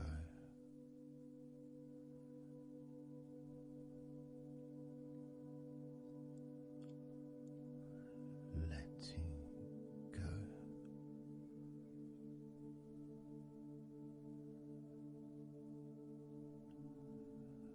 Letting go of everything.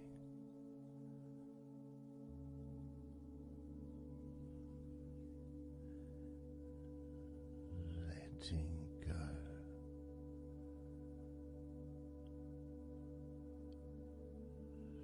Letting go.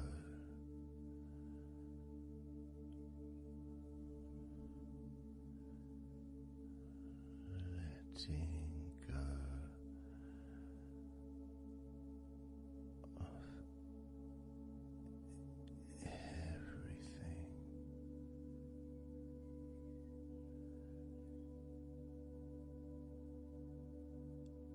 Everything.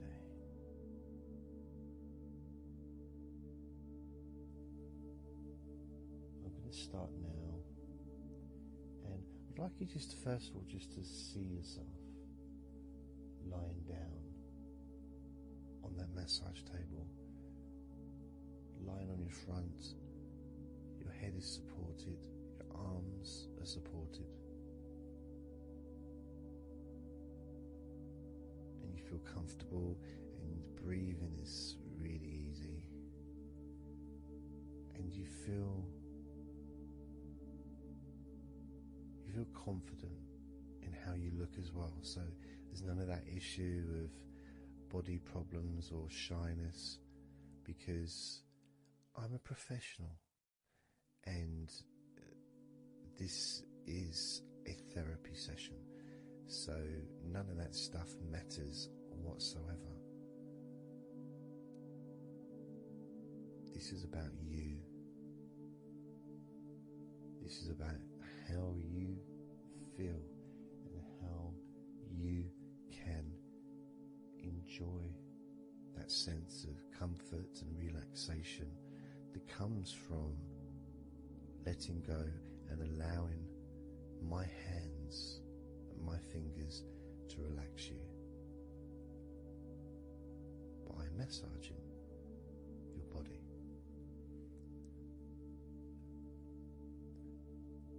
So I want to start off just by placing my hands on the back of your head, just gently, just so you can feel what my hands feel like really on you. So you can maybe feel the warmth of my hands on the back of your head. And I'll move my hands to the side of your head, not pressing but just holding there very gently, maybe over your ears and a little bit on your face, just so you can feel my hands, so you can become accustomed to them.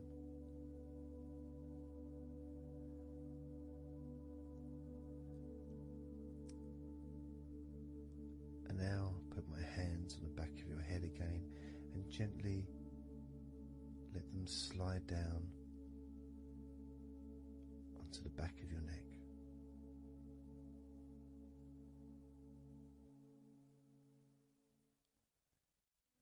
You can feel my hands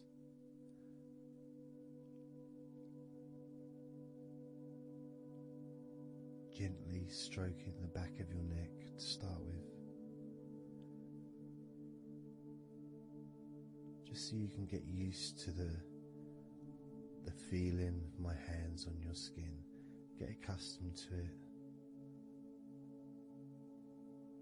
realize that you're safe and it's all good, it's all fine.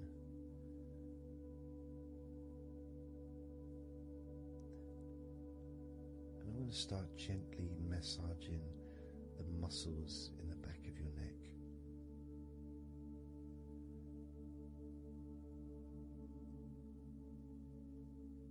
With both hands.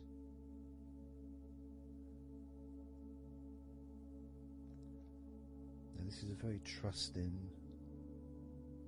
situation, really, because our necks are so fragile, and to have someone have their hands around your neck in that way can sometimes be problematic for people, which is why massages are quite good, because it allows you to relax and to get in touch with trust, to feel peaceful and calm.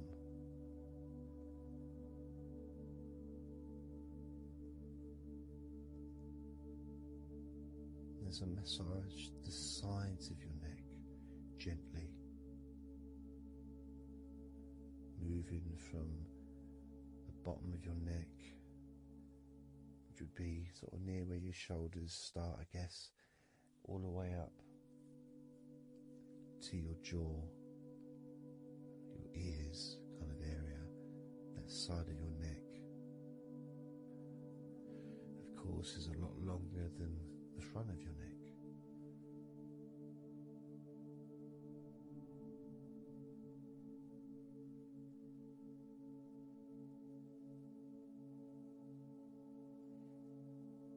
And massaging the back of your neck, especially that area where perhaps we hold tension. And as that area is massaged, you can actually feel a sense of release in the back of your neck.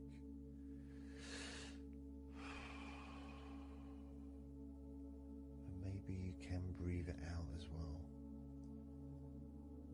Notice how it feels. Notice how you feel.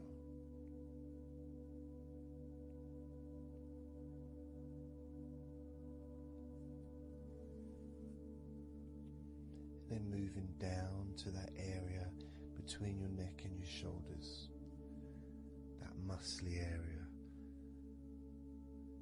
starting to massage that area on both sides. I mean, this would be the area that a lot of people would massage if they were going to give you like a shoulder massage. Even that's not technically the shoulders, but it's all the muscles that lead to the shoulders, from the neck, and again that can hold tension and stress. And when massaged, sometimes a nice deep massage is useful, and you decide how deep that massage is.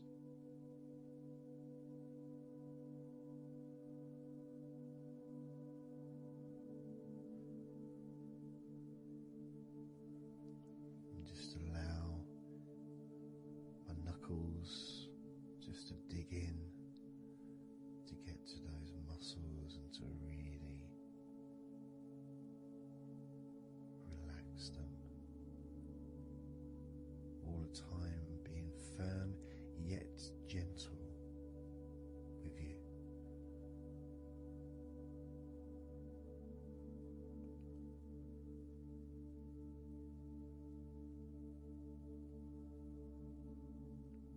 Just stroking down that area to your actual shoulders, moving to the muscles of your shoulders,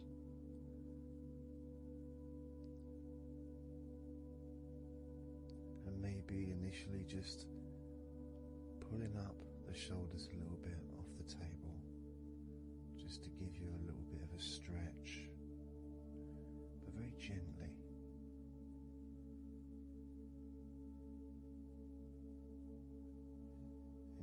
Muscles at the front of your shoulders, the sides and the back.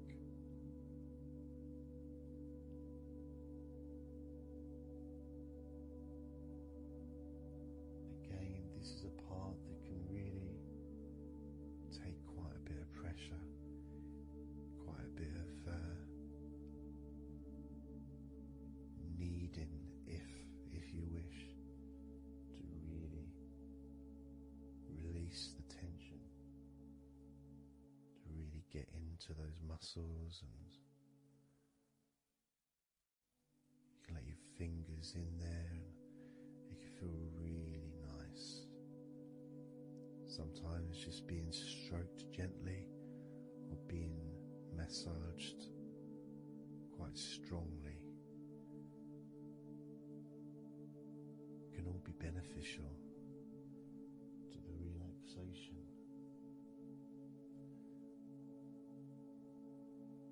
of the muscles in your shoulders.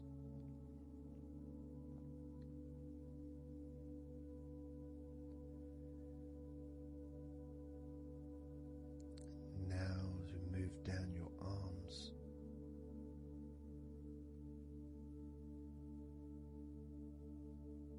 we'll do one arm at a time, starting with your right arm.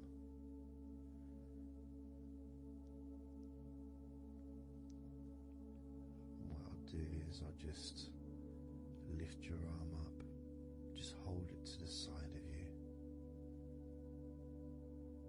Don't want it to still be attached.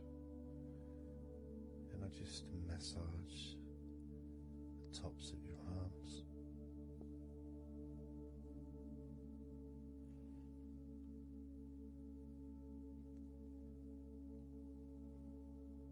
All the way down to your forearms, into your wrists.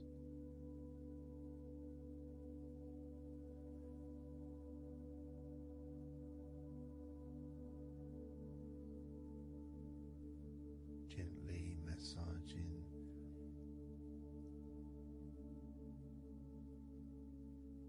that part, the softer part, which is the under part of the arm, which leads to the crease in your elbow, the inside. It's much more sensitive skin.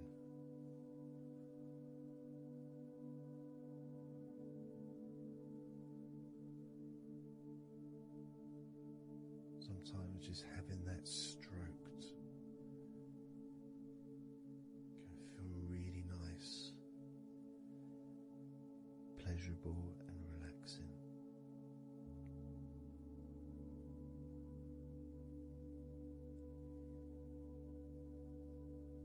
Now moving down to your right hand.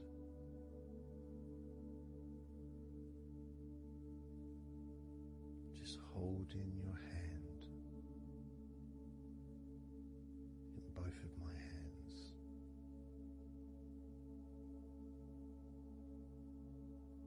Just pressing gently on the back of your hand and stretching your fingers ever so lightly. At the same time, pressing down and massaging each finger.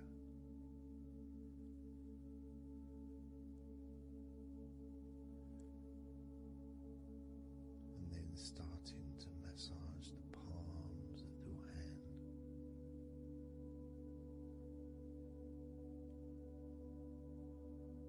Just turning the hand gently, stretching it gently.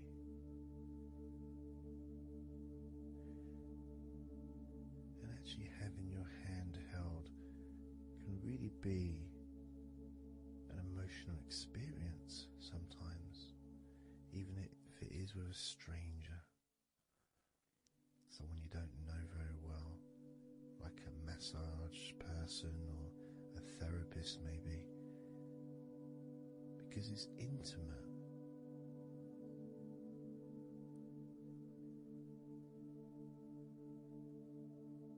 You can feel nice, and you can feel safe.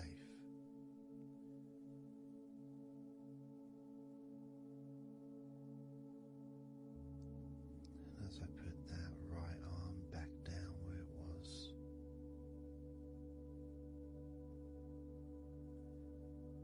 we're going to do the same with your left arm. Exactly the same.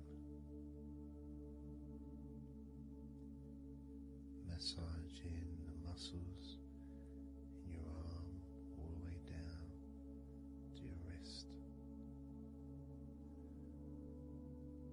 stroking the inside of your arm.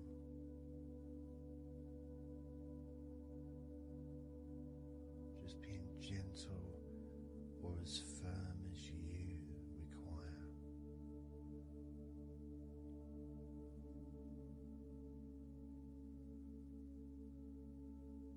And then massaging your left hand.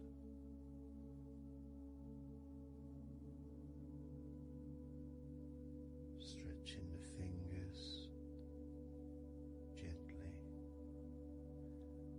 massaging the palm of your left hand.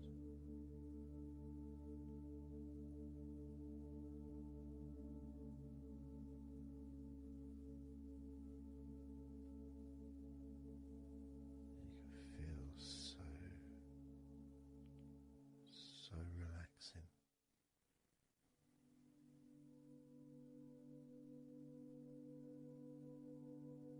So comforting.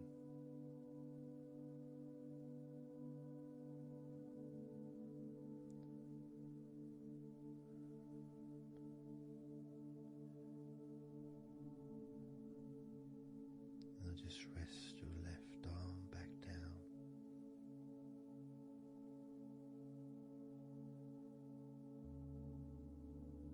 Start to massage your back, the biggest part of your body.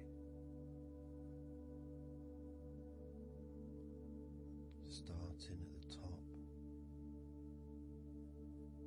starting again where we already have been, that area at the top in between your shoulders, near your neck, going back and massaging that area again, but this time moving downwards.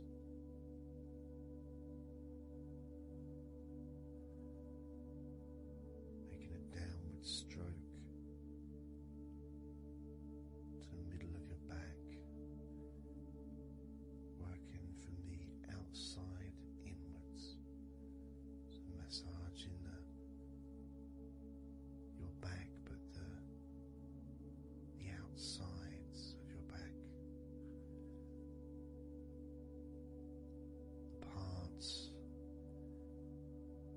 where your arms would maybe rest against.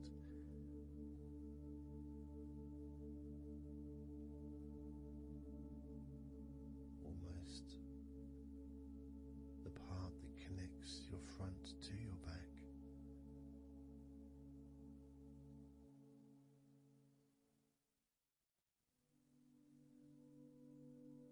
And just massaging down firmly but gently, as firm as you want. Moving down and then moving across a little bit and moving all the way down again.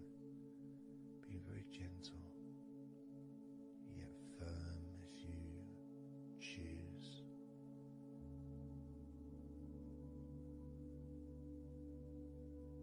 Eventually we get to the spine. We can massage the muscles on either side of your spine, from the top of your neck all the way down to your lower back.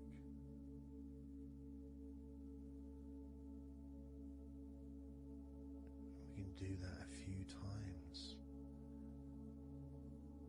Sometimes people use the knuckle or the two fingers and just go either side of the spine and almost just push down, go all the way down to the bottom of the spine, each time releasing tension and opening up the body, stretching your body so that you feel more relaxed, but at the same time rejuvenated.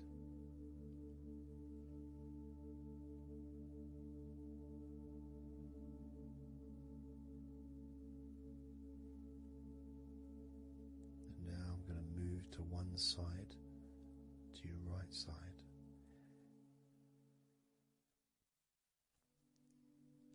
bottom of your ribs to your pelvis. I'm going to massage that area of your back. I'll stretch over the other side and I'll pull the muscles gently and massage and push from one end, that side, all the way to my side. To the middle, in fact, to where your spine is. Massaging that side of your spine, the opposite side to where I'm standing. It's almost like kneading bread.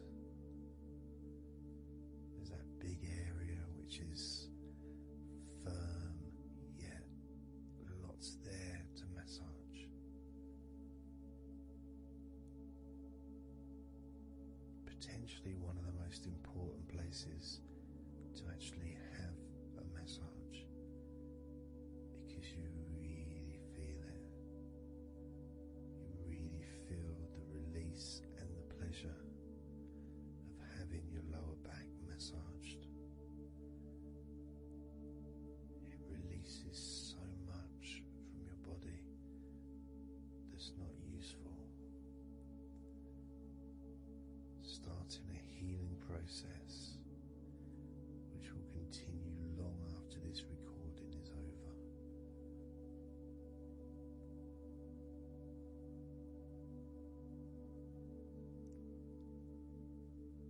And massaging this part of your body not only feels really good for you, but it's actually fun to do, because it is, as I said, like kneading bread. It's a part that you can really get a hold of and really massage deeply, if that's your choice.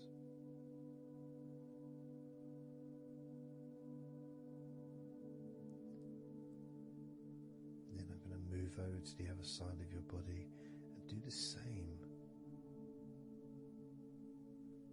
with the opposite part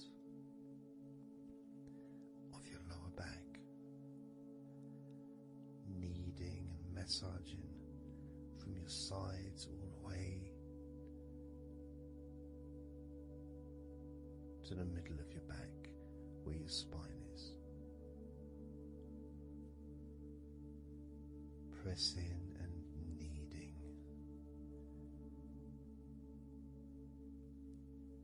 Firm and gentle at the same time. It feels so releasing. There's a mixture of pleasure, comfort, release, calmness, relaxation, all mixed together.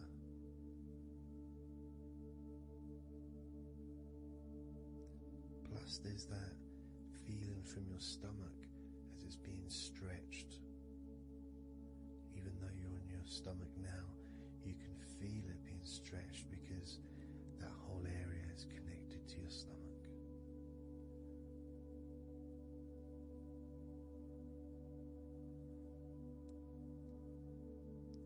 Now we're going to move further up to your top of your body, and I'm going to do the same. This time starting with your upper back, put my hands forward over and massaging that area up to your spine, from the side of your body up to your spine. So some of that massage area, the muscle tissue, or whatever, fatty tissue even, will be possibly from your chest. It's all connected. The chest and the back connect together. I'm going to be massaging and just pulling some of that skin from your side up and massaging that area of your upper back all the way to your spine. And then I'll move down a bit and I'll continue with the middle of your back, doing exactly the same thing. as gentle or as deep as you choose.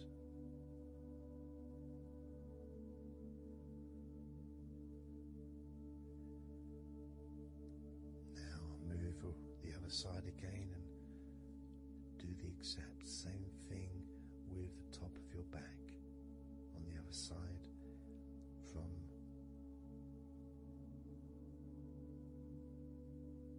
pretty much underneath your arm area, really,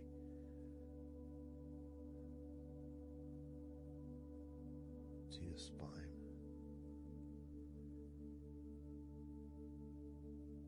And then continuing that all the way down, including your middle of your back.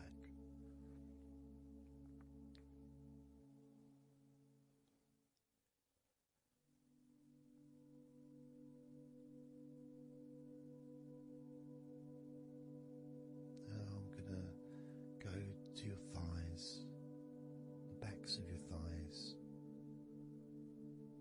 and the sides of your thighs. Starting with your right leg, massaging the back and the sides of your thighs, gently and firmly. There's a lot of muscles there. It's an area that can be very tense at times and maybe needs a little bit more pressure than the rest of the body. But that's up to you. You can gently stroke the back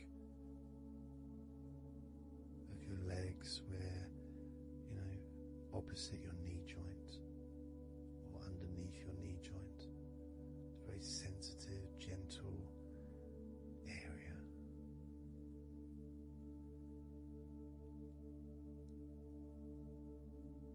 And working down to your calf muscles, massaging your calf muscles thoroughly and deeply if you choose, using both hands, fingers digging deep.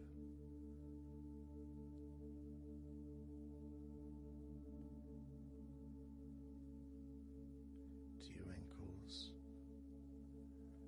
and the back of your ankles, just gently massaging that area.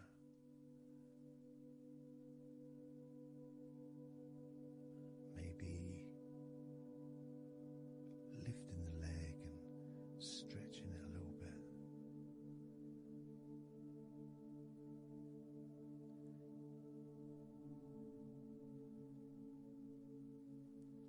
Moving to the right foot.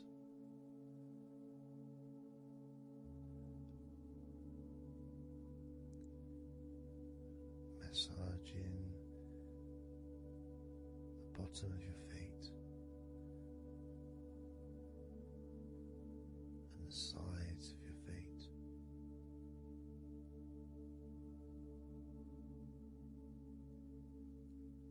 Gently but firm enough so they don't tickle.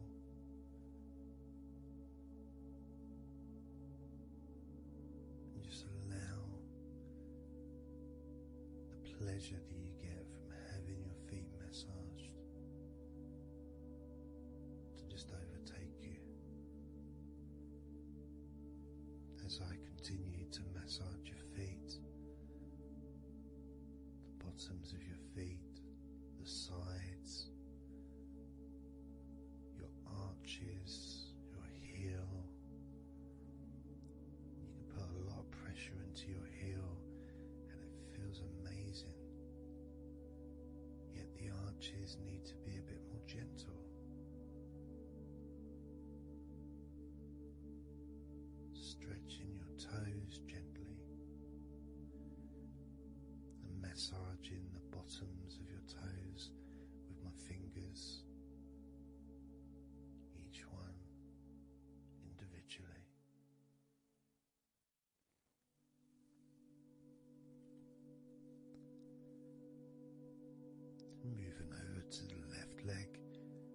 do exactly the same thing. Starting at the top of the thighs, working the back of the thighs and the sides, massaging deeply and gently that whole area, working all the way down.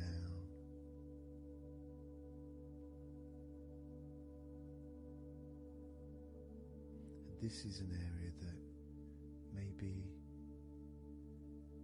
you could like to spend more time relaxing and massaging. So perhaps if you wanted, I could make a future recording where I spend more time on one particular area.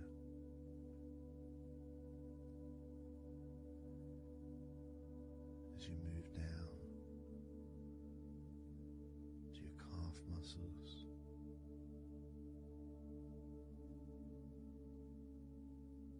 massaging your calf muscles firmly and gently.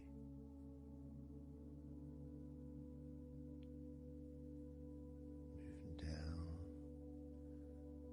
your ankle and to your feet, massaging the backs of your feet, the bottoms of your feet,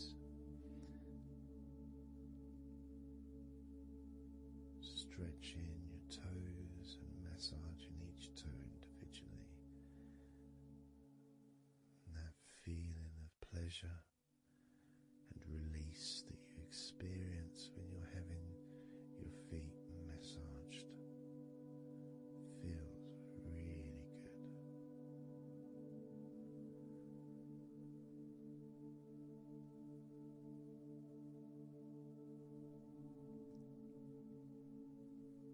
Now, as you turn over in your mind, laying on your back,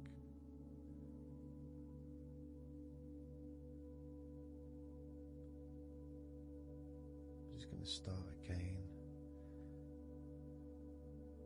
at your neck area.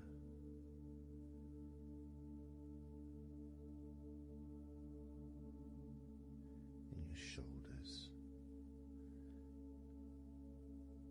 just to get back in touch with that area.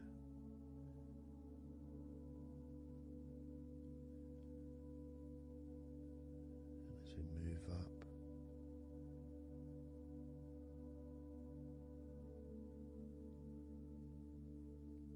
I can clean my hands, make them all fresh, because now I'm going to massage your face gently. Starting off with your forehead,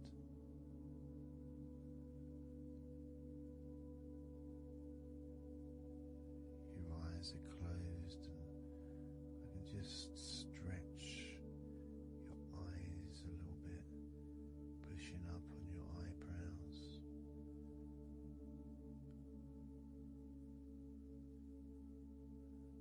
just massaging around your scalp.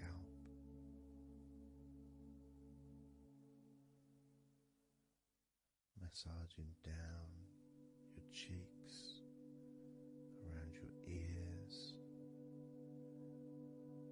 into your jaw gently, the sides of your neck, your chin,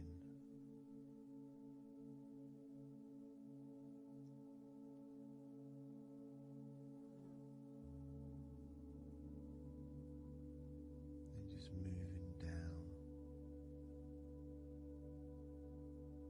from your neck down to your chest,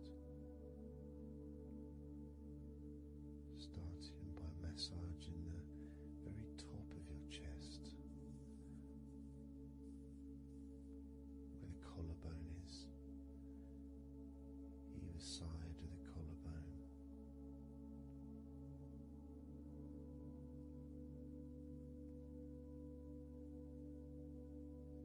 Just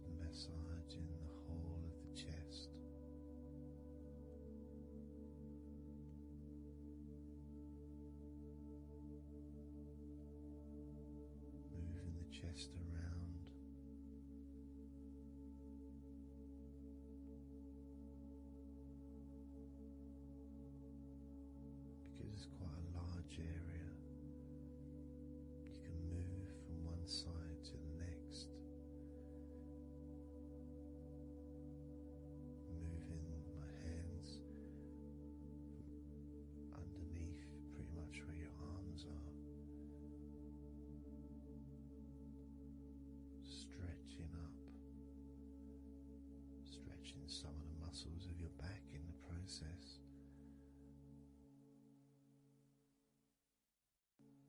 Moving up over your chest,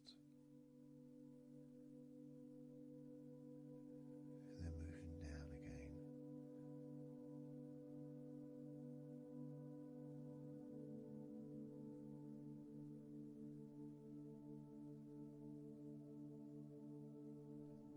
And then allowing my hands to just massage gently and slide down towards your stomach, starting in the middle of your chest,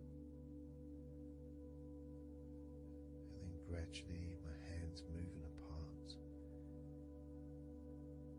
and massaging and sliding at the same time, moving down to just below your rib cage.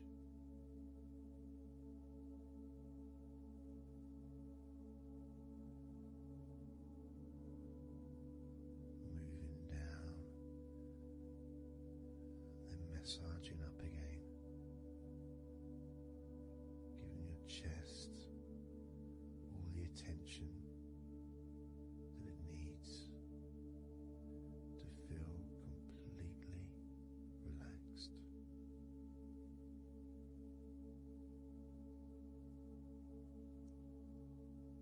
Remembering that I'm also going to be focusing on your sides as well. Doesn't get much attention, but feels really good when it's massaged. Just stroking my hands down the sides of your body, just below your arms, all the way down to your hips.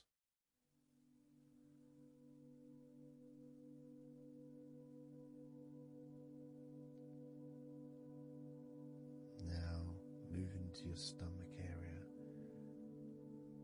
I'm going to stand one side of you like I did when I did your lower back. I'm going to do a similar process of just stretching the muscles from your side gently, massaging from one side to the next, moving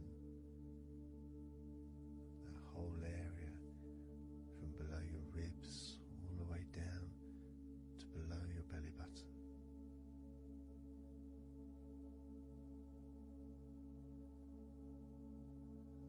And then move around to the other side of you and repeat that.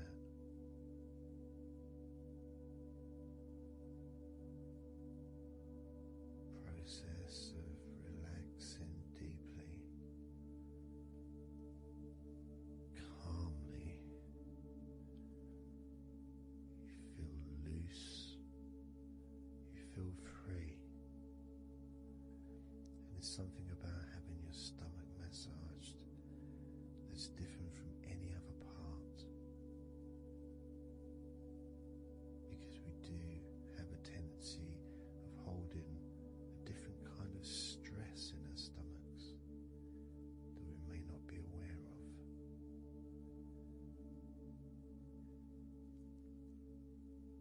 As I now massage your stomach, the front of your stomach, making circles around your belly button.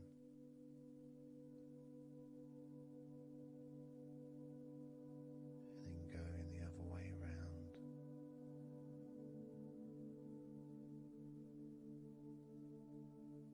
There's a gentleness and a freedom that comes from feeling how you're feeling.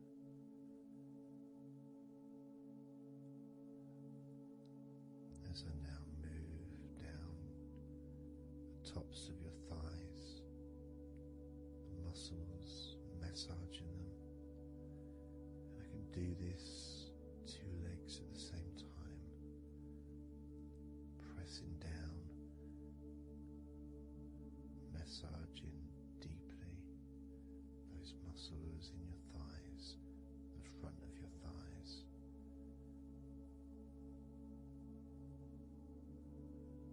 Moving down to your knees, gently massaging your knees. Sliding down your shins, putting pressure on either side of your shin, gently, softly but firmly. Moving down to your ankles,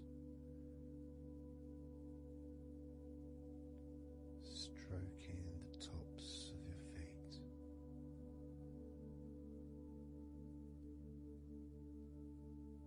And then with each foot in each hand, just gently massaging the whole of the foot. The top, the bottom, your heel, your ankle, your toes. Massaging every part of your feet. It feels so good just to let go and enjoy the process.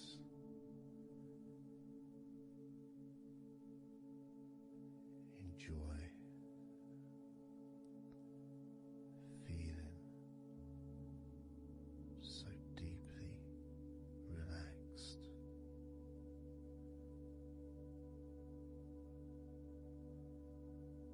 So much comfort and so many feelings that come just from touching your skin.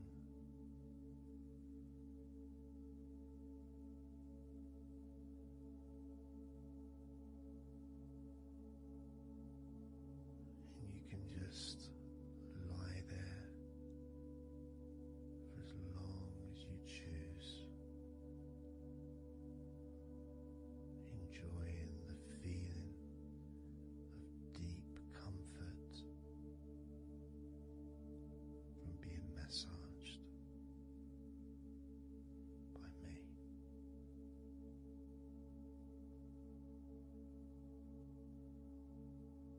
Enjoy feeling deeply relaxed.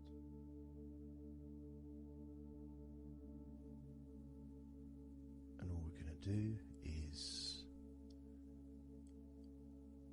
blow out some candles in your mind.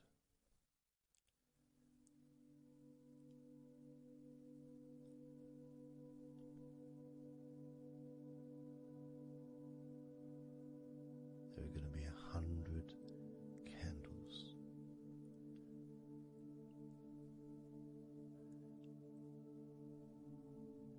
And you're going to blow each one out individually, one by one, starting at 100 as I count down.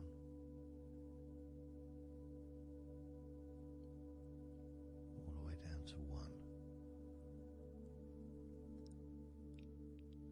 And each time I say a number,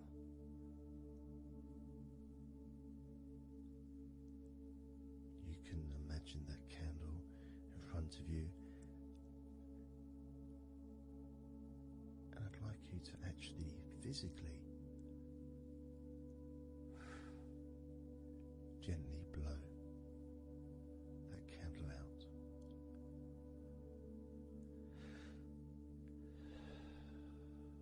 Just so it's not a big blow, it's just a gentle, and that candle will extinguish. And then I'll say the next number as we move down, and you can just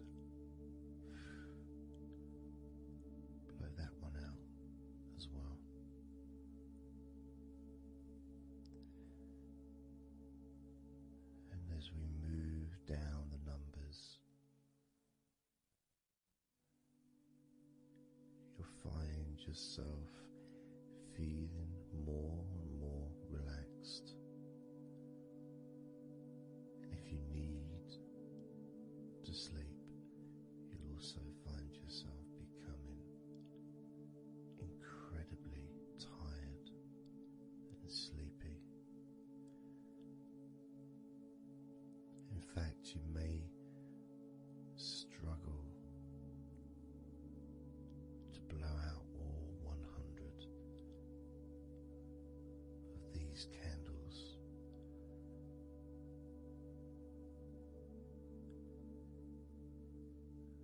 As you feel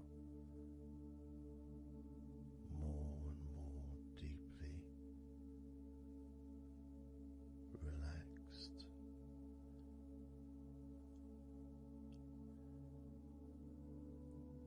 More and more deeply tired, and the further you go down, the more your mind starts to drift.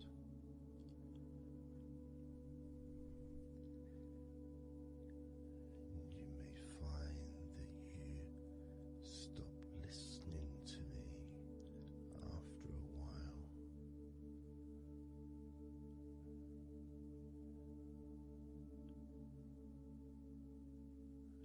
And even though there may be background sounds where you are, you'll be aware of those sounds at the moment.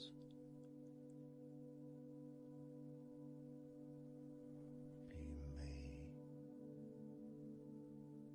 start to just not even notice them at all, because they're unimportant.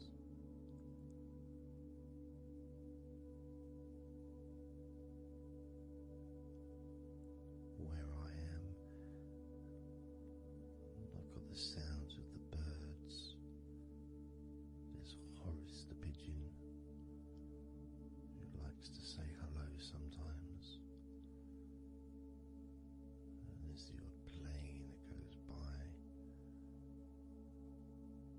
Maybe traffic and trains in the distance.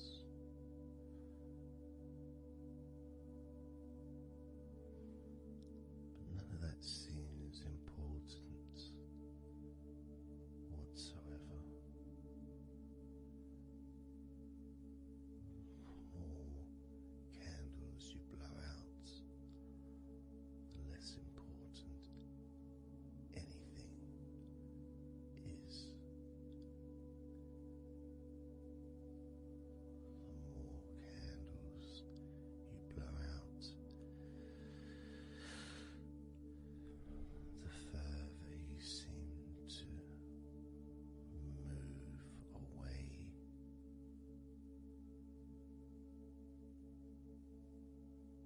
from sounds and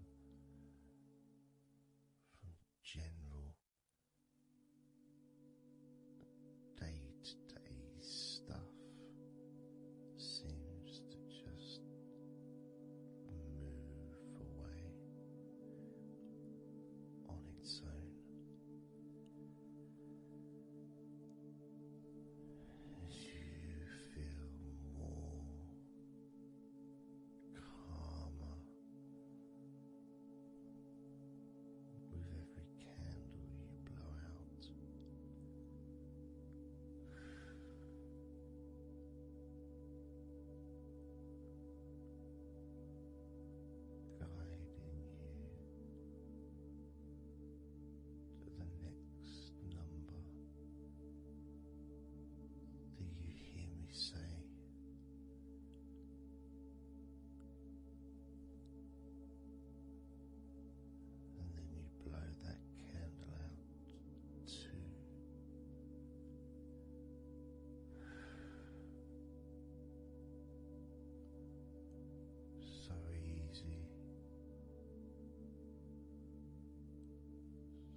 so simple.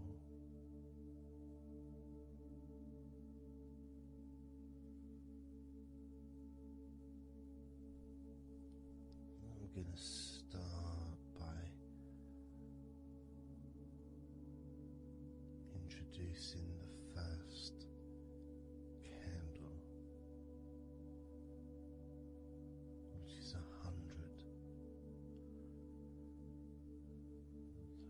The first candle, which is 100.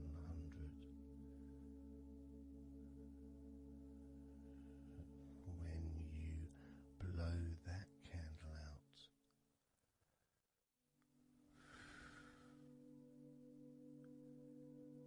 you'll find immediately a slight change in how you feel,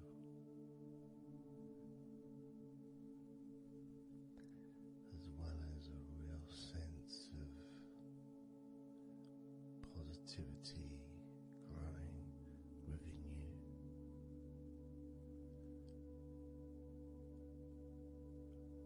Relaxation and sleepiness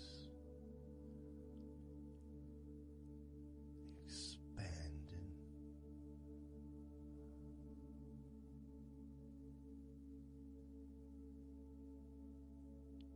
starting with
54.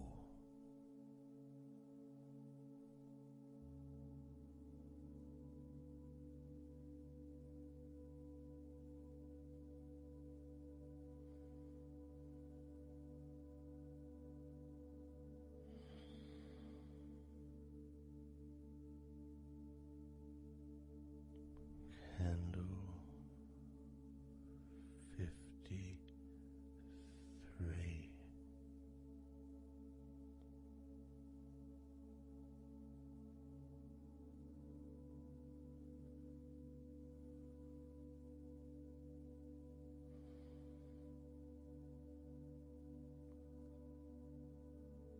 Candle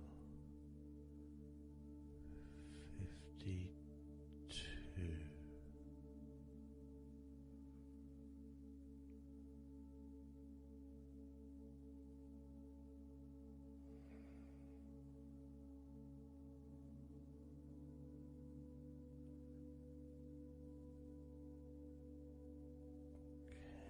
Candle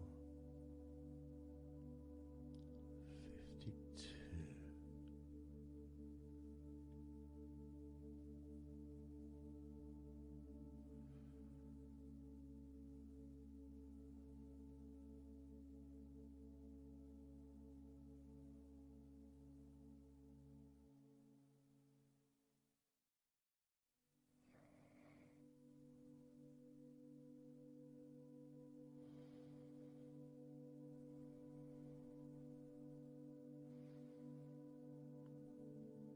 Candle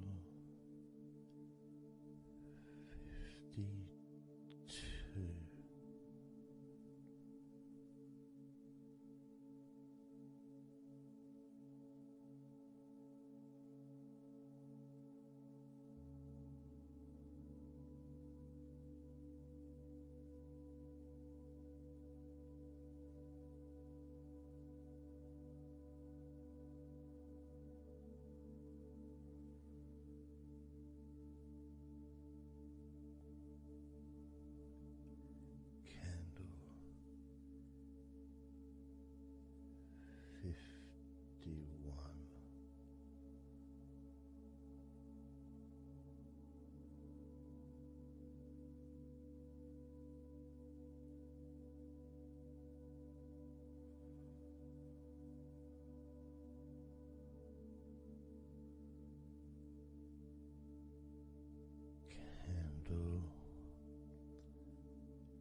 worries, concerns about the past, thoughts about the future, and even things you've been thinking about today. Just let it all go, because none of it is useful in this moment.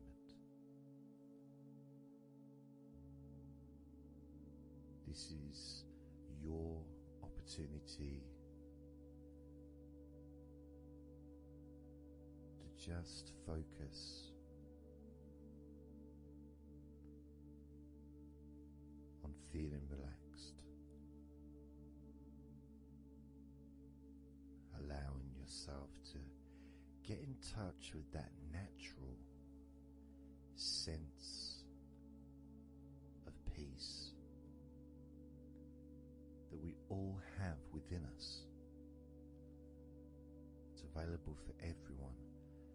It just sometimes takes a little bit of effort to set up the right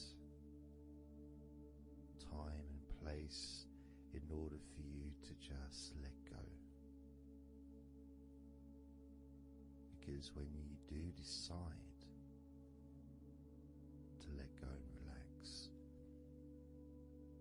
that's what your body starts to do. Because you've chosen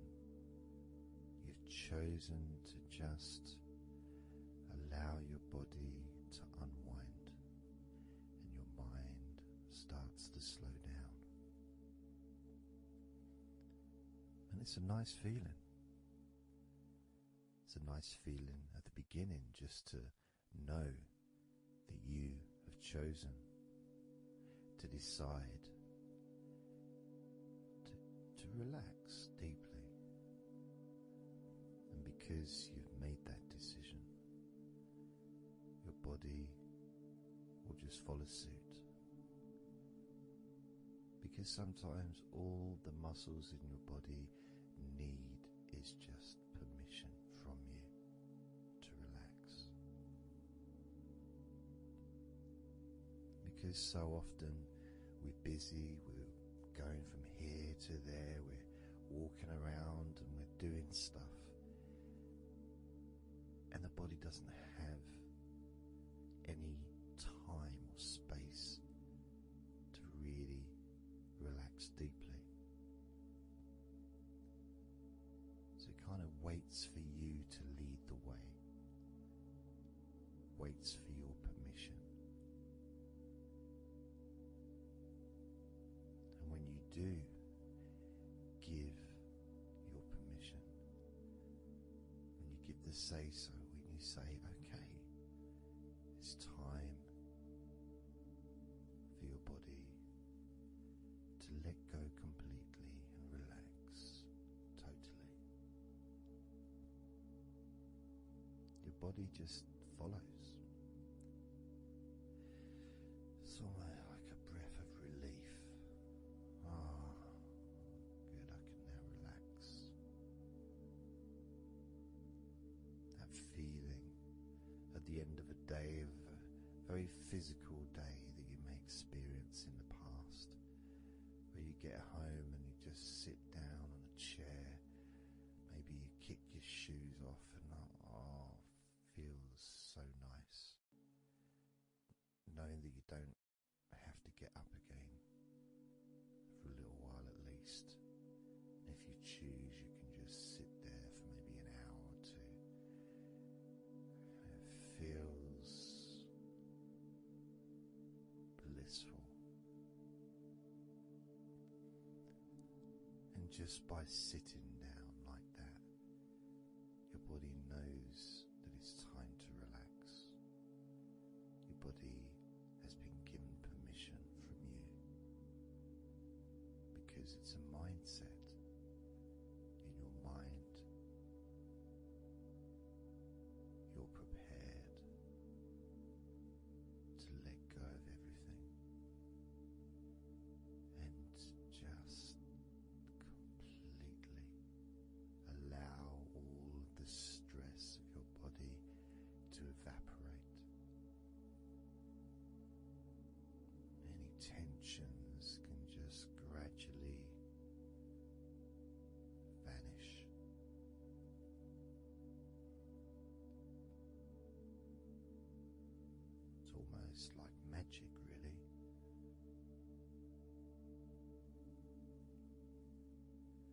because that sense of relaxation in your body is a very natural state.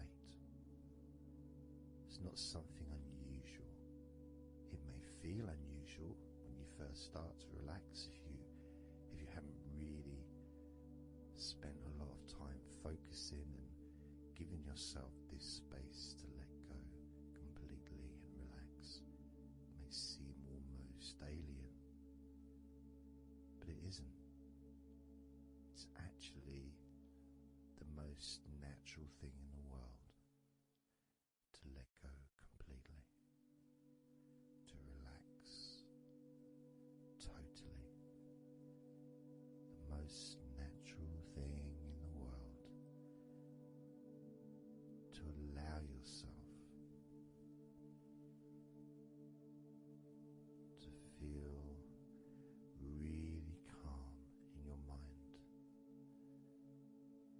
And it is almost like a literal unwinding. It's like you press a button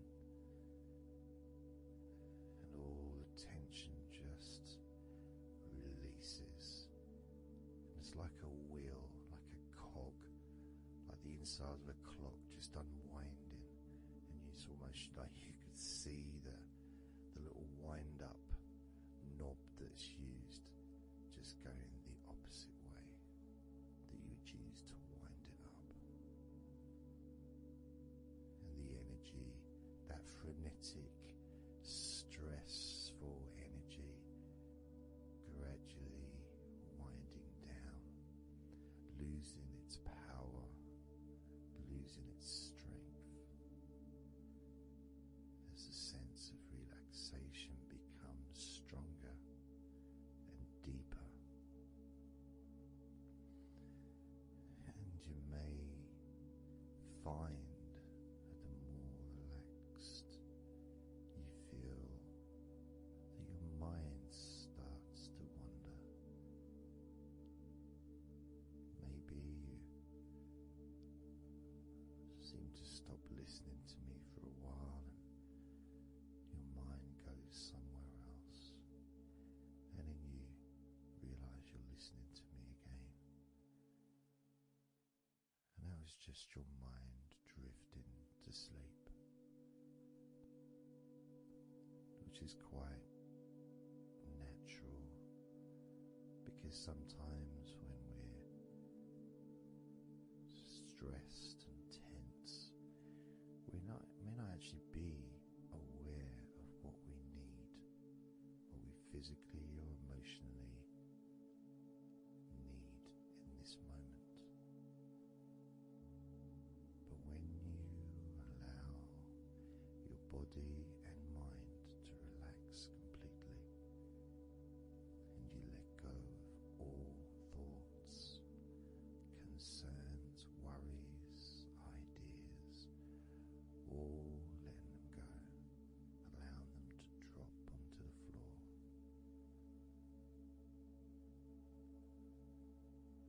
You start to get in touch with the feelings of such relaxation. It feels so nice to be in touch with the calmness of the different body parts as they become looser and looser.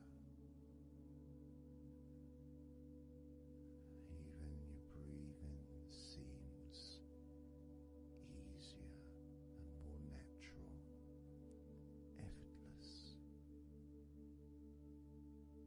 as that cool air enters through your mouth or nose into your lungs, breathing in comfort and relaxation, and then just breathing out any excess remaining tension or stress from every part of your body and mind. As you start to focus on your mind. Maybe you notice that things have come to a standstill, or maybe just much, much slower than before, because your mind is not really needed when listening to my voice, which allows your mind to relax just as deeply as your body. And that synchronicity between the relaxation of your body and relaxation of your mind lets you know that feeling completely calm, loose and relaxed really is a great healing experience for you, and has so many positive benefits for your body, your mind and your life, to be able to let go of everything and to relax completely in all parts of your body and mind. Even your bones are relaxed. All your muscles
firstly how you feel in your body, not trying to change how you feel, not trying to relax, not trying to move away from any discomfort or stress or tension, just accepting, observing and accepting how you feel in the different parts of your body. Just allowing yourself to be exactly as you are, to notice, to get in touch with how you actually feel in this moment. So we're going to start off by focusing on your hands. Just be aware of your hands.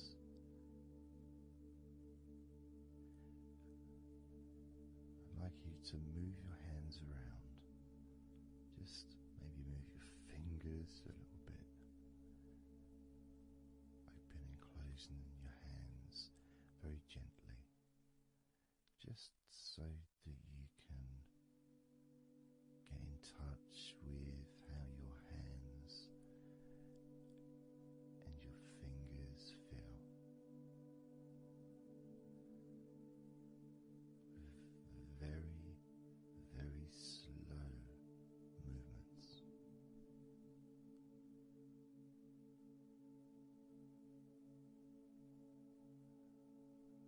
Focusing now on your feet.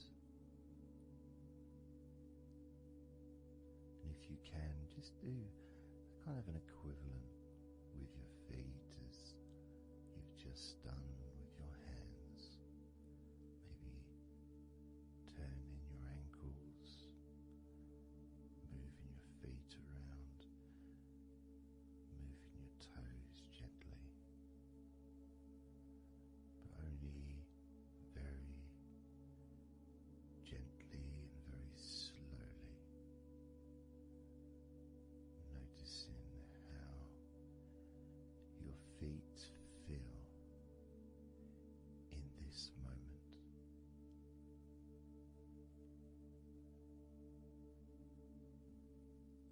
Focusing now on your eyes. I'd like you to just focus on your eyelids. Maybe you can open and close your eyes a couple of times to really get in touch with how you feel when you do close your eyes. The muscle changes in your eyes when you do close them. Maybe raising your eyebrows, which stretches the tops of your eyes. Perhaps squinting your eyes, scrunching up your eyes, just so you can really get in touch with all aspects of how your eyes feel right now.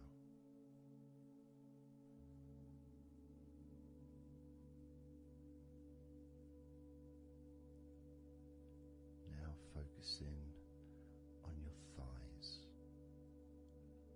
and I'm going to just ask you to gently tense your thighs, just very, very gently,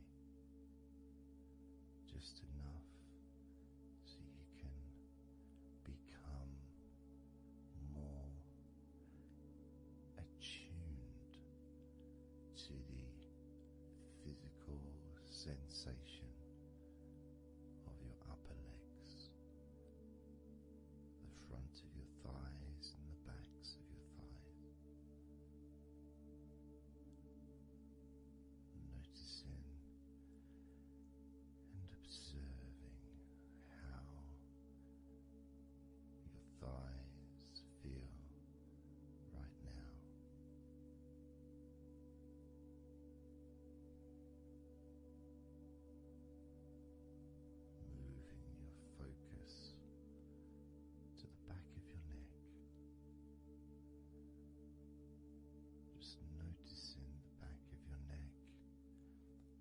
muscles, and of course they lead to the side of your neck. They also lead to the top of your back, which lead to your shoulders. So as you focus on the back of your neck, maybe you can move your head gently upwards as if you were looking up. Maybe moving your head down as if you were looking down. Perhaps moving your head side to side, right to left, but only very slowly and very gently. Not trying to force anything. It has to be very, very gentle, just so that you can be more in touch with the feelings, with the sensations, the physical sensations of how the back of your neck feels right now.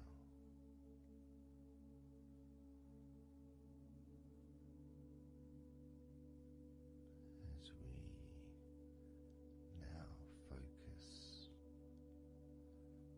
on the tops of your arms, the parts where your biceps and your triceps are, between your elbow and your shoulders.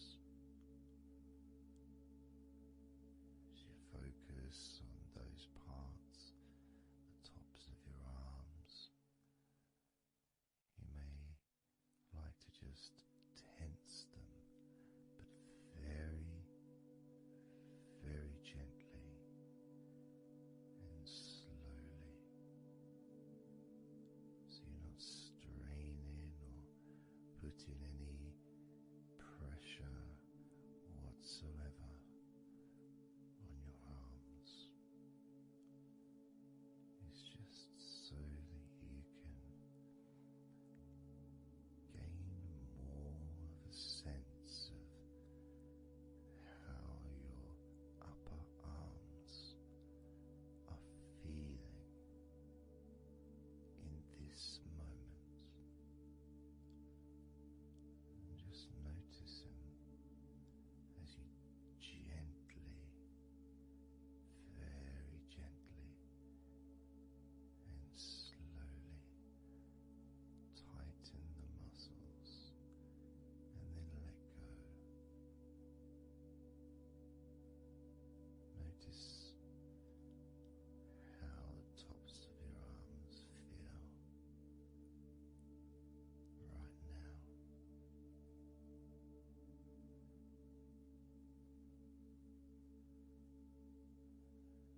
As we now focus on your stomach,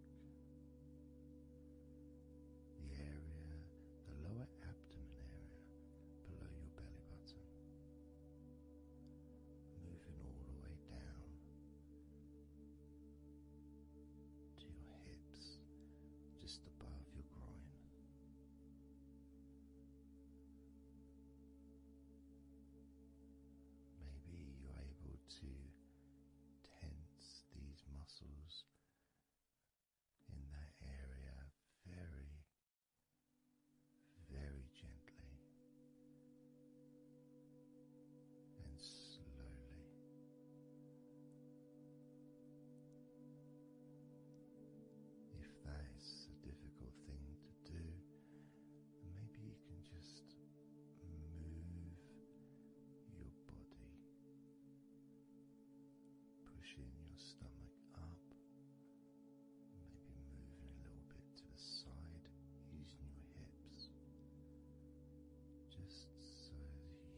it up against the top of your mouth and then down gently against the bottom of your mouth. Always very slowly and very, very gentle, so that you can be aware of how you feel in your mouth area.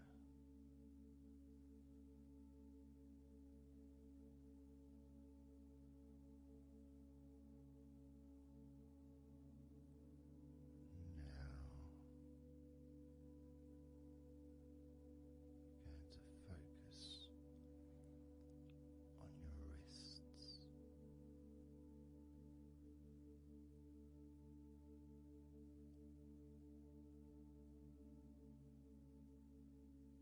And I'm going to ask you to maybe just rotate your wrists by moving your hands in a circular motion very gently and slowly, just so that you can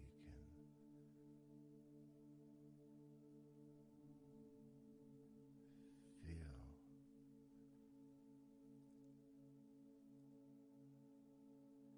the sensations that you are currently experiencing in your wrists. Perhaps moving your hands up and down. Again, very, very gently and slowly.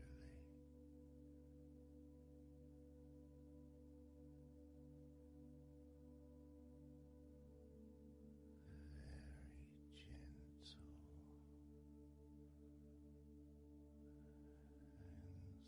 slow. As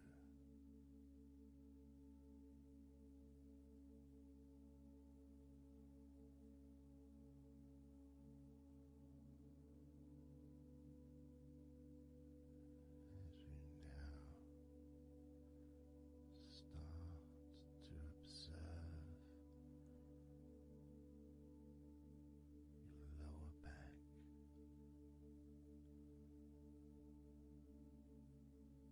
that back part that's just above your hips, where your coccyx are.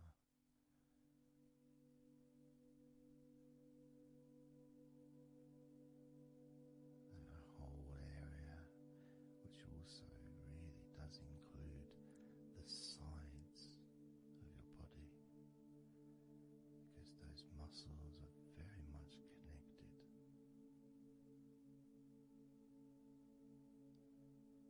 As those muscles also move into your hip area, connecting to your buttocks, the sides of your hips.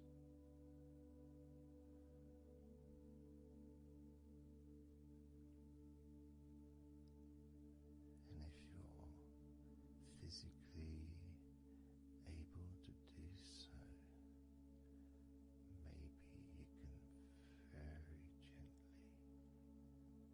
just move your body ever so slightly, very slowly, from side to side, just enough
everything starts to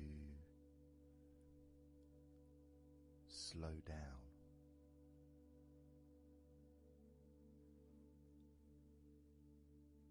Including the thoughts in your mind, and your mind itself just starts to gradually, it doesn't have to be instant, but just gradually starting to, it's almost like time is stretching.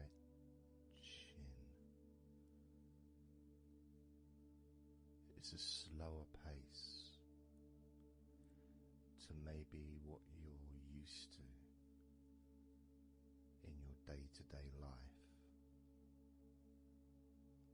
It's a slower movement of energy.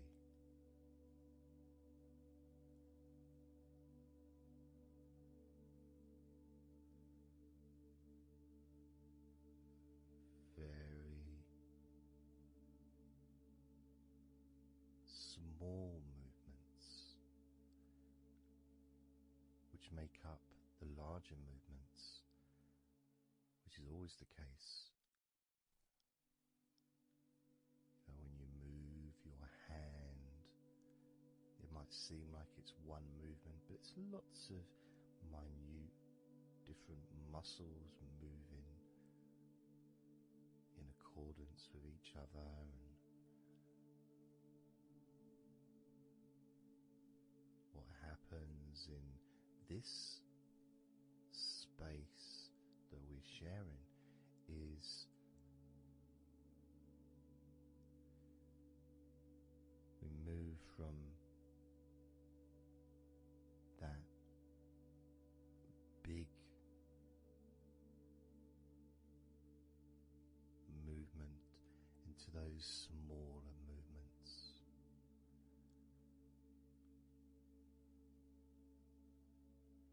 Starting to focus on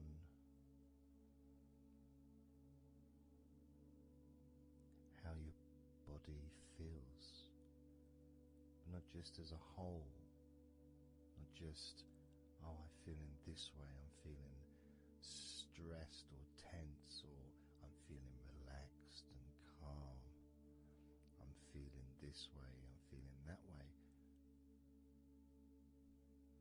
Starting to notice that your body begins to present to you small feelings around your body.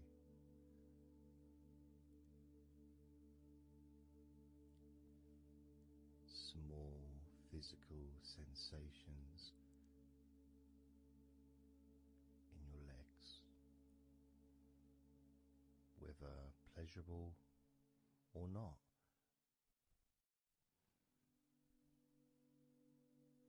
Maybe resisting the temptation to label them or to judge them, those feelings, just thinking about them as just being neutral, just feelings.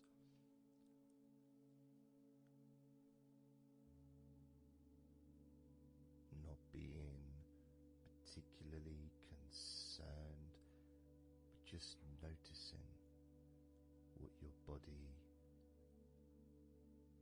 is telling you.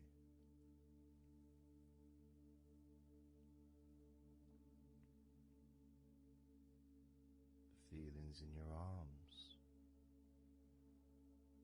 Instead of feeling the whole of the arm, maybe notice those individual feelings, all those different muscles and the skin, the hairs of your arms, all the internal parts of your arms, the veins,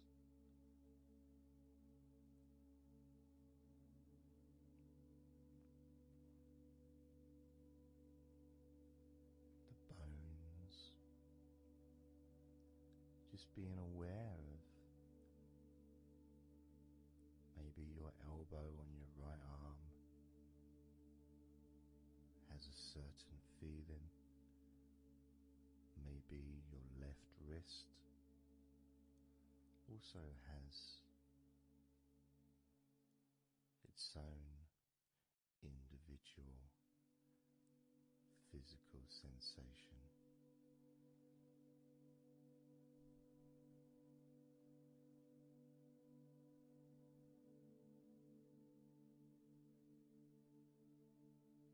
What about your forearm on your right arm? Your right forearm.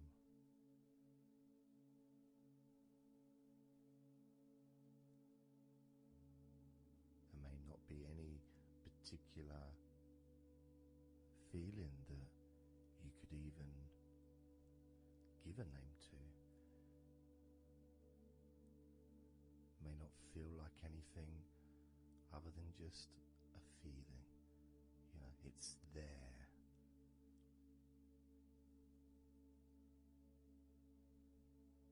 The feelings in your shoulders. Perhaps your shoulders, when you think about them, kind of almost like they're the same, you know, the same feeling. Almost like both of your shoulders are just one thing. Of course they're not.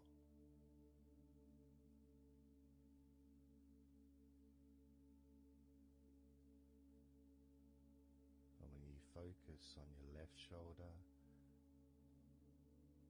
and then on your right shoulder, maybe you find that you move the muscles a little bit. Maybe tense the muscles gently.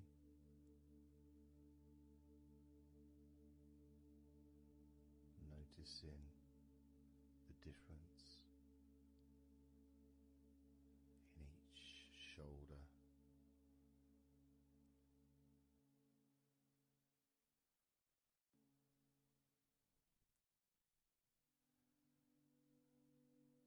Your lower back.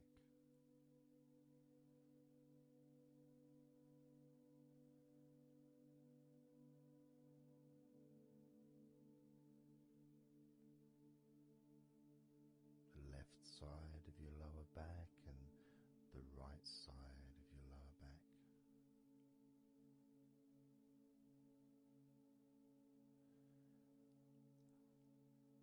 Of course, that connection to your buttocks and to your hips.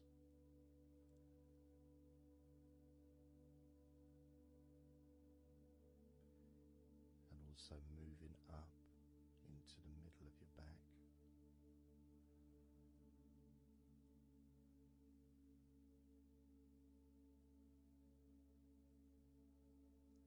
And sometimes, like right now actually, when I focus on that part, when I focused on my buttocks, and then I focused on the middle of my back, it almost felt like the muscles in my lower back were being stretched very gently,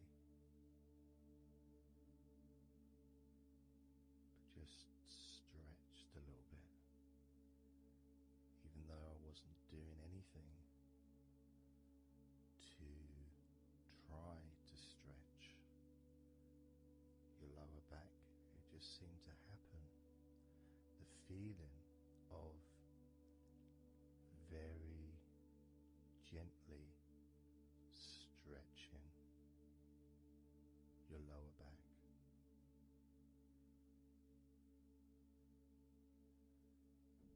Comes along.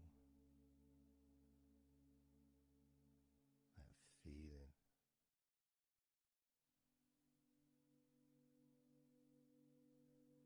In your chest.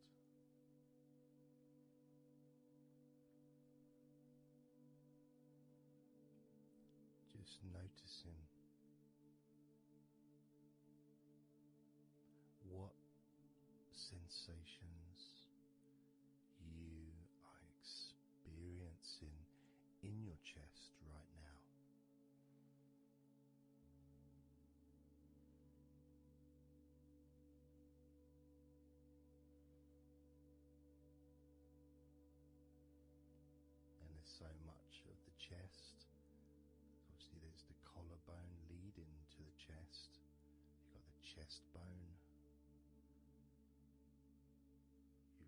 muscles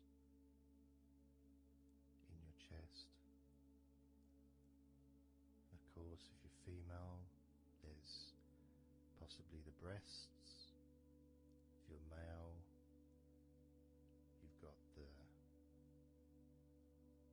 different, well, mine aren't that different these days, but there may be more muscles at the top of the chest, but at the side, underneath, it's pretty much the same. Whether you're a man or a woman, there's muscles there, muscles that stretch out to your back, as well as breast tissue which stretches and moves into your back. So just being aware of your chest.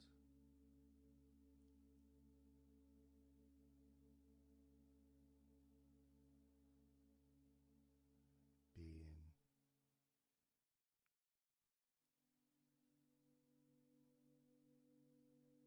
with whatever feeling there is in your chest.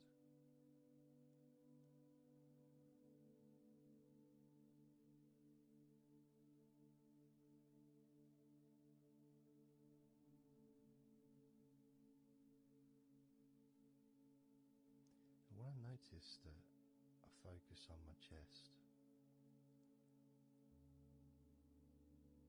I feel it in my back, my upper back.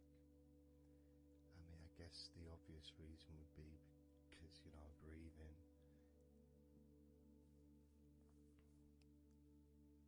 in,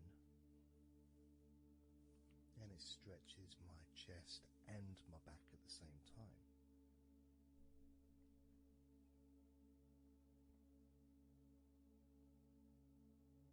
That feels okay.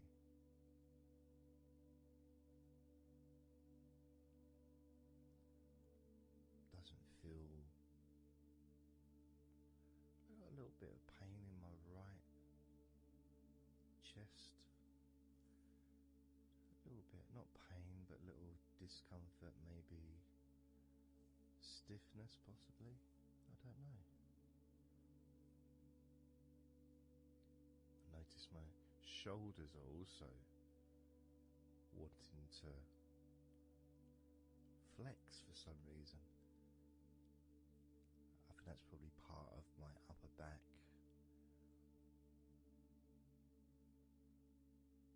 That connection between my shoulders and my upper back. Because I can move my shoulders and stretch the muscles in my back. Moving the shoulders backwards or up, which then moves I think it's the scapulars in your back.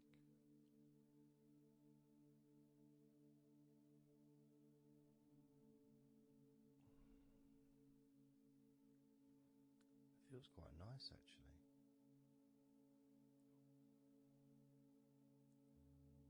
The good thing about this is you can, if you want to, you can just flex or stimulate the various muscles in your body gently in order to get more of a sense of how they feel.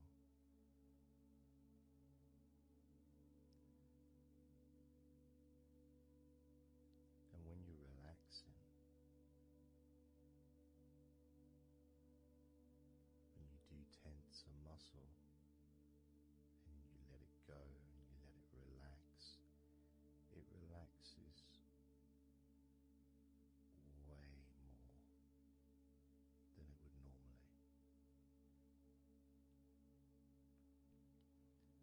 But you have to feel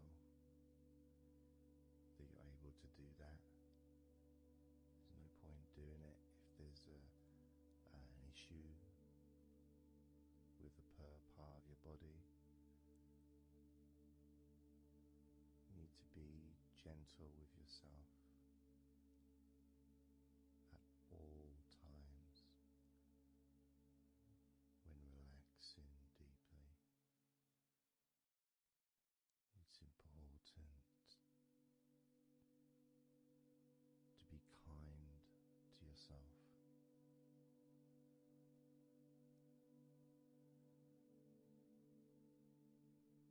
As you notice your mind,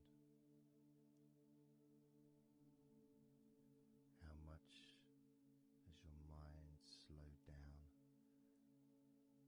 since we started this recording?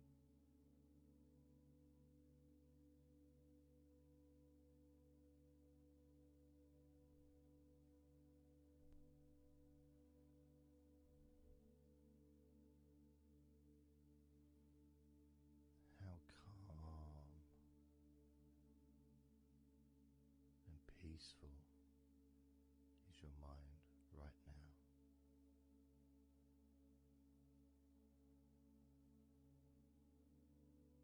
With nothing to think about and just my voice to listen to,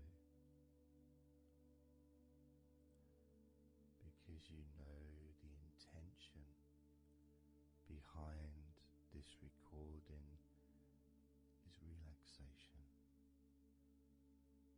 At the very least, for you to feel more relaxed at the end of the recording than you did at the beginning.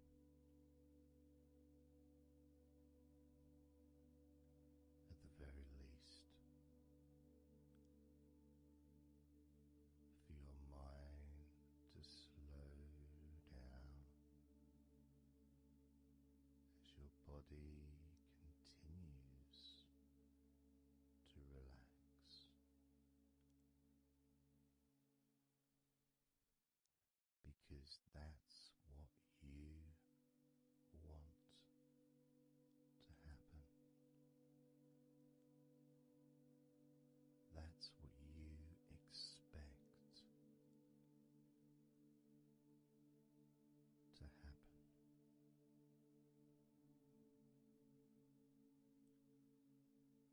For relaxation to fill your body,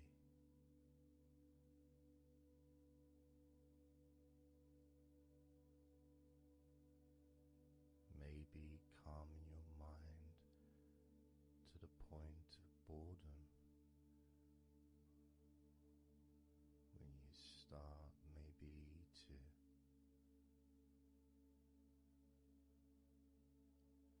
drift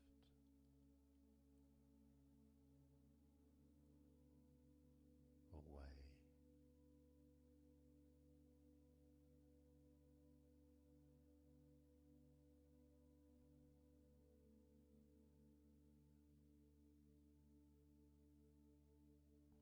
Drifting.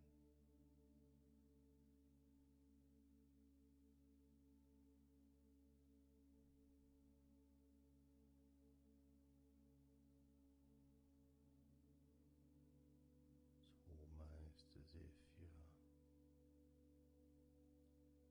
moving further away from your body and your mind, just leaving that there.